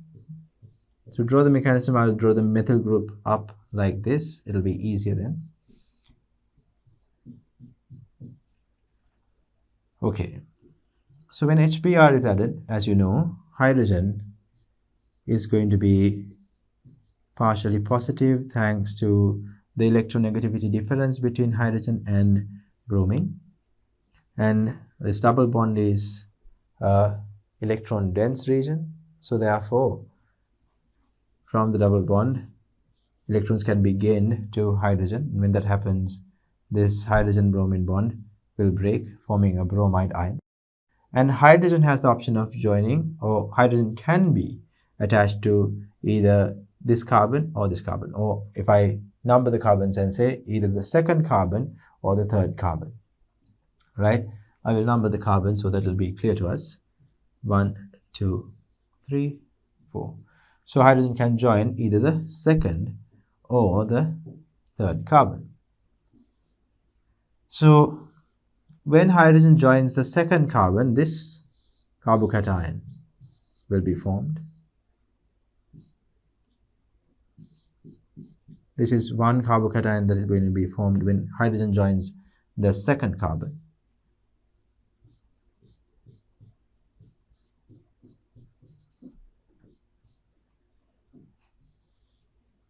So let's say that is carbocation number 1, or carbocation 1. And here the carbocation 2 would be when the hydrogen joins the third carbon.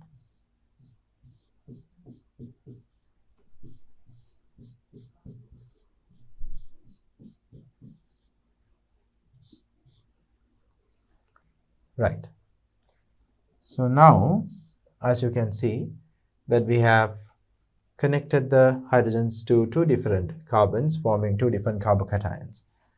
Now, the second carbocation is a tertiary carbocation. Is a tertiary carbocation.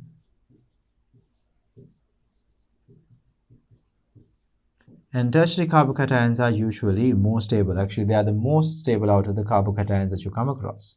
So this is more stable.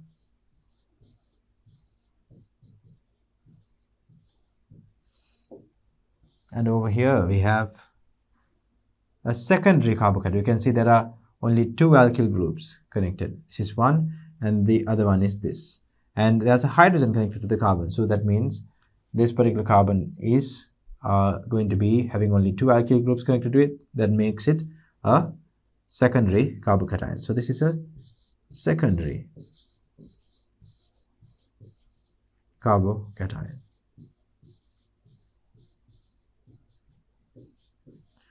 They are less stable compared to tertiary carbocations. So the less stable variant will be produced less, whereas the more stable carbocation will be produced more.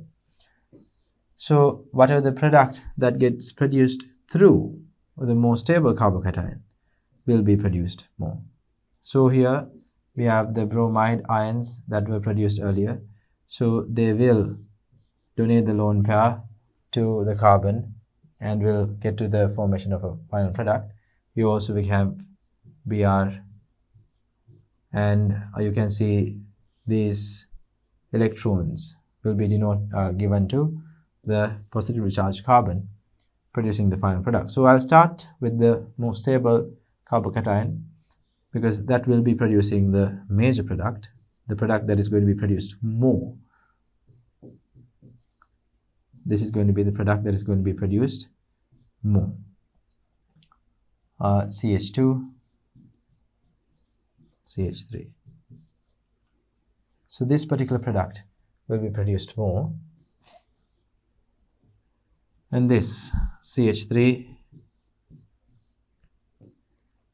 CH3, CHBr, CH3.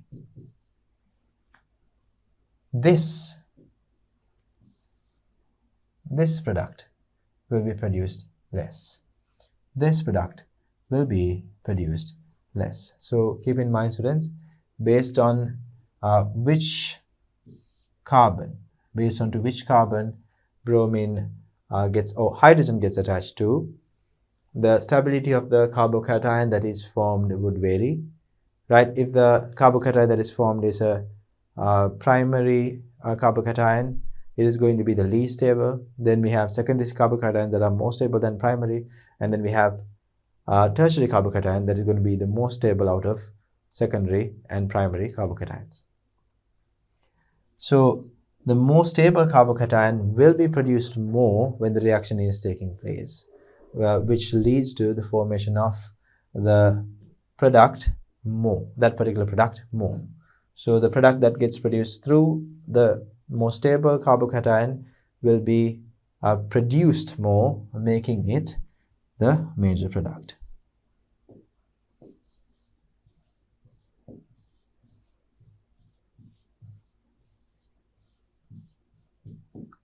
And the other product would be your minor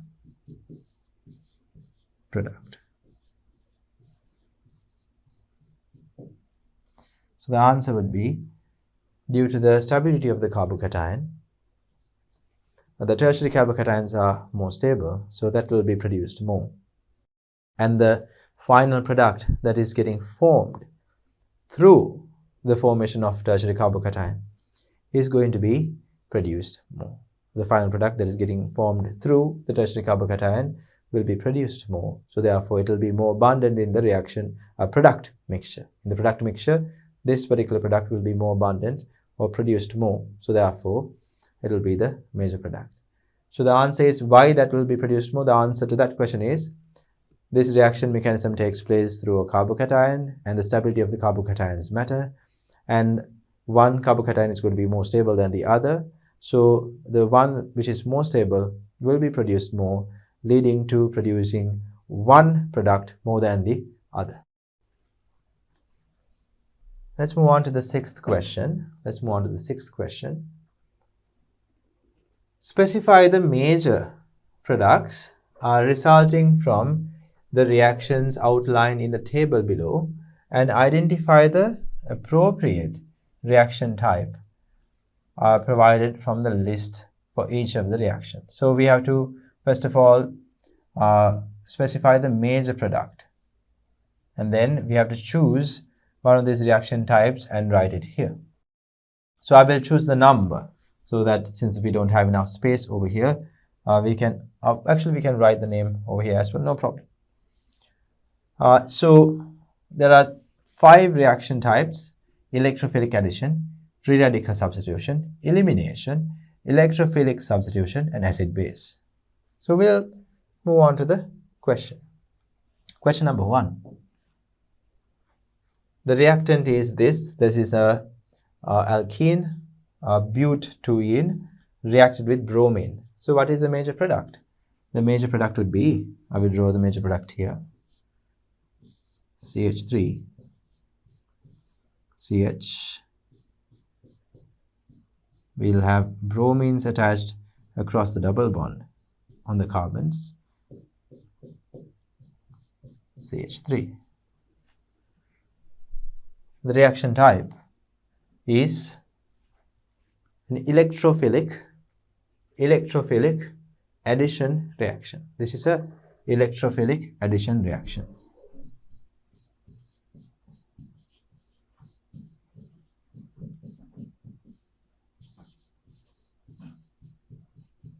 Electrophilic addition reaction.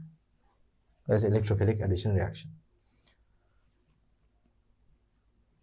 Then we have CH4 reacted with excess Cl2 in the presence of sunlight or in the presence of UV radiation. So we know then the hydrogens are going to be substituted with chlorines, and this reaction is a free radical substitution reaction. We know in the presence of UV radiation, Cl will undergo homolytic fission, which is also referred to as the initiation step, and after that we know there are two other steps like propagation and termination, which will lead to the formation of the final product. In this case, normally students, if you do not use excess chlorine, you can stop at producing a halogenoalkane that has one chlorine substituted without having all four of the hydrogens substituted with chlorines. But if you have used excess chlorine, all four of the chlorines or all four of the hydrogens will be substituted with chlorine. But if you haven't used that, we will first get to CH3Cl. If you have left it in the reaction mixture, if you have left this product in the reaction mixture with excess chlorine, you might form CH2Cl2, which will eventually get converted into CHCl3 and finally into CCl4. And the reaction type is free radical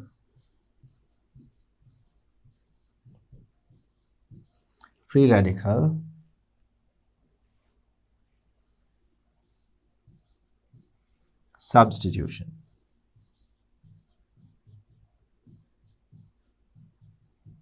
Free radical substitution reaction. We can move on to the next one. The reaction is benzene, anhydrous aluminium chloride, and an acyl chloride group. So this is referred to as the Fiedel-Crafts acylation reaction. So you have this acyl group directly added to the benzene. That is going to be the major product. The product that is formed is this.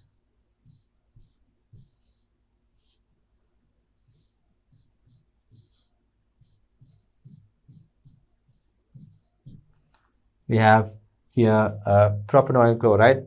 So when you add propanoyl chloride with aluminium chloride and benzene, you will form this particular product. So the major product is drawn.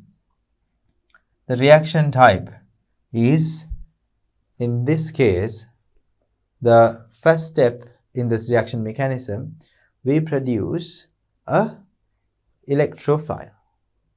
So students, in the first part of this reaction mechanism, we produce an electrophile. CH3, CH2, C double bond O, Cl, and we have AlCl3.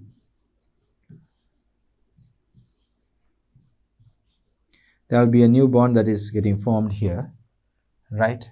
And we'll be using these bond electrons to form the new bond, leaving this particular carbon a positively charged electrophile. So you are initially creating an electrophile, and through the electrophile we will be adding, actually the hydrogen here in the benzene ring will be substituted with the use of the electrophile. So what you see here is an electrophilic substitution reaction.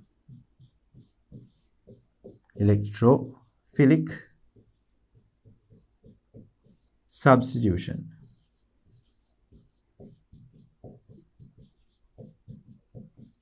Electrophilic substitution reaction. Then we have the next reaction, you know We have already seen this reaction multiple times in this question discussion. We have an alkyne, which is also known as a terminal alkyne, because we have this carbon triple bond on a terminal position with a terminal hydrogen. So this hydrogen can display acidic properties, as mentioned earlier, due to the electrons of this carbon-hydrogen bond being attracted more towards the carbon. So this hydrogen can be released in the presence of certain metal ions like silver ions and copper ions. It can get removed, and even sodium can make this hydrogen get removed from this position, and we can form acetylide ions. Silver and cuprous acetylide can be precipitated out as silver acetylide and cuprous acetylides. So silver acetylide is going to be white in color, cuprous acetylide is going to be red in color. So the major product that is formed is this CH3 Cu. So this is minus, this is plus. So this is a cuprous acetylide. This is a red color precipitate. Red precipitate. Right, so that is the major product. The reaction type. So I told you here, this hydrogen can be removed and shown, this particular alkynes, terminal alkynes, show acidic properties. However, the acidity is lower than alcohol than water as well. But under certain conditions, with certain metals, it can show this acidity. So this is a acid-base reaction. So this can be categorized as a acid-base reaction. Out of the options that are given, that is a suitable answer. So acid-base reaction would be the answer. So we'll move on to the last one. We have here a halogen and we are heating it with potassium hydroxide in alcohol medium, or alcoholic potassium hydroxide is used here. So you know, alcoholic potassium hydroxide is going to carry out an elimination reaction, producing a double bond between the two carbon atoms, or between two carbon atoms, right? So you're going to produce a double bond between two carbon atoms, but the position where the double bond is going to be formed depends on number of olefinic hydrogens that are going to be seen. So over here, the major product, we can directly write CH3C double bond CH3, and this is going to be the major product. This is going to be the major product, because we know when the double bond is formed, we need the carbons that are forming the double bond to have the lowest possible amount of hydrogen for it to be stable. So if we include the double bond here, then each carbon together will have the lowest possible amount of hydrogen. You can see this carbon has no hydrogen, this carbon has only one. But if the double bond was formed here, then at that point there will be a hydrogen missing from this carbon, so there will be still two hydrogens here and one hydrogen here. Altogether 3 hydrogens will be there if the double bond was present here. So that is not as stable as this product. So therefore this is going to be your major product.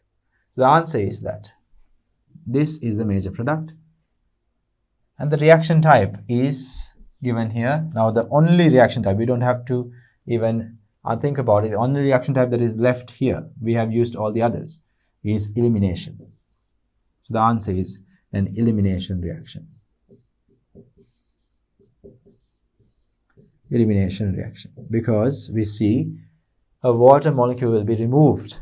So therefore we say these are elimination reactions, also referred to as dehydration reactions as well.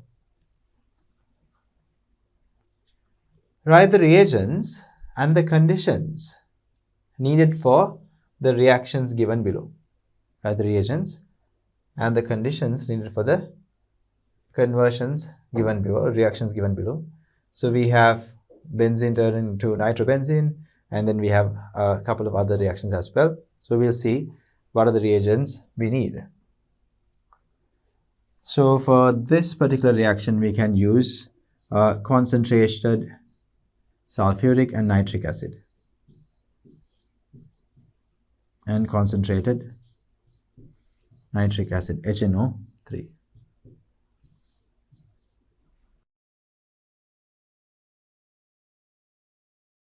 So the temperature we should use is somewhat of an elevated temperature. Temperature around 50 degrees Celsius can be used for this particular reaction.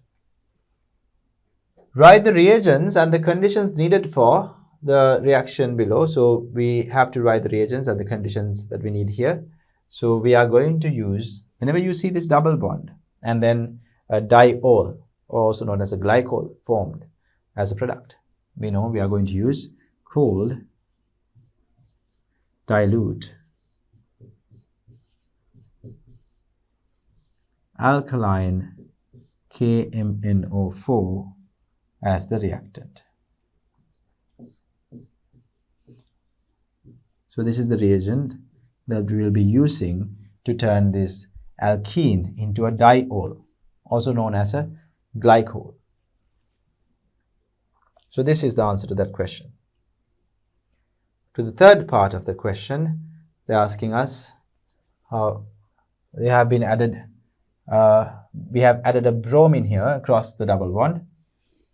And usually when you are adding an HBr, bromine will be added to the position where there is less hydrogen, and hydrogen will be added to the position where there is more hydrogen. But in this particular reaction, the opposite of that has happened. So that means anti-Markovnikov's rule has been followed. So to get to that position, we need to use HBr. We have done this type of question earlier on in this question discussion itself. HBr can be reacted in the presence of peroxide medium. Peroxide medium. You can use organic peroxides, right? Organic peroxide like ROOR can be used. Right. So at that point, hydrogen will be attached over here and bromine will be attached here, producing this product.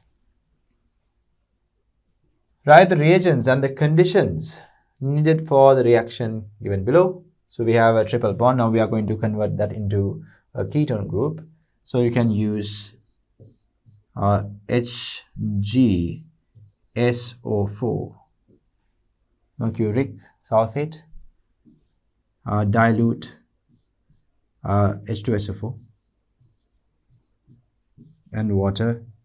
So when you are using dilute H2SO4, there's no specific need to mention water additionally. So now, after observing the reagents that we need, we can move on to the next question.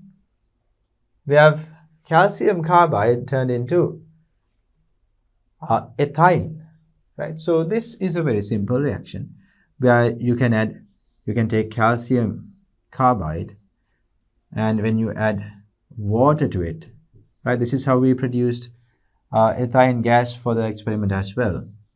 So when you do this, you will form ethine, C2H2, along with calcium hydroxide.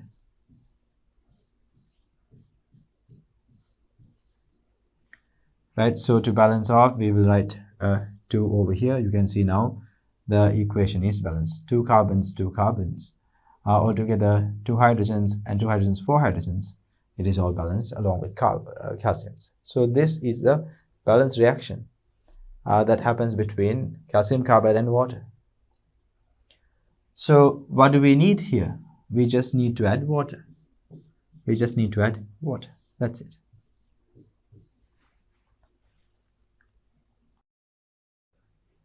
State how you would carry out the below conversion with the use of only the reagents provided below. So we can only use the reagents that are given to us. And we have been given alcohol, and this is the final product. Now you can see the final product has 2 benzene rings, meaning since this is the only reactant that is given to us, we have to form 2 products that will react with one another. We have to form two compounds that will react with one another, and you can actually see the two carbons attached to each of the benzenes here as well. See, this would be one structure that is formed with this alcohol, and this could be the second part of the second compound that is made with the same alcohol. And you can see there are a few reactants given here. The first one is hydrogen, lead, barium sulfate, and quinoline. So this is our Lindlar reagent that can be used to hydrogenate a triple bond under controlled conditions to convert a triple bond into a double bond. So hydrogenation is done under controlled conditions when you use the Lindlar reagent and convert the triple bond into a double bond. And we have HBr. Yes, HBr can be used to add a bromine to through a double bond.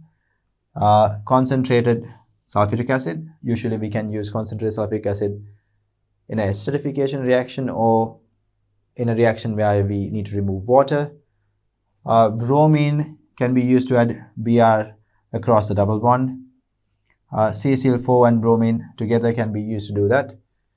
Alcoholic KOH can be used to remove an OH group through an elimination reaction and form an ethene. And sodium again can be used to react with the alkyne, right, or an alcohol. So let's see whether we can get to the answer. So now we can see that there are two main groups that can be produced. So we need to have two groups that will react with one another. So one thing that we can think of is we can form a halogenoalkane here, and if you have acetylide ion that can react with the halogenoalkane and join across the two carbons. So you should be able to get to such an observation through the practice of doing similar questions like this. So let's see if that approach is correct. So we can take benzene, and actually we don't have benzene, we have the alcohol that contains a benzene ring.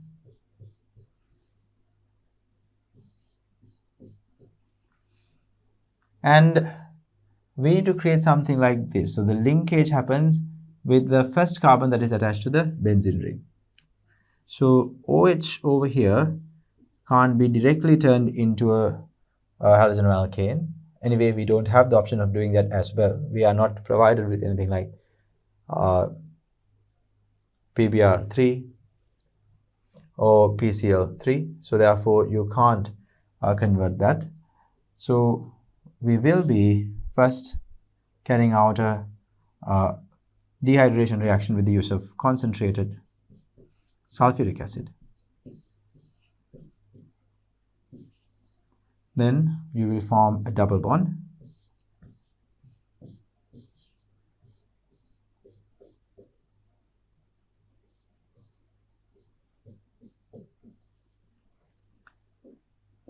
Then we can further add an HBr over here.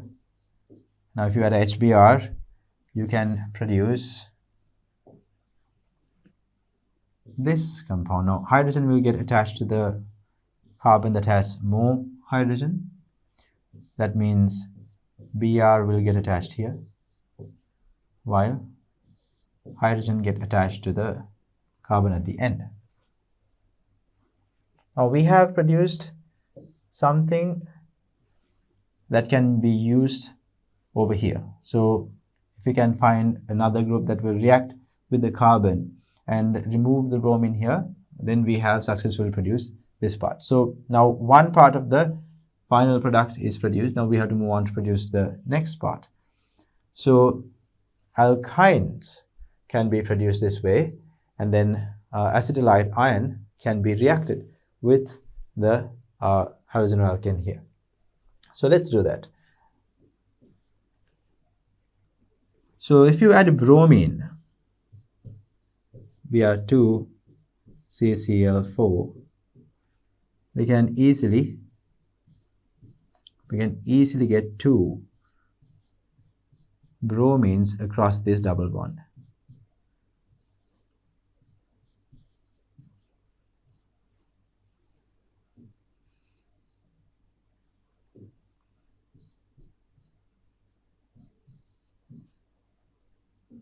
CH2. Let me rewrite that.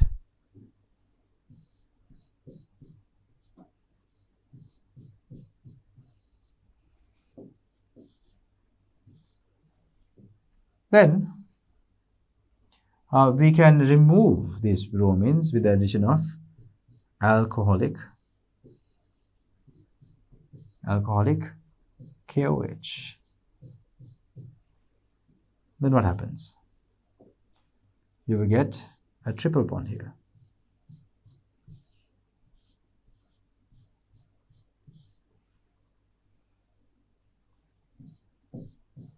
Yes, this, when each of these bromines get removed here, you will get a triple bond.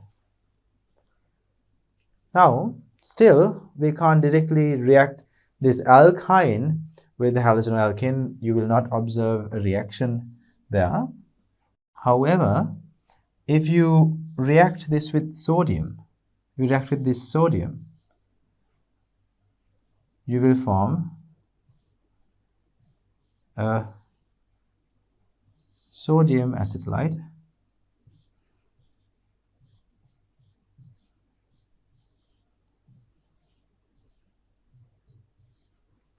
like so, right? And then this can be reacted with the product that we formed earlier. So I will bring that product here so we can continue. If you use this product that we made, CHBrCH3, right? So this part can attach, actually this acetylide will initiate a reaction, and you can see this carbon will bond with the carbon with a negative charge over here. So if you draw that, that would look like this.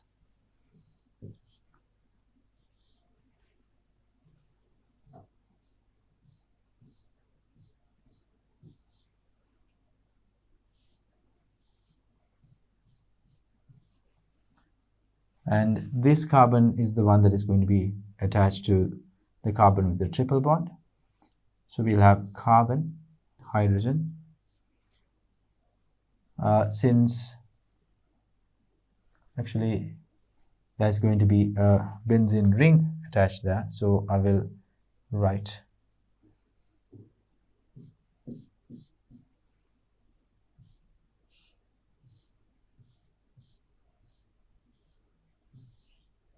and we can't forget the CH3 part, CH3. So now this looks quite a lot like the final product we want. The only difference is the final product we have a double bond.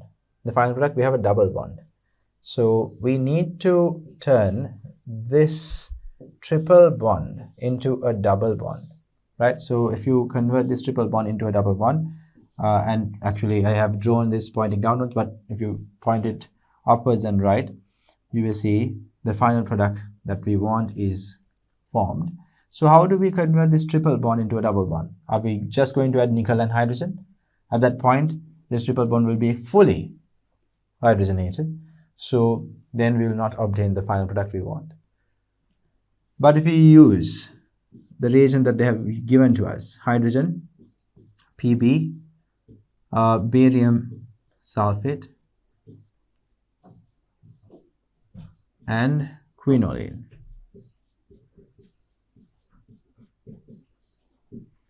So if you use this is Lindlar reagent, we can carry out a hydrogenation under more controlled conditions, which will lead to converting the triple bond to a double bond, like so. And then we have carbon, here CH3, here you will have the benzene ring and the hydrogen. So this is the same product that was given in the question. So you can get to this answer the way we have, right? So just to give you an idea about what we have done, you can see initially we use concentrated sulfuric acid to obtain a double bond between the two carbon atoms by removing water, and then we added HBr to obtain a bromine in the second carbon atom here. And if you take the alkene and add bromine and CCl4 to it, we can add 2 Br atoms across this double bond, and then if you carry out an elimination reaction with the use of alcoholic KOH, these Brs will get removed as HBr, leaving a triple bond in the place of where the carbon-carbon double bond was earlier. Then you can react with sodium, it will form acid light, and then that can be reacted with our initial product that we formed here, and then we'll get to the product that we want. Actually, not exactly the product we want, we still have a triple bond that needs to be converted into a double bond, which can be done with these reagents: hydrogen, lead, barium sulfate, and quinoline. So students, this way we can get to the final product we want.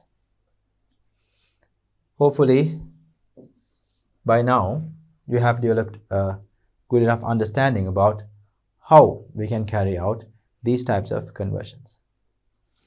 With this question, students, we conclude our question discussion that revolved around experiment number 24. So by now, I believe you would have developed a good enough understanding about the theory parts revolving around hydrocarbons, and we actually went into the lab and conducted the experiment, so you would have developed a good enough understanding about the way in which we can conduct this experiment in the lab. And we have now discussed some questions. So hopefully you have absorbed the knowledge that we delivered through carrying out these calculations and doing these questions. So that will be all for the experiment number 24. I will see you again in the next one.